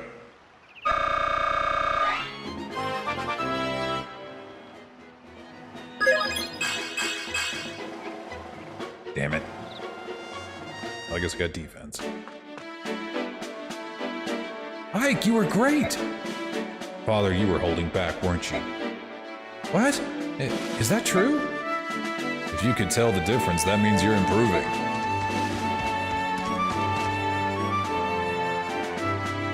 You know, I really wasn't giving it my all either. That is such a lie. Ugh. So, Father, does that mean you finally admit that I'm ready? What? To join the company? To take on a job? Yeah, I mean, Boyd's already out there on the battlefield. I'm ready. I'm tired of being a trainee. Listen, the difference between you and me is that I'm a professional. Professional who just got beat. That's just random chance. Random chance. You got a point, Ike. Alright. Tomorrow will be your first day as a full-fledged mercenary. Really? But if I think it's too much, you're back to trainee status. You better work hard. No problem. Watch.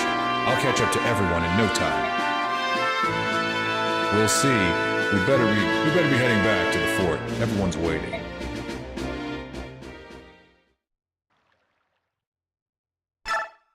We did it, guys. We beat the prologue.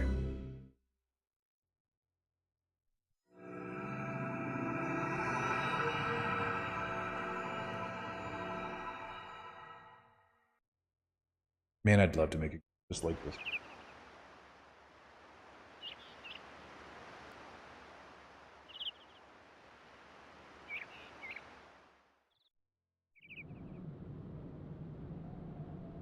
Good morning, Ike. Today's your first day as a professional soldier, isn't it?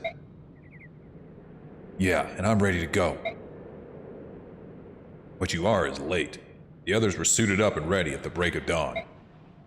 Sorry, I'll get up earlier from now on. So, what's my first job? I'm talking with Titania right now. Wait outside until we're done. Yes, sir. Very well, Commander Grail. Shall we continue? You were telling me about some bandits that needed taking care of, weren't you? Correct. The request comes from a nearby village. According to our reports, the bandits are not all that strong. I think it best if I ride out and take a look. I plan on taking Oscar and Boyd along with me. Just the brothers?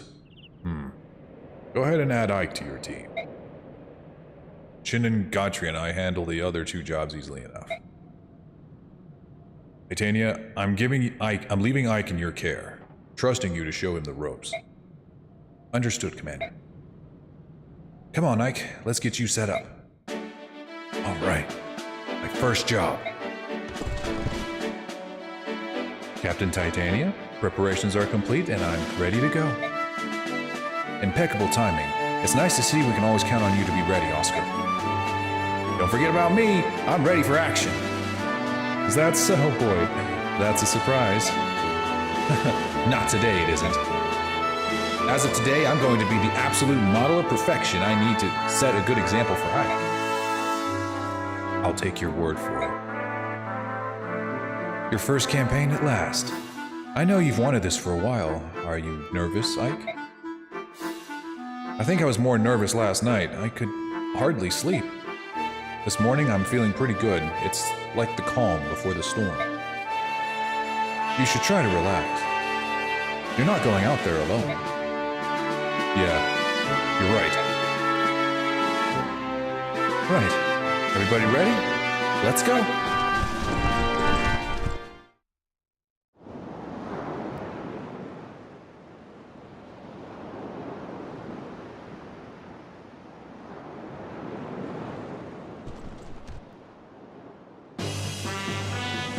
This is the village of Chaldea. The bandits are few, but we mustn't get careless. Our goal is to take out the bandit leading from in front of the large building and then secure that building. Ike, listen up. All this stuff is old news to me, but I can give a rookie like you a few tips.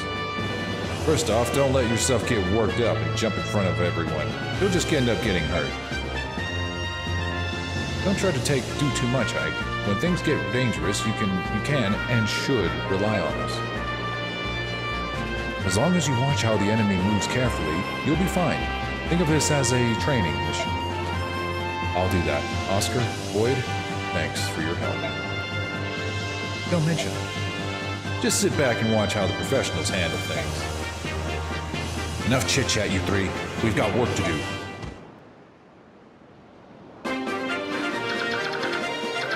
I remember the first time I started playing this game. I had no idea that it was permadeath. No clue at all. And then Boyd died. And then at the end of the mission, he didn't come back. And, I was quite sad. the cutscene changes depending on if if somebody lives or dies.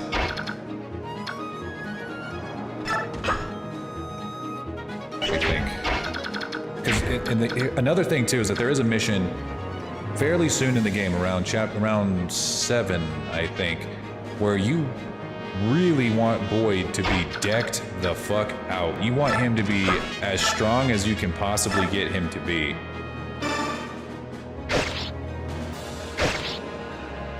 Because you need somebody right up front with a poleaxe, and it's better that for it to be him so that you can have, because I don't think Titania is even there. It has to be all of your normal units.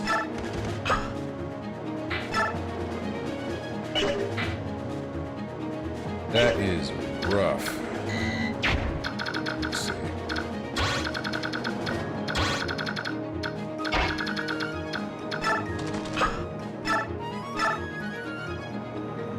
Double him. I shouldn't attack.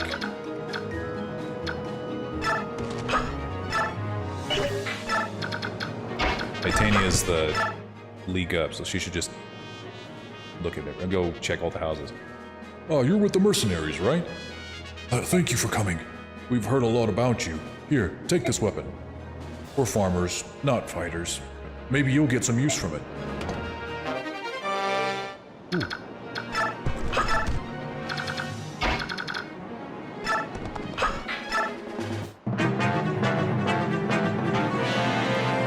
What's going on out there? That's some sort of army? Huh, a bunch of mercenaries looking for their next meal. The villagers must have hired them. Listen up, lads. Hurt them and hurt them bad. We'll let this bunch live. We let this bunch live and we'll have hordes of hired swords hounding us for the rest of our days. It's those fool villagers. They think they can buy a bunch of sell swords to chase us away. It ain't gonna work out how they want it. All they get for their trouble is a bunch of ruined houses. Tear them down, boys. That'll teach them. No, their house.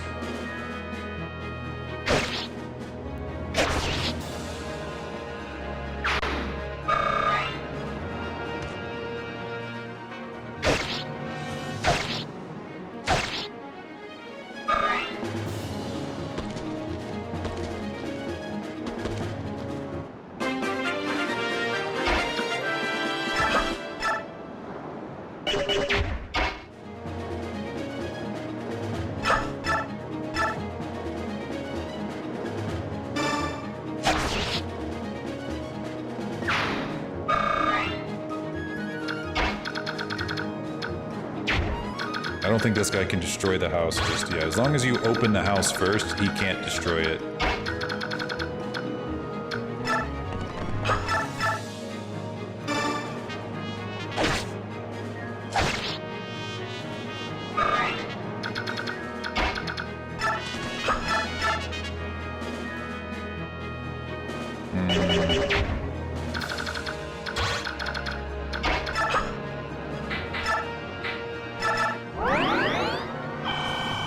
That'll do just fine.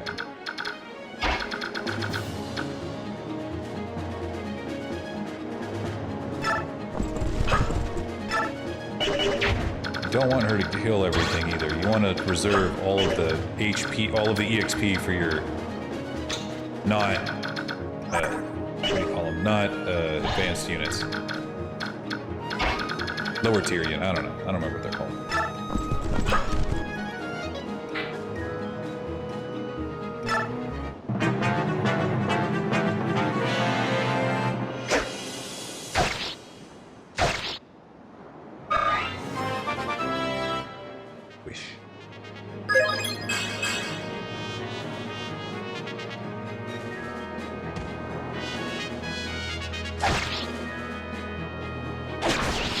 I usually take Oscar and Boyd to endgame every time.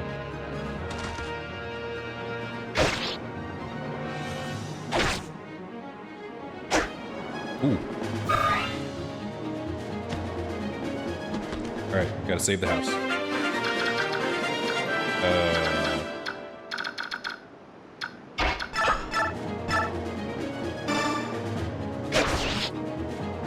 That first.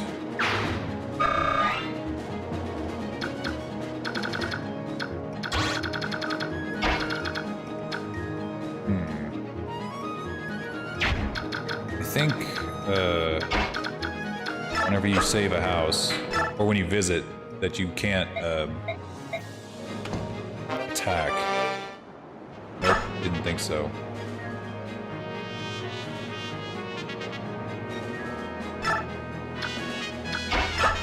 I probably should have let... Yeah, because if this guy attacks Oscar, and this guy attacks him, I think he's going down. What are their damages? 7 and 7. Okay, so he will survive if they both attack him, and he will kill this guy the second that he does.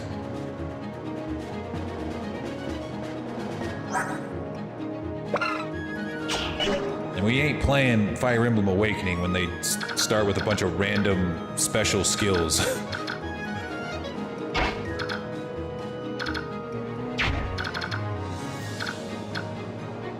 Let's see. Can Ike tank them both? Yes, he absolutely can. Yeah, I can absolutely tank them both. Just have him vulnerate up and he'll be good to go.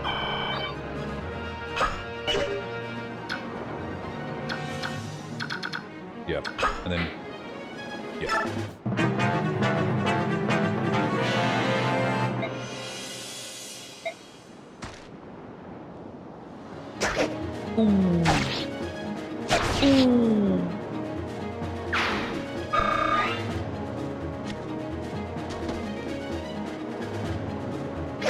Big mistake, bucko.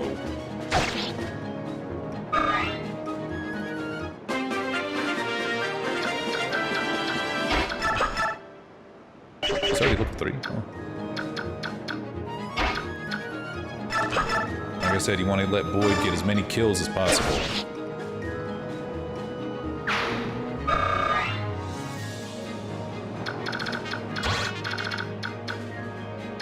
Dang, I should have put him right there.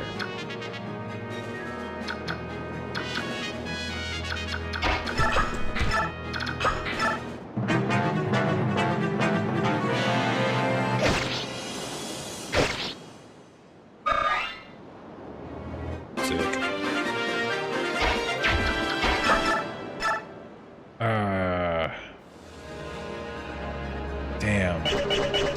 Yeah, I'm just gonna let him duel it out. Vulnerate up and let him duel it out.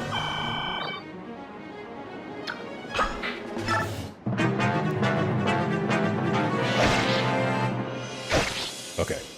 Now I can get the kill. See, because if I would have let Ike kill him, he wouldn't have got this level up. And now we can squeeze him for just a little bit more EXP. Hard mode, you really have to...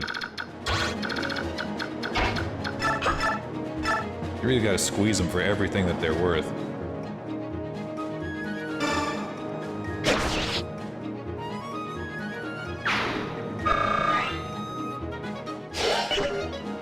Cool.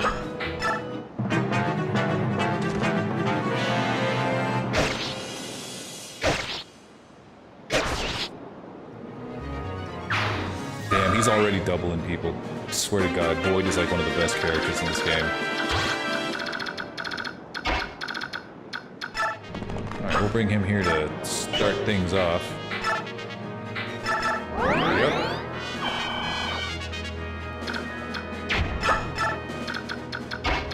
Boyd do the same.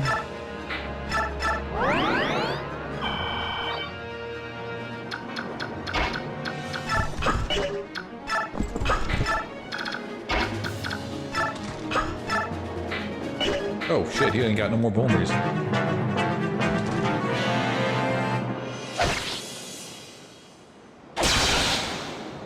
Damn it. That's okay. There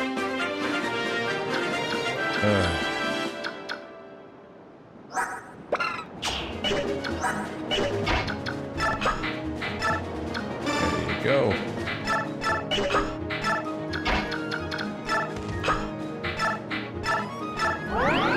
Alright, and then we're gonna squeeze this guy for every bit of EXP that he's worth.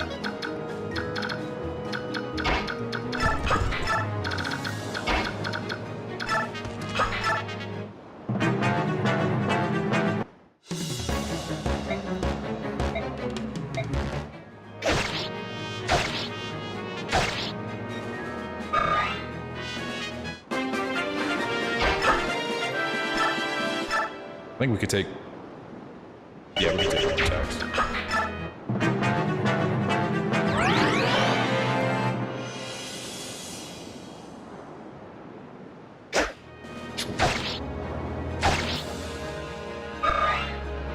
Alright, we should be able to get at least one more out of him. One more chunk of EXP out of him. Well, actually, no, Ike's gonna double him and... Yeah. That'll be it. I meant for better than this. I don't want to die here. Too bad. Sucks to suck. You should have learned the weapon triangle, my friend.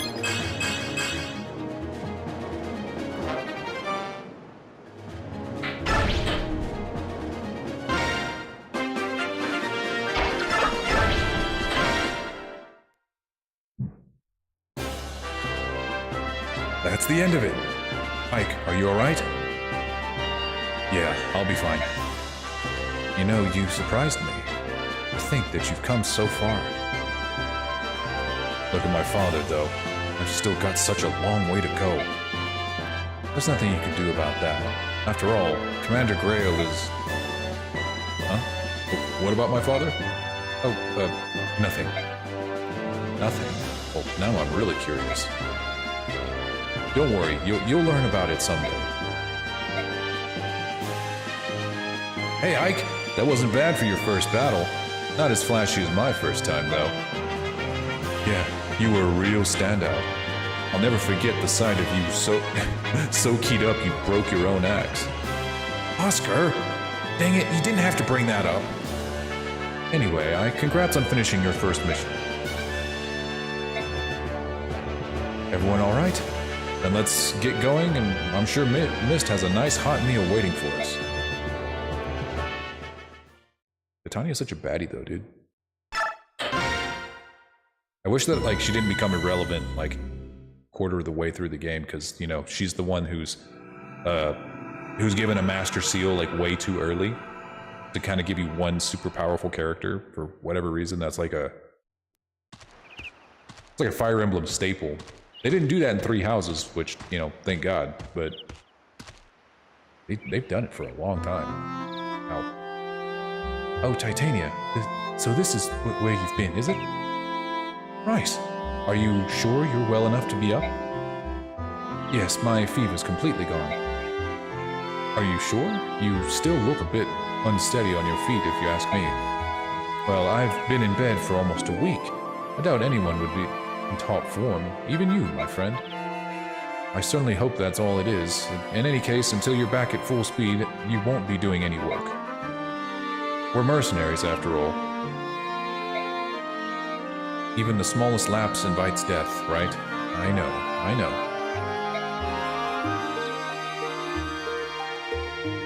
My apologies to the rest of the team, then. It looks like I'll be recuperating for a while longer. It's for the best. Take your time and get fully rested and restored. You are our sole staff wielder, Bryce. It's harder work the more we depend on you to be at our sites. Can't read.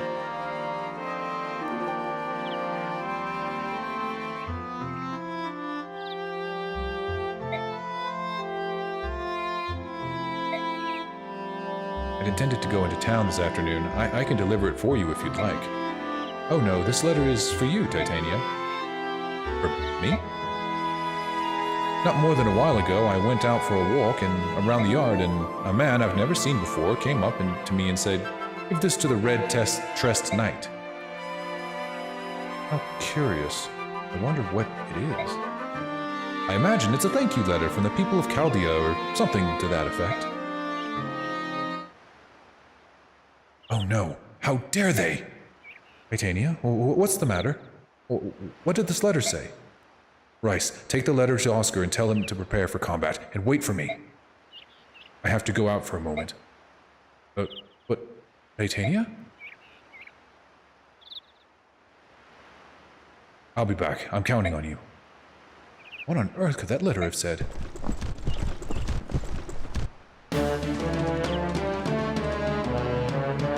Everyone, come quickly. Hey, Rice, so how are you feeling? What is it? What has you so agitated? Has something happened? It's Mist and Rolf. They've been taken by bandits. What? What are you talking about? The two of them went out early this morning to gather wildflowers. Sure, they're not back yet, but... Earlier by the gate, a man asked me to deliver a letter to Titania. It was from a group of bandits. Kidnappers. What are we going to do? Let me see it.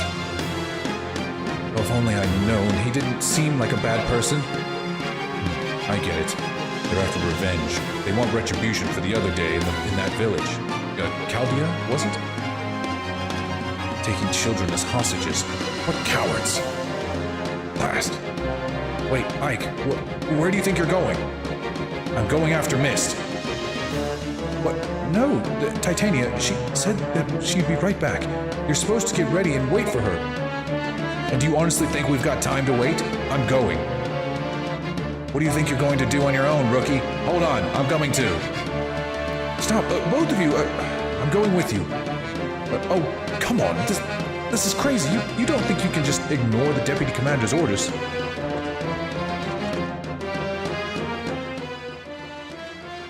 The road forks here. Which way do we go?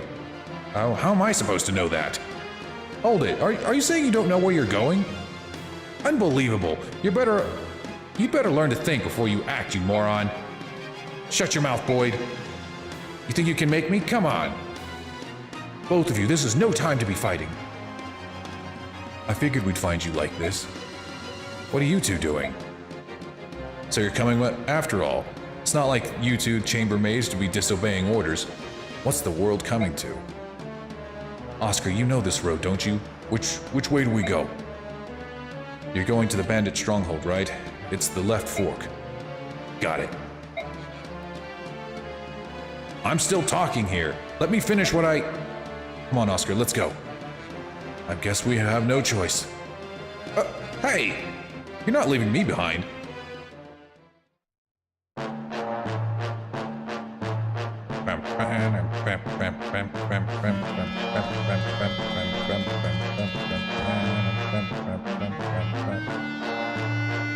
So you came, did you, boys? Is it just you, then? You came alone? You seriously underestimate what we're capable of doing to you. Now, where's that snobby, red-haired wench you ride with? Titania's not here. It's just us. And I want to know right now... What I want to know right now is whether Mist and Rolf are safe. Yes, of course. We've got them locked up safe and sound in that little shack back there. We got no problem with those. We got no problem with those brats. What we're after is a little revenge. We want the redhead and her pups. And that'd be you, boys. Then hurry up and let those two go. We're here, aren't we? We've got no reason to hold them. You're here, but Red ain't. We'll just keep the brats until she arrives. Dang it. If you're so impatient, I guess we can start by killing you whelps. You all ready to die? Come on out, it's time to play, lads. Oh yeah, I forgot there's a bunch of them. Bryce, move to the rear. If anyone gets injured, we'll need that. We'll need you to We'll need you on hand with your staff. Understood. Take them, lads. Without the red-haired knight, they're no match for us. What'd you say, dirtbag? We'll make you regret those words. Little does he know I never use Titania. Ever. Unless I absolutely have to.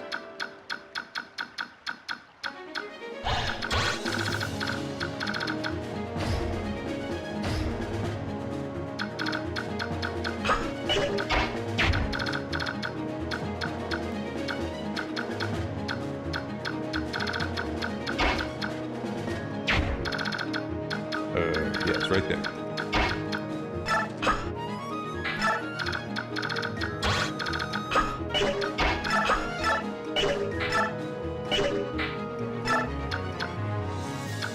All right.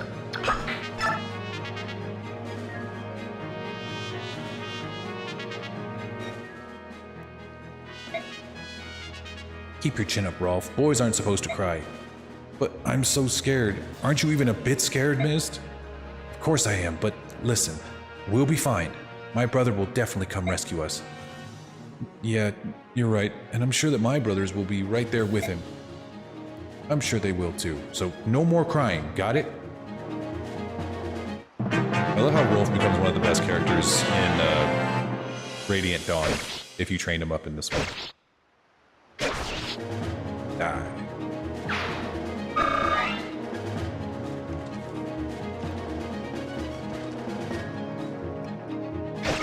Ow.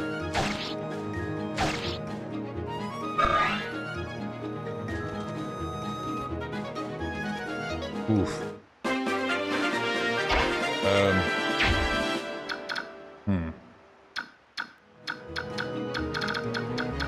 Alright. As long as they can't attack him, we're good.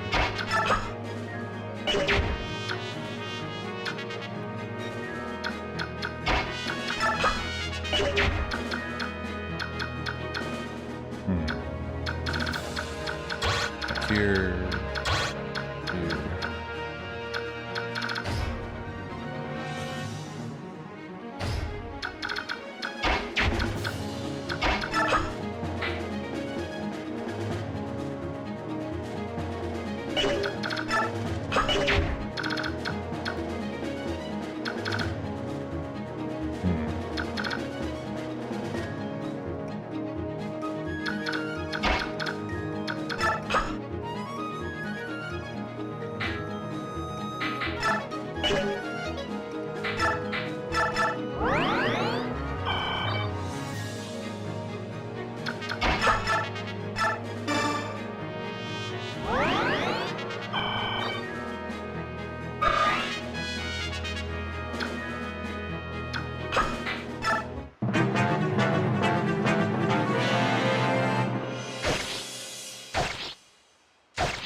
Uh-oh.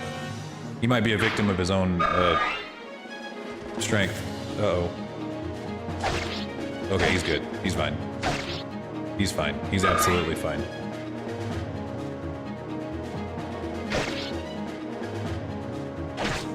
Don't you just hate that when you kill people too fast, and they actually, keep landing hits on you, so you just keep, you start filtering through them until eventually you die because you kill too many people too fast. Okay. Alright. So now we need to get to a point where we are just hold up as much as possible.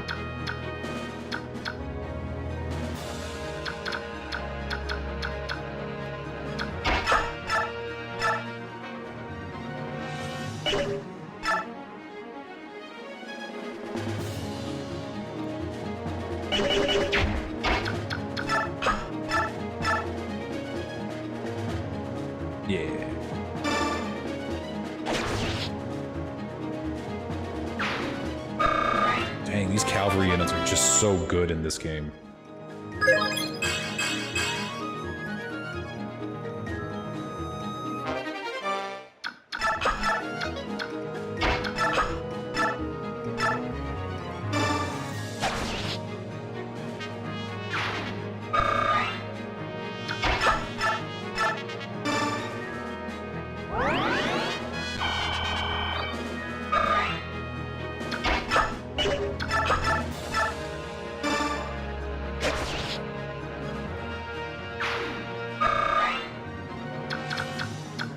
No more malarkey, Jack.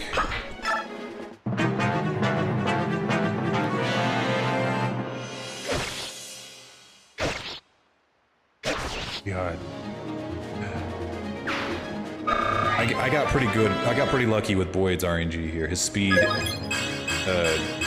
got hit, I think, twice, and it's just enough to just completely wreck everything. Ooh. And his strength is already high too, so it's just I've gotten a pretty good start with Boyd.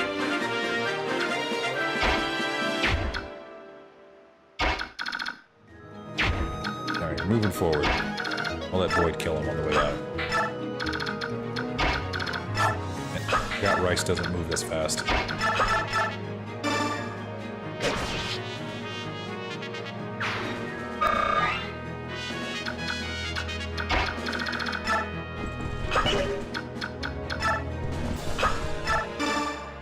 Titania, I'm sorry, I ran off without... We'll talk about it later. For the time being, keep your mind on the battle, Ike. Right.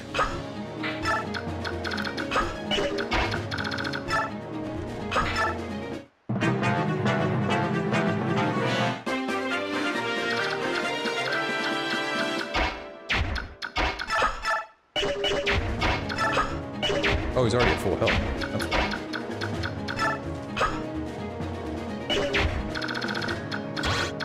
Yeah, we're good.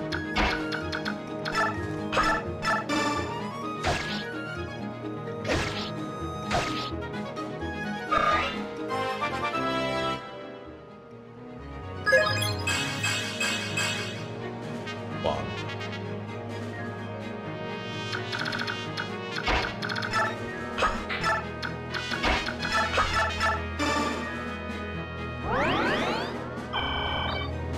I will say, even on hard mode, the AI in this game is way less brutal than games that came after. Way less brutal.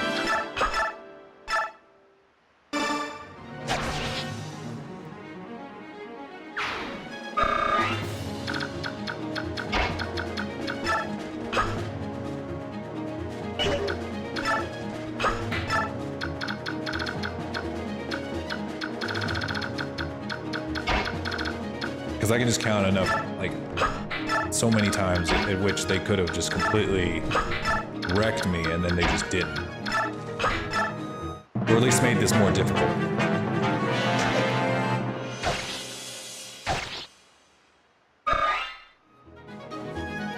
Alright, here they come.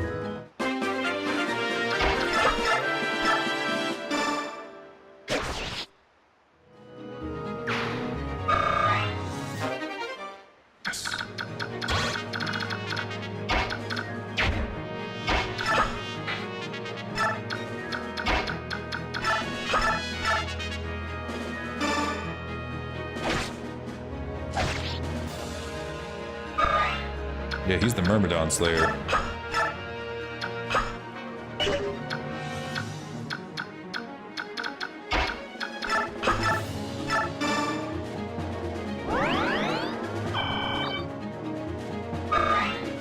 Of course, this is like the first actual level, so, or the second actual level, so maybe they're just waiting for a right opportunity to turn the AI up to like 20 and then push my shit in. Oh, you bitch.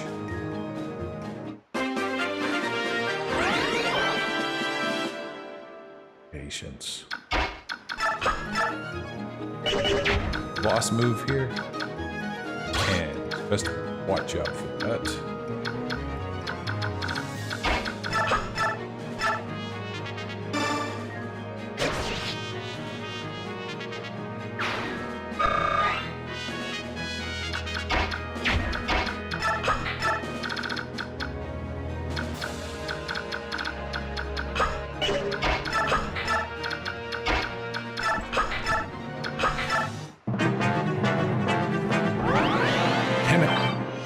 Quit using my vulneries, you bastard. I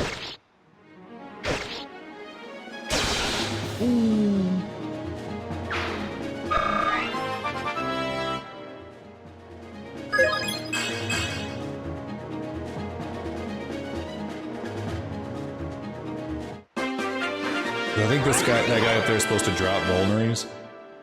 You kill him, but he's using them all, I think. Nope, never mind. He's not dropping them. Alright, who's getting this kill?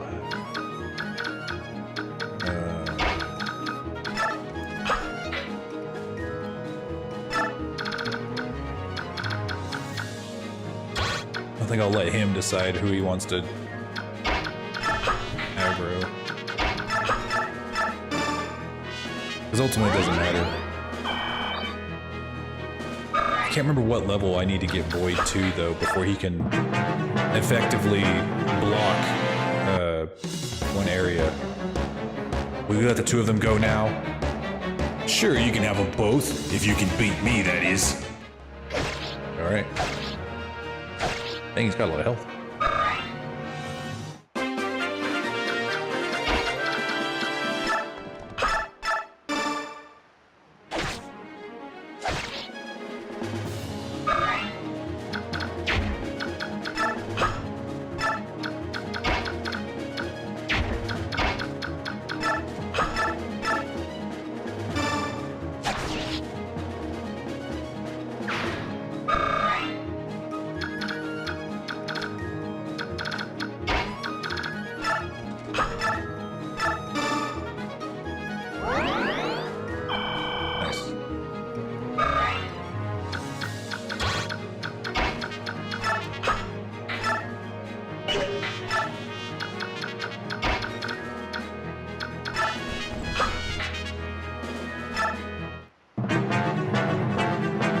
Squeezing this guy for a little bit more EXP.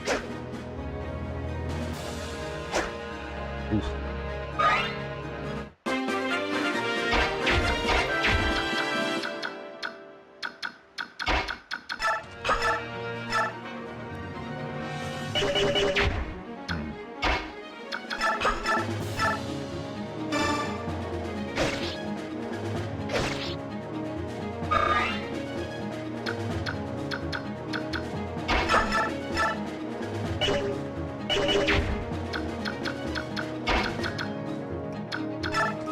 Alright, I'll let him decide who his killer is gonna be.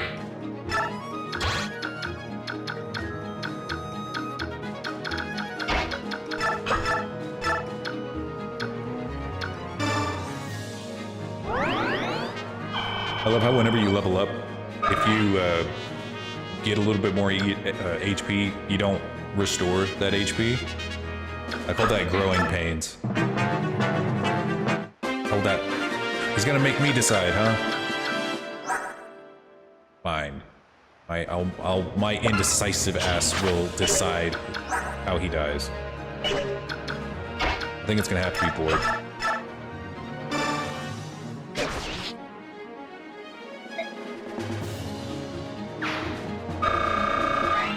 Nice. All right. Somehow we did it. Somehow? What do you mean somehow? We did it because we're better than them. Boyd, calm yourself.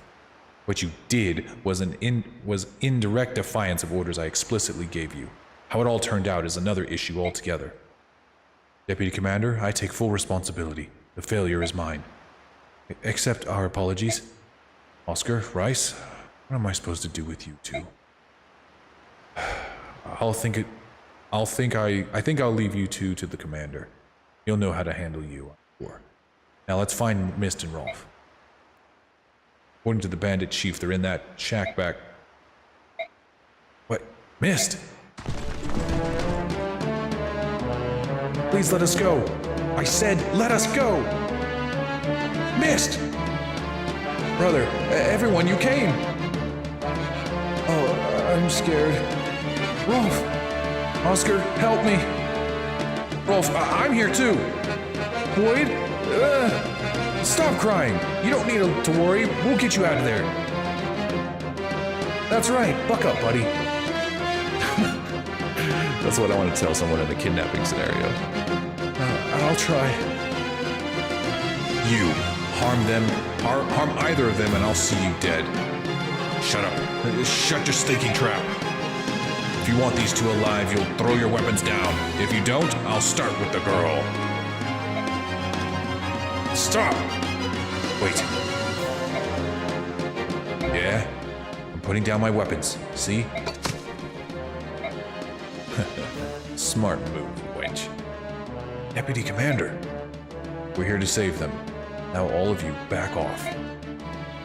Okay. Dang. This stinks. Alright, so now you're all unarmed. Which means all you can do is watch while I gut this whiny brat like a fatling pig. Ah!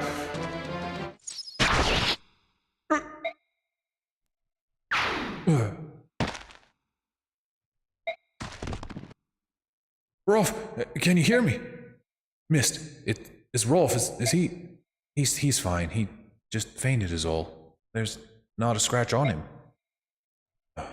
Don't do that to me. I'm just glad to see you both alive and well. Your brother's so brave. Yep, thanks. This guy's dead. This arrow, who shot it? A single arrow right between the eyes. Who else could make a shot like that? No one, that's who. That voice.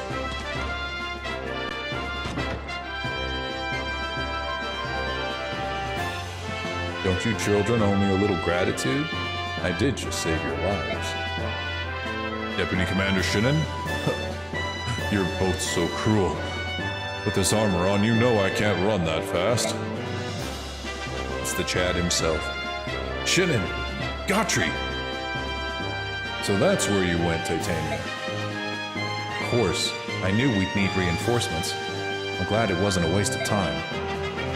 Well done, both of you. In the end, I got to feather someone, so it was worth the rush. All I did was sweat. That was hard work. Brother! Mist, you did well, sis. You must have been frightened. I never stopped believing. I knew that you and the others would come to rescue us. I knew you would come. So, I was fine. Really? That's an improvement on your usual sobbing and nose running. You jerk! My nose does not run! Alright, come on. Let's head home. My goodness, what a day it's been.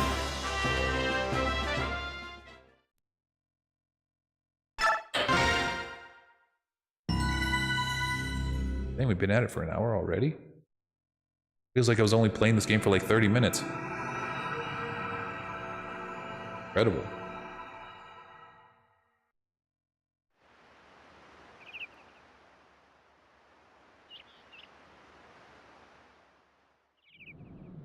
You wanted to see me, Father? Sit down, Ike. We haven't had a chance to speak yet. Titania told me what happened while I was gone, about the kidnappings, about my own men disobeying Titania's direct orders. I was the one who left first.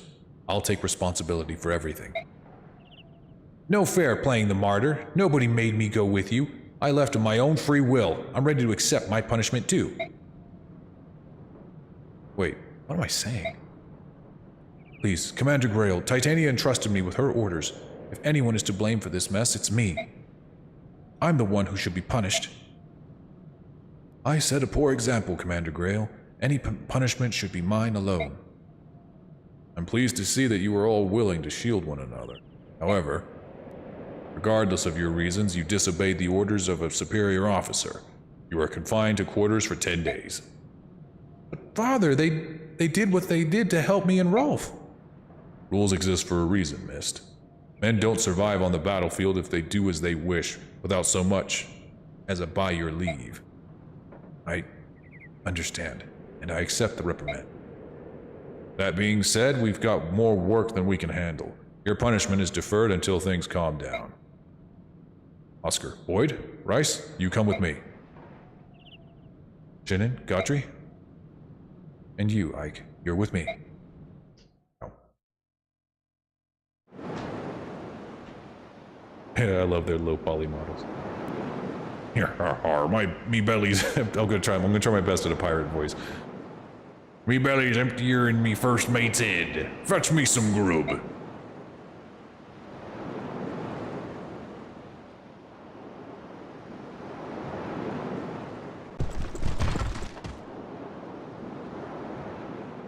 That's the pirate ship in question, isn't it? Aye. They sailed into port a few days ago and have been causing trouble ever since. I pray that you and your companions can drive them away. I understand. We'll do all we can. Feathering sea scum is like shooting apples off a tree. Let's do the job and get out of here. Oh, Deputy Commander.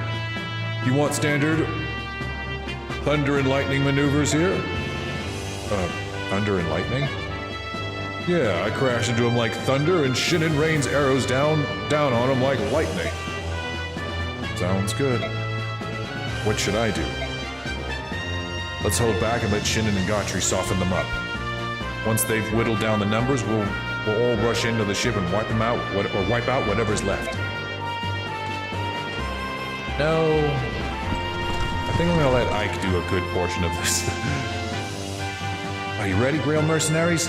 Move out. Autobots, roll out. Let's go. Wait, choose units. Can I like... okay, I didn't think so.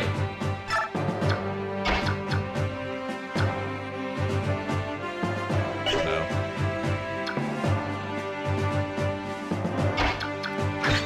There. That's like the only change I would make.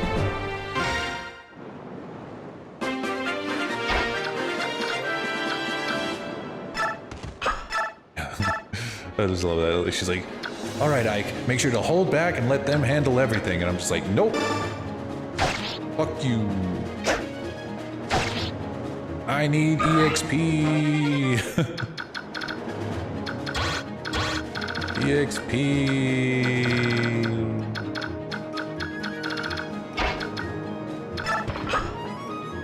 But bare minimum, I will give Ike a shielding here.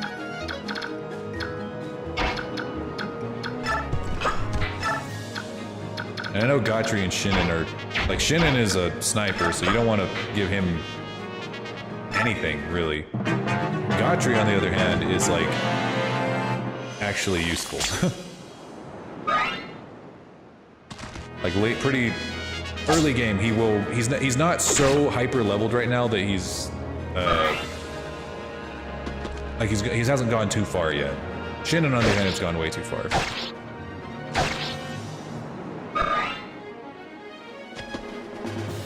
Any kills he gets here would be wasted on him.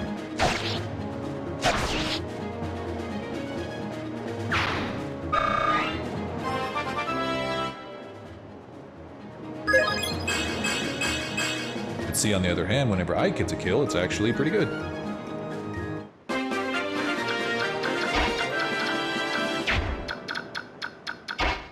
Anya, go to the house. Oh yeah, it's this guy. It's our boy. Town seems quite unruly, wouldn't you say? Is it always this dangerous? Oh, so it's plagued by pirates, is it? I see. That would explain why the people here seem so anxious. You appear to be a mercenary. Would I be right in supposing that you were hired to clean out the pirates? Here, perhaps you should take this. It might help you if you run into trouble contending with the pirates, but do hurry. I came all this way to see the world-famous fish market, and I'll never do so with these ruffians around. Best of luck to you.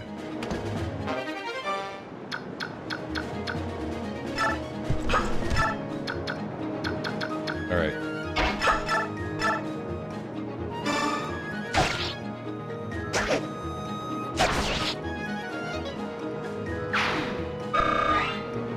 If I had rice with me, this would be like the ultimate level up for Ike.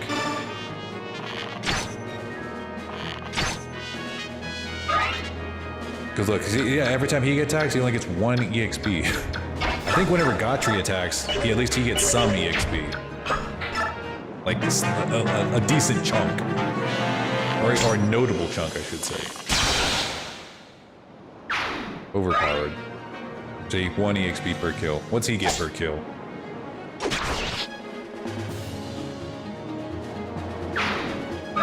Yeah, see, he gets about as much as everyone else.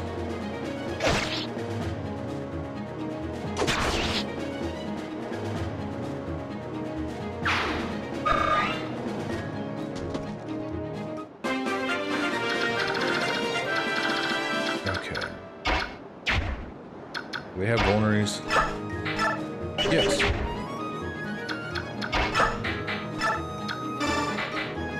Give him that bowl.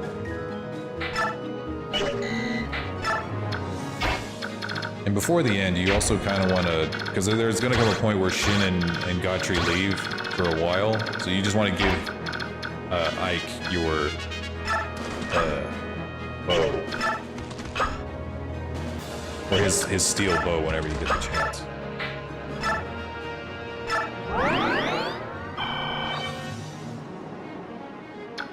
Alright.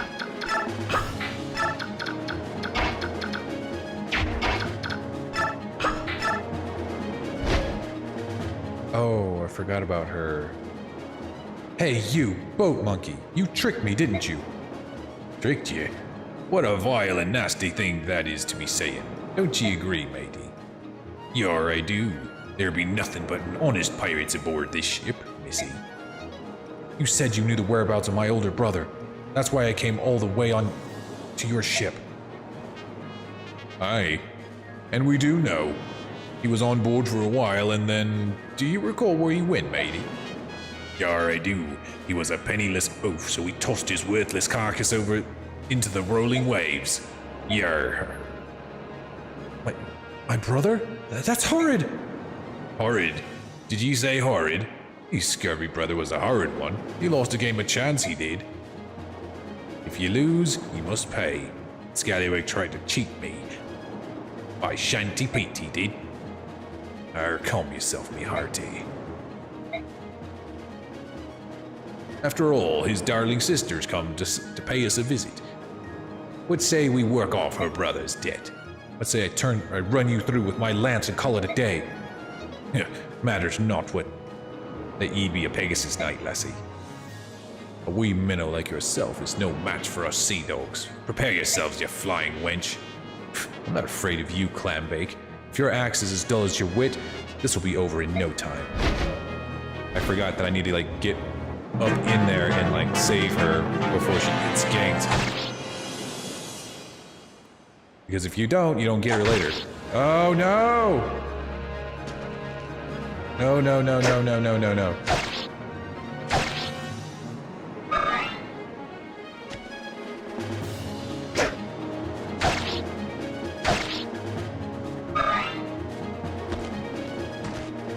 No! Okay. Oh, thank God. Heal yourself. Okay. We might have at least one turn to get to her first.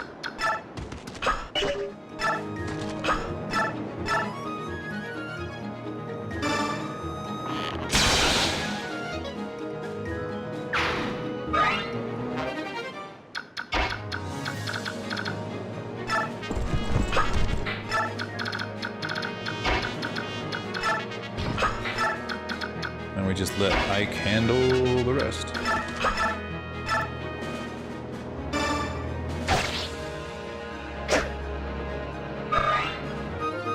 Oh no! My sword!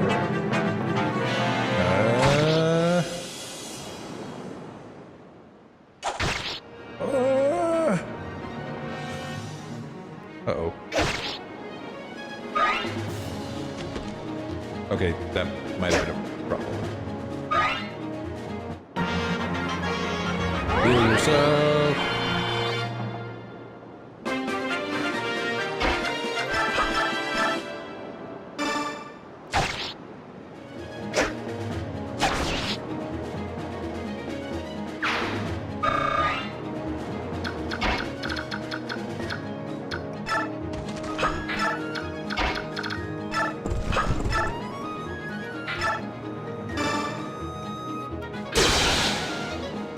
Guy.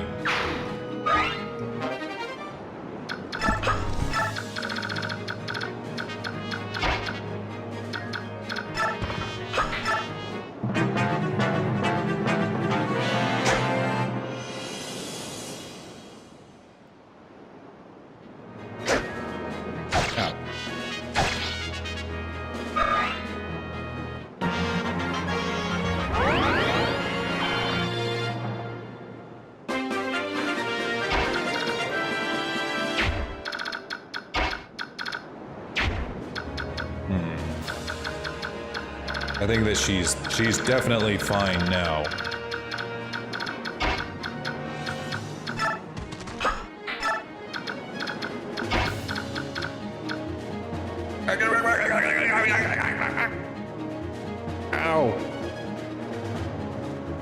Oh, not the storm of blades. Why? Why?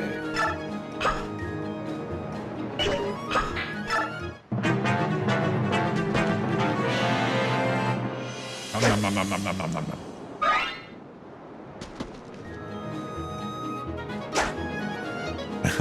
Jukin. Jukin even in the armor.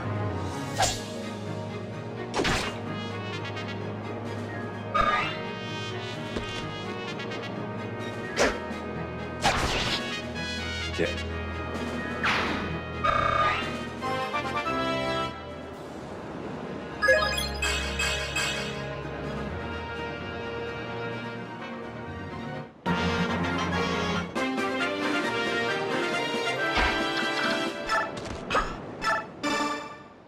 Oh, crackers, there's too many of them. I don't want to die here. Brother, this may be my end.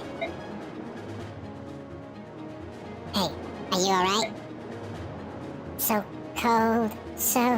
Huh? Don't give up. Who are you? I'm a mercenary. The villagers hired us to get rid of these pirates. Are you going to help me? Of course. Let me and my companions take it from here. You can escape while the other pirates are distracted. Oh, hey, that would be fantastic. Thanks so much. I don't know what to say. You don't have to say anything. It's all in a day's work. Shaw, you're helping me out. I should show you my gratitude somehow. Why are your eyes closed? I have no idea. No clue.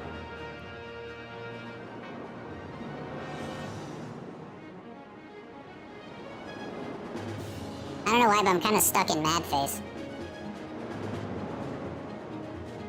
That's nice, but I can't think of anything off the top of my head. Just get yourself somewhere safe, please.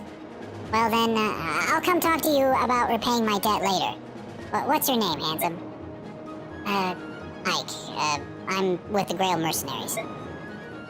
Ike, got it. And I am Marcia, a Pegasus Knight of Bengian. Don't forget me. Alright, I'll see you later.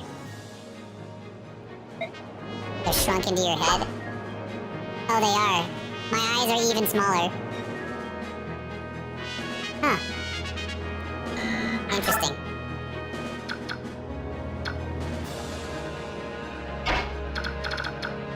Alright, Chinnon can fuck off. We don't need him.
To a point where he's overpowered.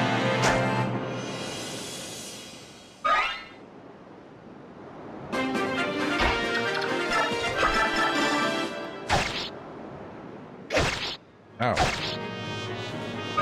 I say is as soon as I get hit.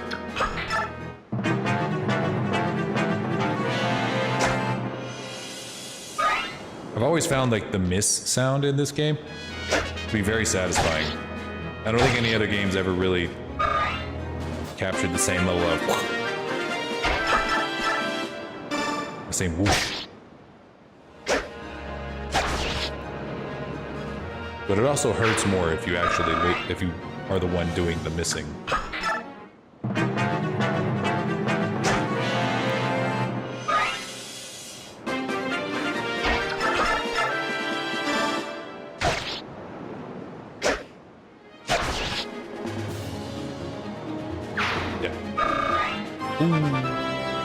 See, this is how you play this level. You just let Ike do just about everything, or as much as possible until Marcia arrives.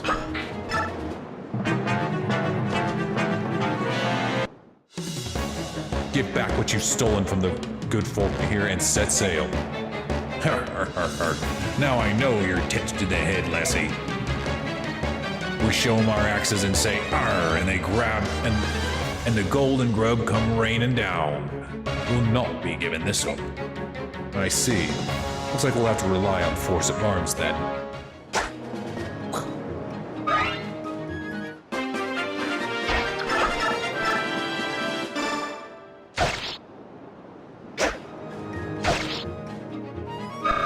Get him.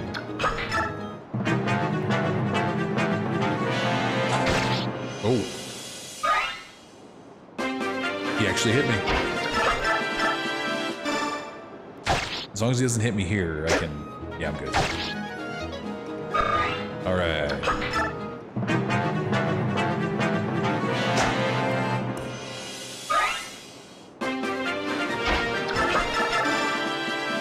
Got him.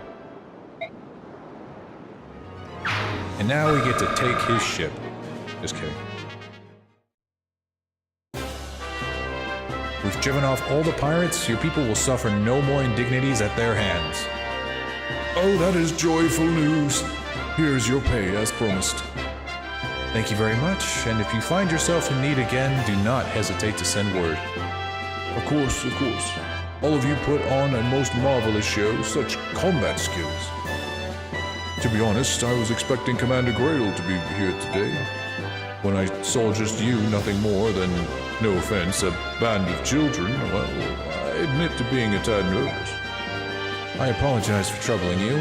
Unfortunately, Commander Grail had other pressing matters to attend to. Oh no, don't apologize. There's no need. After all, you got rid of those brigands and you did it impeccably well. It's a fine compliment you pay, sir, but it was our pleasure. As a matter of fact, you're more than good enough to be in the Royal Army if you so desire. Especially your Commander Grail. He's far and away better than most any general I've seen hereabouts. What I mean to say is, don't you think running off pirates is a bit beneath you? That's not...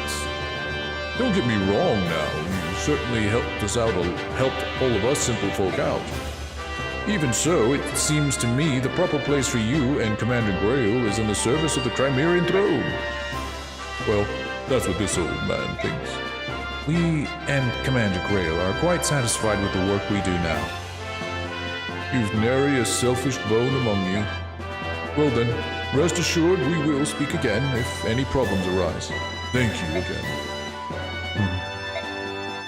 Titania, is something amiss? No, of course not.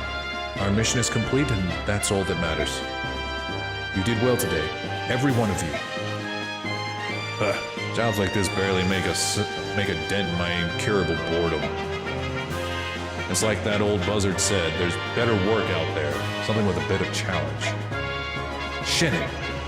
I'm joking. J-O-K-ing. Come on, Titania. Be honest. Don't you find the work we do a bit disheartening, unglamorous? What? You too, Godfrey? What's gotten into you?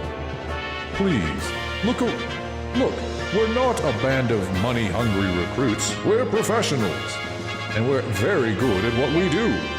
Shinnin and I have discussed this at length, and all this mundane mercenary work is unworthy of us. We're wasting our talents. I see.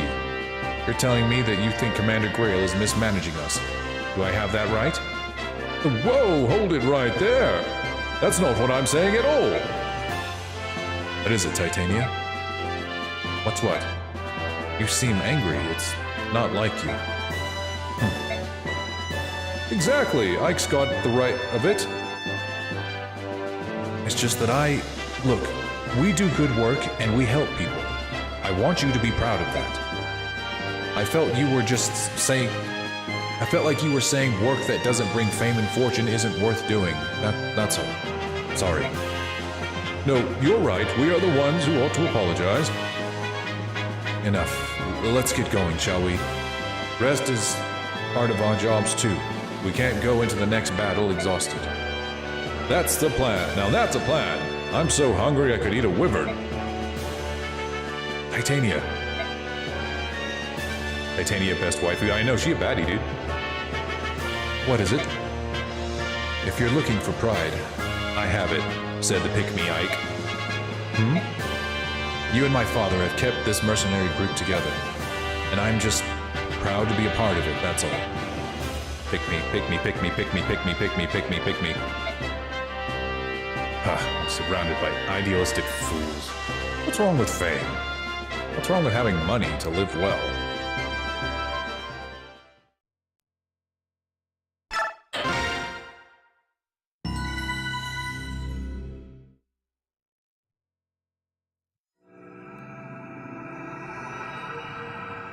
Roadside battle. I think there's 25 chapters in this game. I think. I don't remember. Oh yeah, Soren. One of my favorite characters. Ike! Ike! I've got to tell you something. Listen to this. Settle down, Mist. It's too early for you to be yelling like that. What's going on? Soren's back! He's just arrived! Really? That's odd. He wasn't supposed to return for a while yet. I know. I wonder what he's doing back so soon. Probably nothing to worry about. I'll go have a talk with him. Where is he? In the mess hall. I think he wanted to talk to Father. Right. I'll go check here. I'll go check there. Ow. Troubling news indeed. Gather the troops. Yes, Commander. Ike, you've got time to waste, you've got time to work. Get over to the briefing room. Yes, sir. Hey, what's going on around here? Bad news. Something big is happening and we need to formulate a plan of action. Soren! Hello, Ike. Long time no see. I'm happy that you're back. But what happened? I thought you were going to be studying for a while longer. It's a long story. What's the holdup? Get over here now. Let's go. I'll fill you in later. You probably remember that Soren's been training with another mercenary group.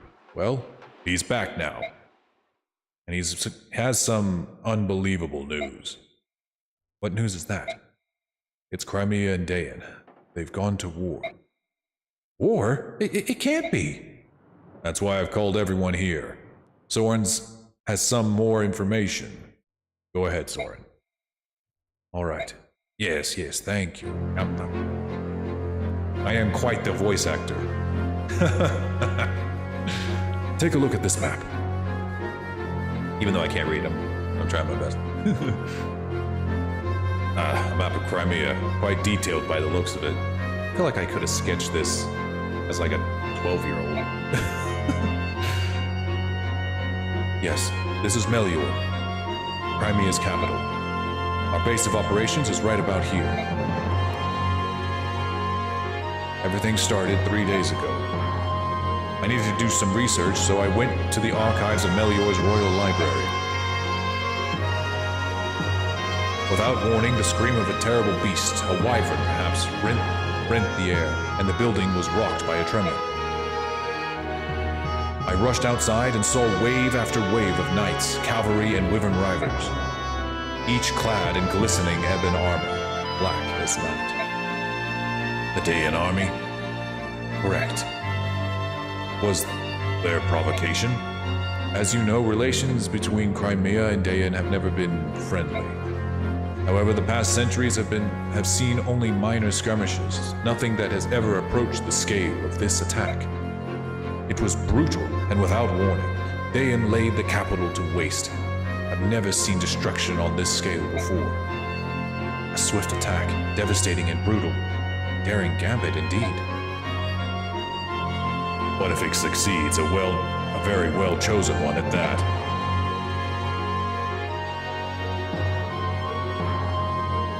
Yes, the King of Dayan would not hesitate to employ such treacherous tactics. What happened next?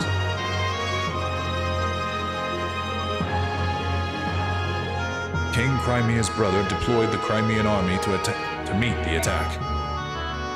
The king ordered his people to flee the city before the battle reached them. Fearing the worst, I also fled and made my way here. So we don't know how the tides of battle flow now, do we? That's all right. Word of war cannot have traveled far yet. We may well be the first ones who know of it out here. You did well to bring us this information, Soren. I know some risk was involved. It was nothing. Dayan has invaded Crimea. We may be mercenaries, but this still affects us. What are we going to do? That's a question of the day. How do you see it, Titania? Crimea is the closest thing our company has to a homeland. The Crimean royal army and noble houses have been generous, providing us with many lucrative jobs. From a moral standpoint as well as a business one, it is our best interest to help Crimea.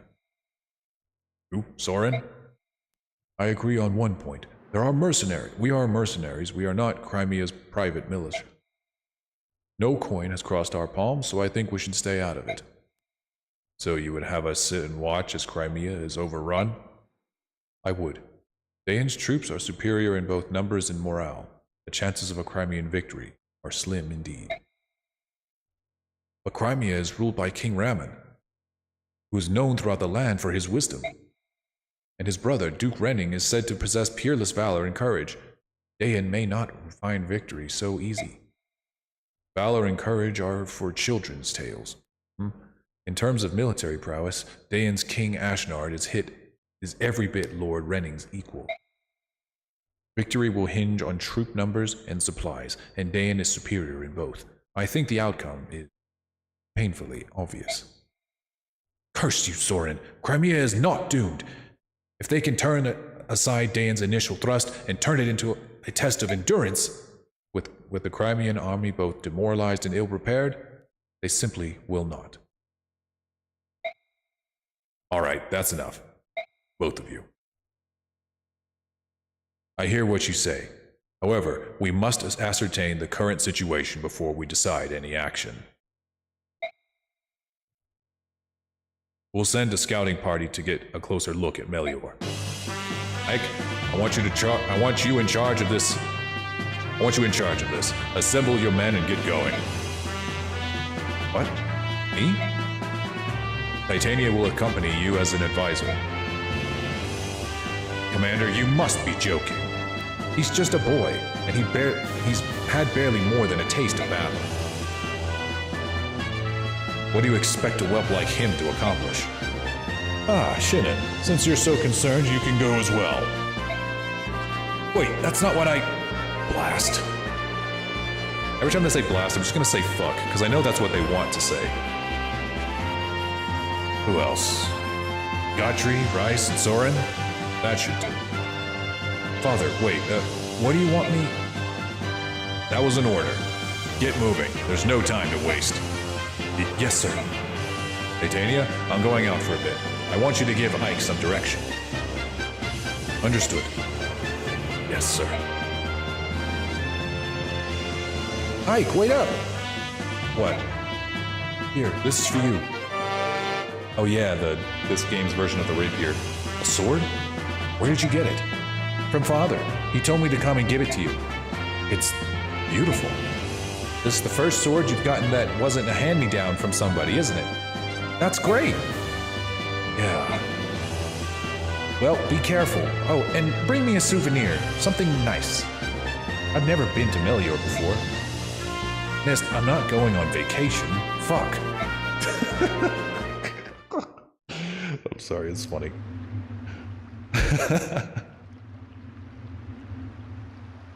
Fuck. Soren has never met Napoleon Bonaparte. Yeah, I know. Soren's a know-it-all. But that's why I love him. Are you feeling all right, Ike? You haven't said a word in quite some time. I don't understand what my father's doing. Why put a new recruit like me in charge of something so important? You're going to succeed him as commander one day. Don't you think he wants you to know how to lead? Me? I don't... I don't know if I'm capable. Even if I am, that's not. That day's a long way off, right? I mean, I'm inexperienced, weak. I'm nothing compared to my father. I'm not so sure about that. When I look at you, I see a young man full of promise. Commander Grail is a great man, but I think you'll be every bit his equal. In time, I'd even surpass him. Don't be ridiculous. It's just my opinion. You need not pay it any mind. Yet, if you fear your own weakness, why not take this chance to go and better yourself? That would mean more in keeping with your personality, you know? I suppose you're right.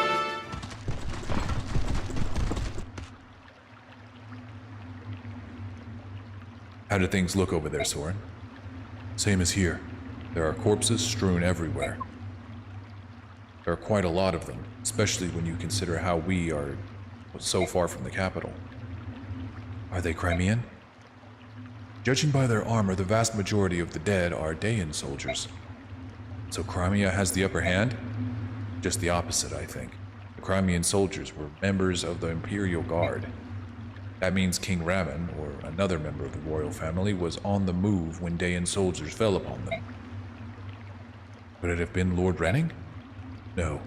As long as the Crimean army still draws breath, Lord Renning will not leave their command. Perhaps another member of the court. We've got Dayan soldiers moving in on our location, and they don't look happy. No.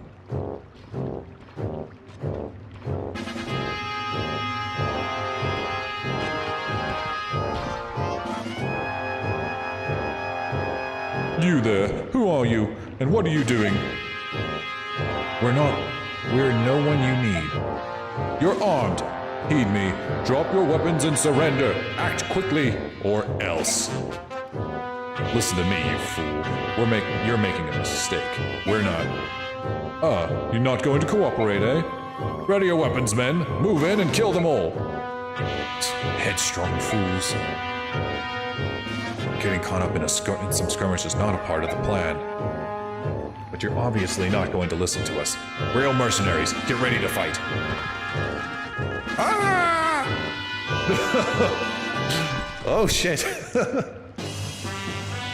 Alright, Ike. Let's see how you handle the role of captain. Well, what are your orders, boy? We'll do what you say so long as you hurry up and spit it out. I know, I'm thinking.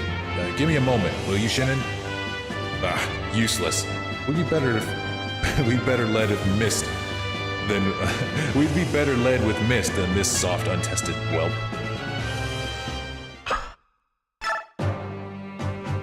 I wish I could have these boys with me.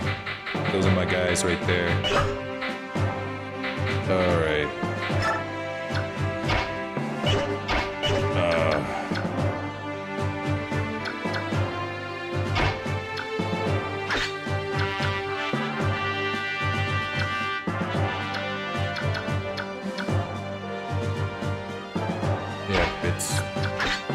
Yeah, there we go.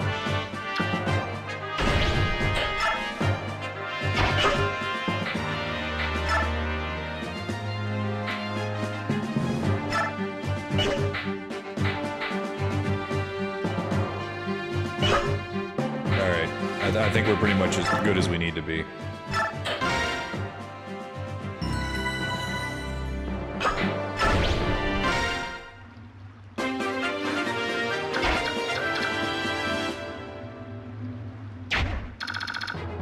We're gonna want them to come to us.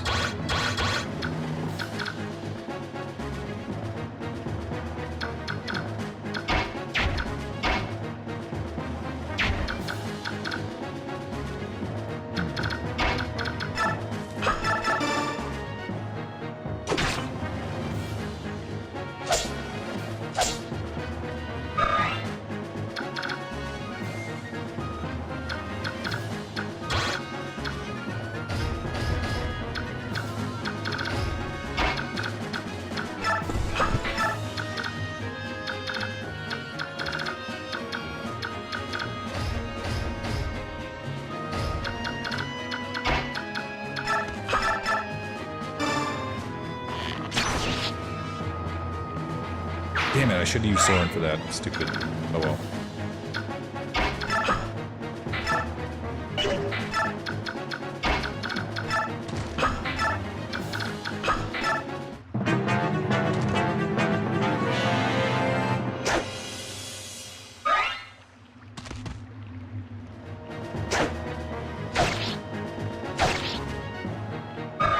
That was lucky.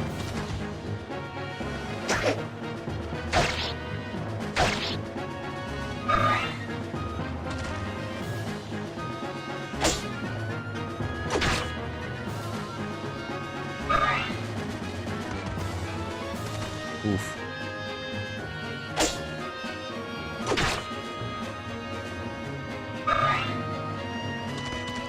Oh. Yeah.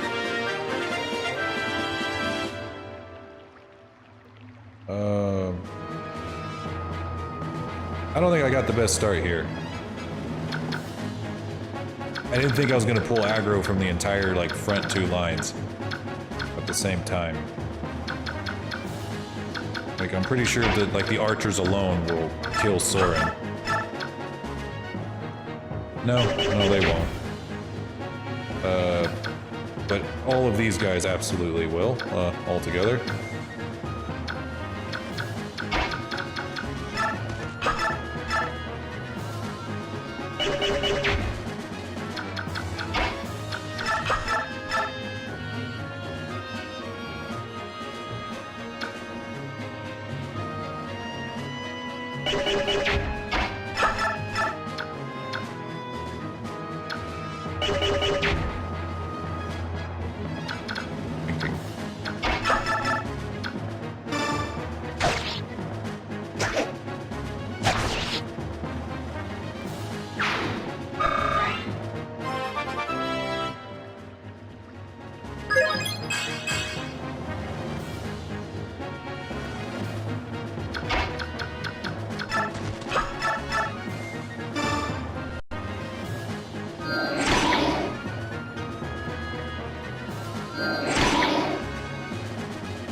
Yeah, this is definitely not the best start.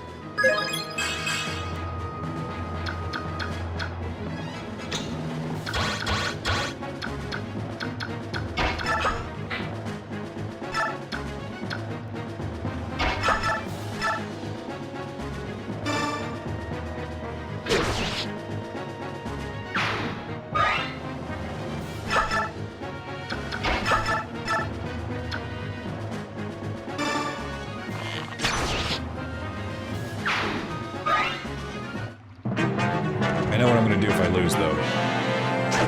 I got a plan. Sheesh. Never mind, I don't think I'm gonna lose. If this was 3 houses, that would have been end game, or that would have been it. That would have been fucked. Would have failed.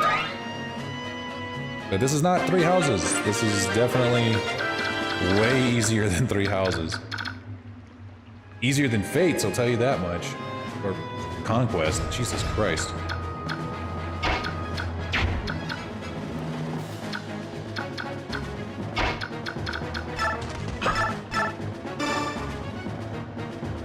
I also try to take Soren to endgame if I can.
was stupid.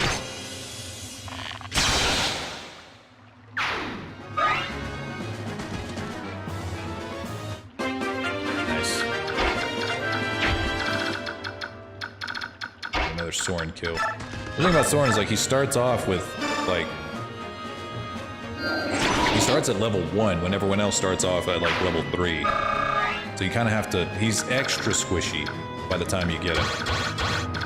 You gotta have to work a little bit to get him to catch up.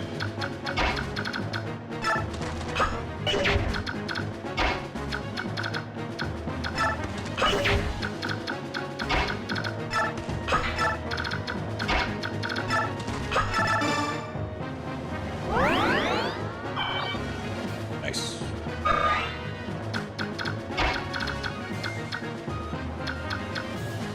Any more archers? No? Alright. Alright, honestly, I thought I was screwed. I thought for sure I was gonna have to start over. But I'm still on my streak.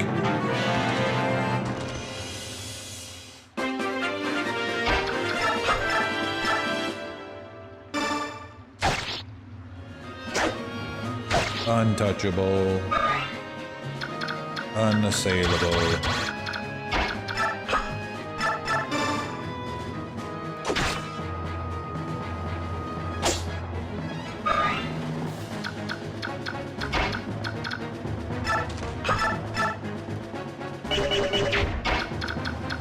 Kill him. It's funny whenever Nessie, because Nessie plays a lot of Fire Emblem too, and whenever she watches me play, she's like, she can't really wrap her head around it half the time because the way that she plays is on casual mode, you know, where like if your party members die, they come back at the end of the level. So she just, you know, throws people out there. If she sees that they can do enough damage to kill, she just, bam, throws them out there. But she'll see me do this, where like I go in, check their damage, and then jump away, and then she'll go here, check the damage again, and then she just can't tell what the heck I'm doing half the time. Just because like, or she can, but she's just like, she has to think twice about what I'm doing or what I'm trying to do.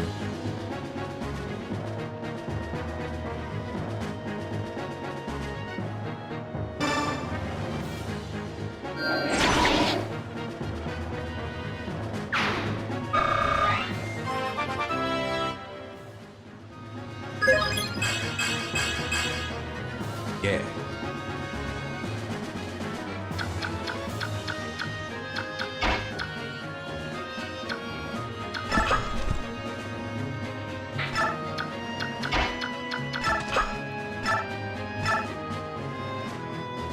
Just for EXP.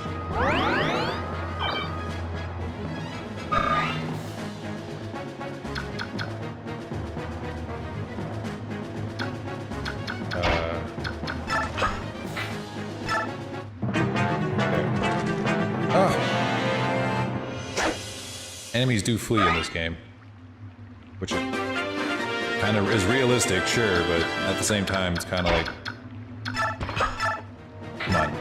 come on, dude, don't be like that.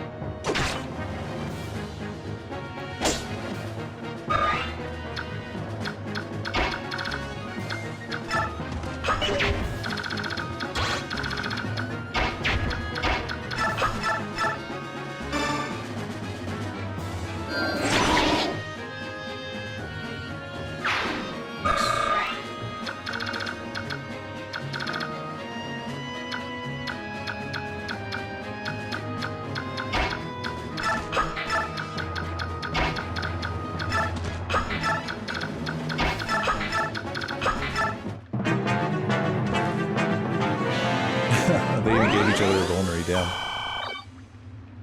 You don't see that anymore. Ow. Bitch.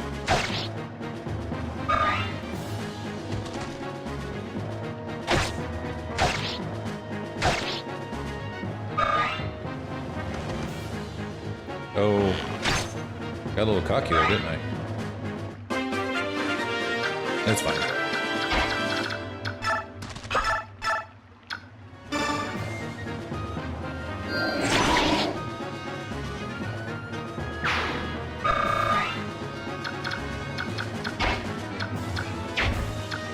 shit, Ike's level 9 already? Damn.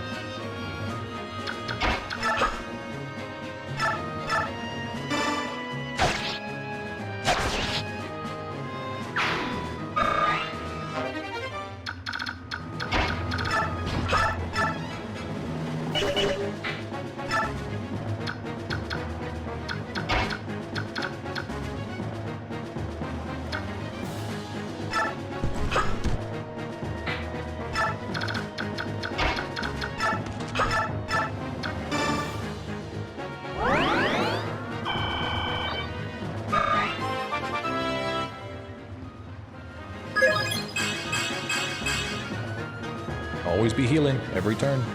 If you're not healing, then what are you even doing, dude?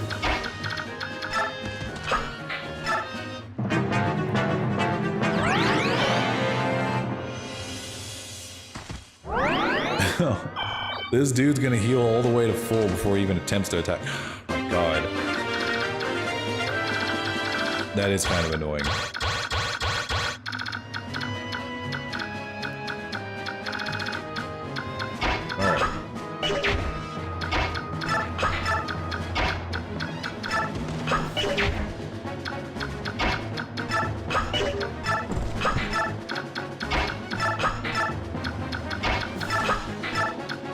There isn't exactly like an easy button that you can press either that like shows all of the enemy's threatening zones.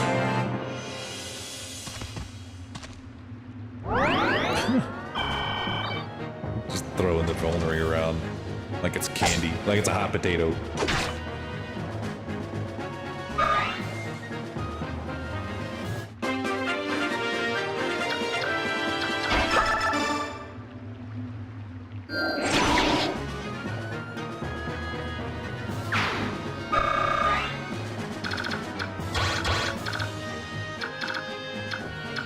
Never beat our formation. Unstoppable formation. Ow.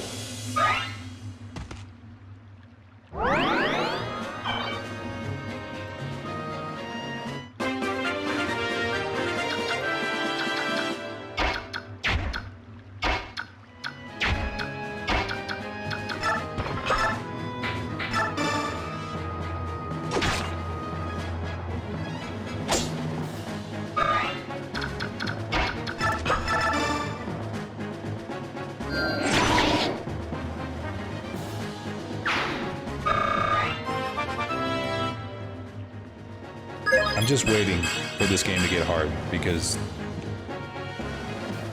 right now, I don't know if it's just me, but every game that came after this series was way harder than this, even from the very beginning. But maybe I'm just not remembering when, maybe there's like an inflection point or something where the game just suddenly takes off and starts just pile driving your fucking corpse into the ground. But it's not yet. Not here yet.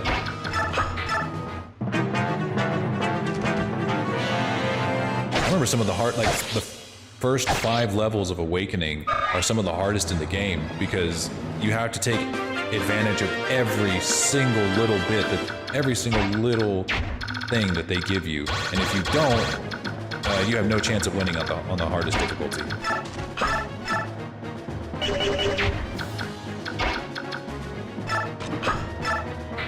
Chance he doesn't kill him? Nope. Okay.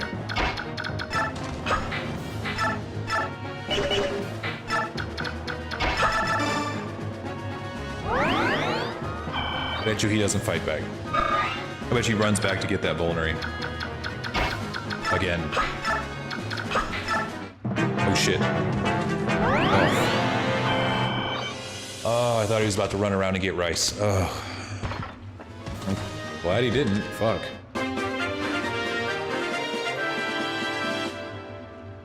Okay. Oh, you can't because the trees, these trees are like a wall. Neato. See, if I want to, I can just go up to the boss right now. Regal Sword. Oh, won't even kill him. Interesting.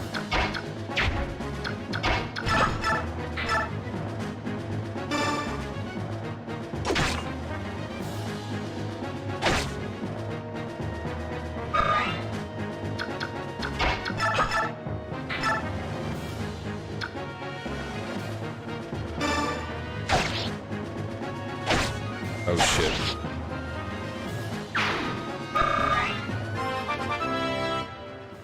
I may have made an oopsie.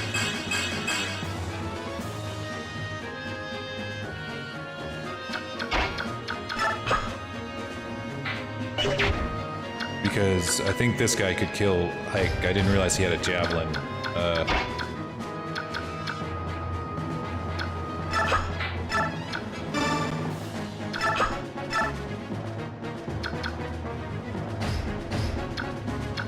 Wait, he has a javelin, so why isn't it saying his threatened zone is... Oh, it's because I don't have it marked. Oh. Oh. Oh. Oh no.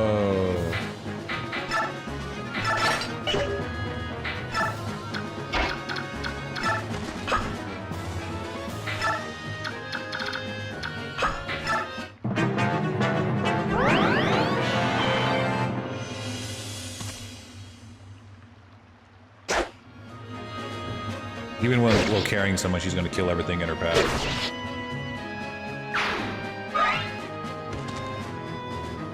Fucking stupid.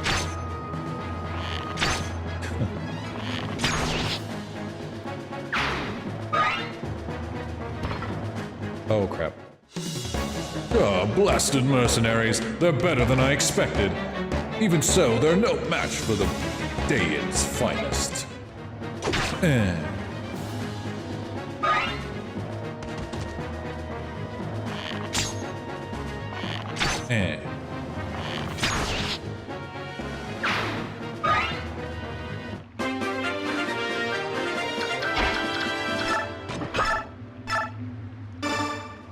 My knight's stronger.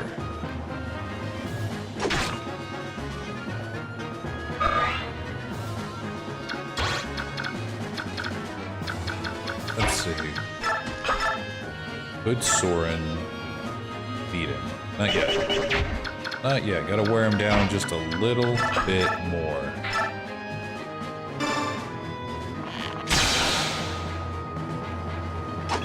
Don't get a second crit. Don't get a second crit. Ah! Ah, wasted. Wasted EXP. Completely wasted. Did we suffer any casualties? Any wounded or dead? No? Excellent. Well done. I don't know. Taking out these Daeon soldiers may have been a bad move. Hey, Shinnon, what are you doing? This swine's got some nice weapons. Besides, he ain't gonna complain. He won't need them where he's going. Shinnon! Oh, come on. Get a hold of yourself. We can't afford such behavior right now. Steal from the dead on your own time. What? You judgmental little... Soren, Shinnon, stop this at once. This is no place for us to waste time bickering amongst ourselves. There's absolutely nothing wrong with robbing the dead. Not on the battlefield. Spoils of war. Let's clear out of here. We have to tell the commander what happened. Let's take this route. We should be able to cut through the forest and... Huh? Something wrong? No, as I said, this road... Wait, Ike. I just saw something move in the far side of the thicket. Wounded soldier, perhaps? Let's go have a look.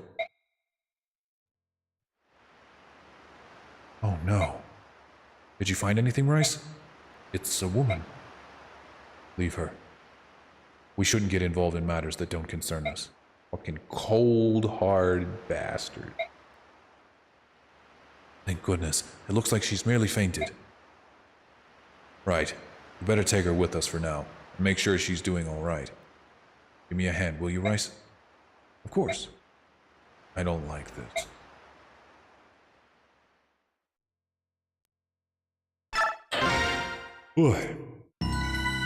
Alright, I think that's as good a place as any to stop for the night. Been streaming for 6 hours, holy shit.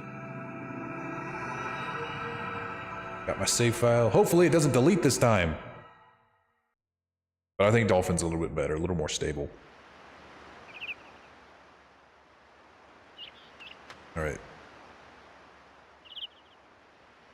All right, everybody. Good stream. We managed to get a little, not as much done as I wanted to today, but we did get a decent chunk of Seraphis's texture painting done.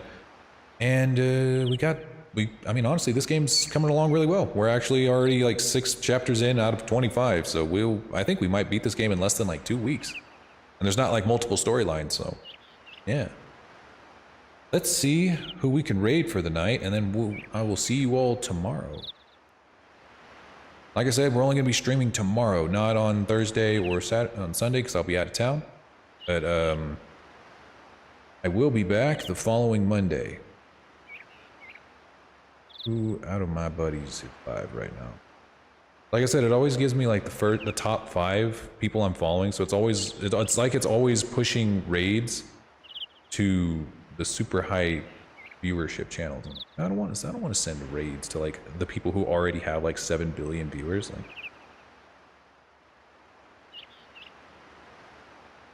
all right, I know how I'll send you guys to. We were just playing Fire Emblem. I'll send you to CGI Invasion. They're an alien VTuber, and they are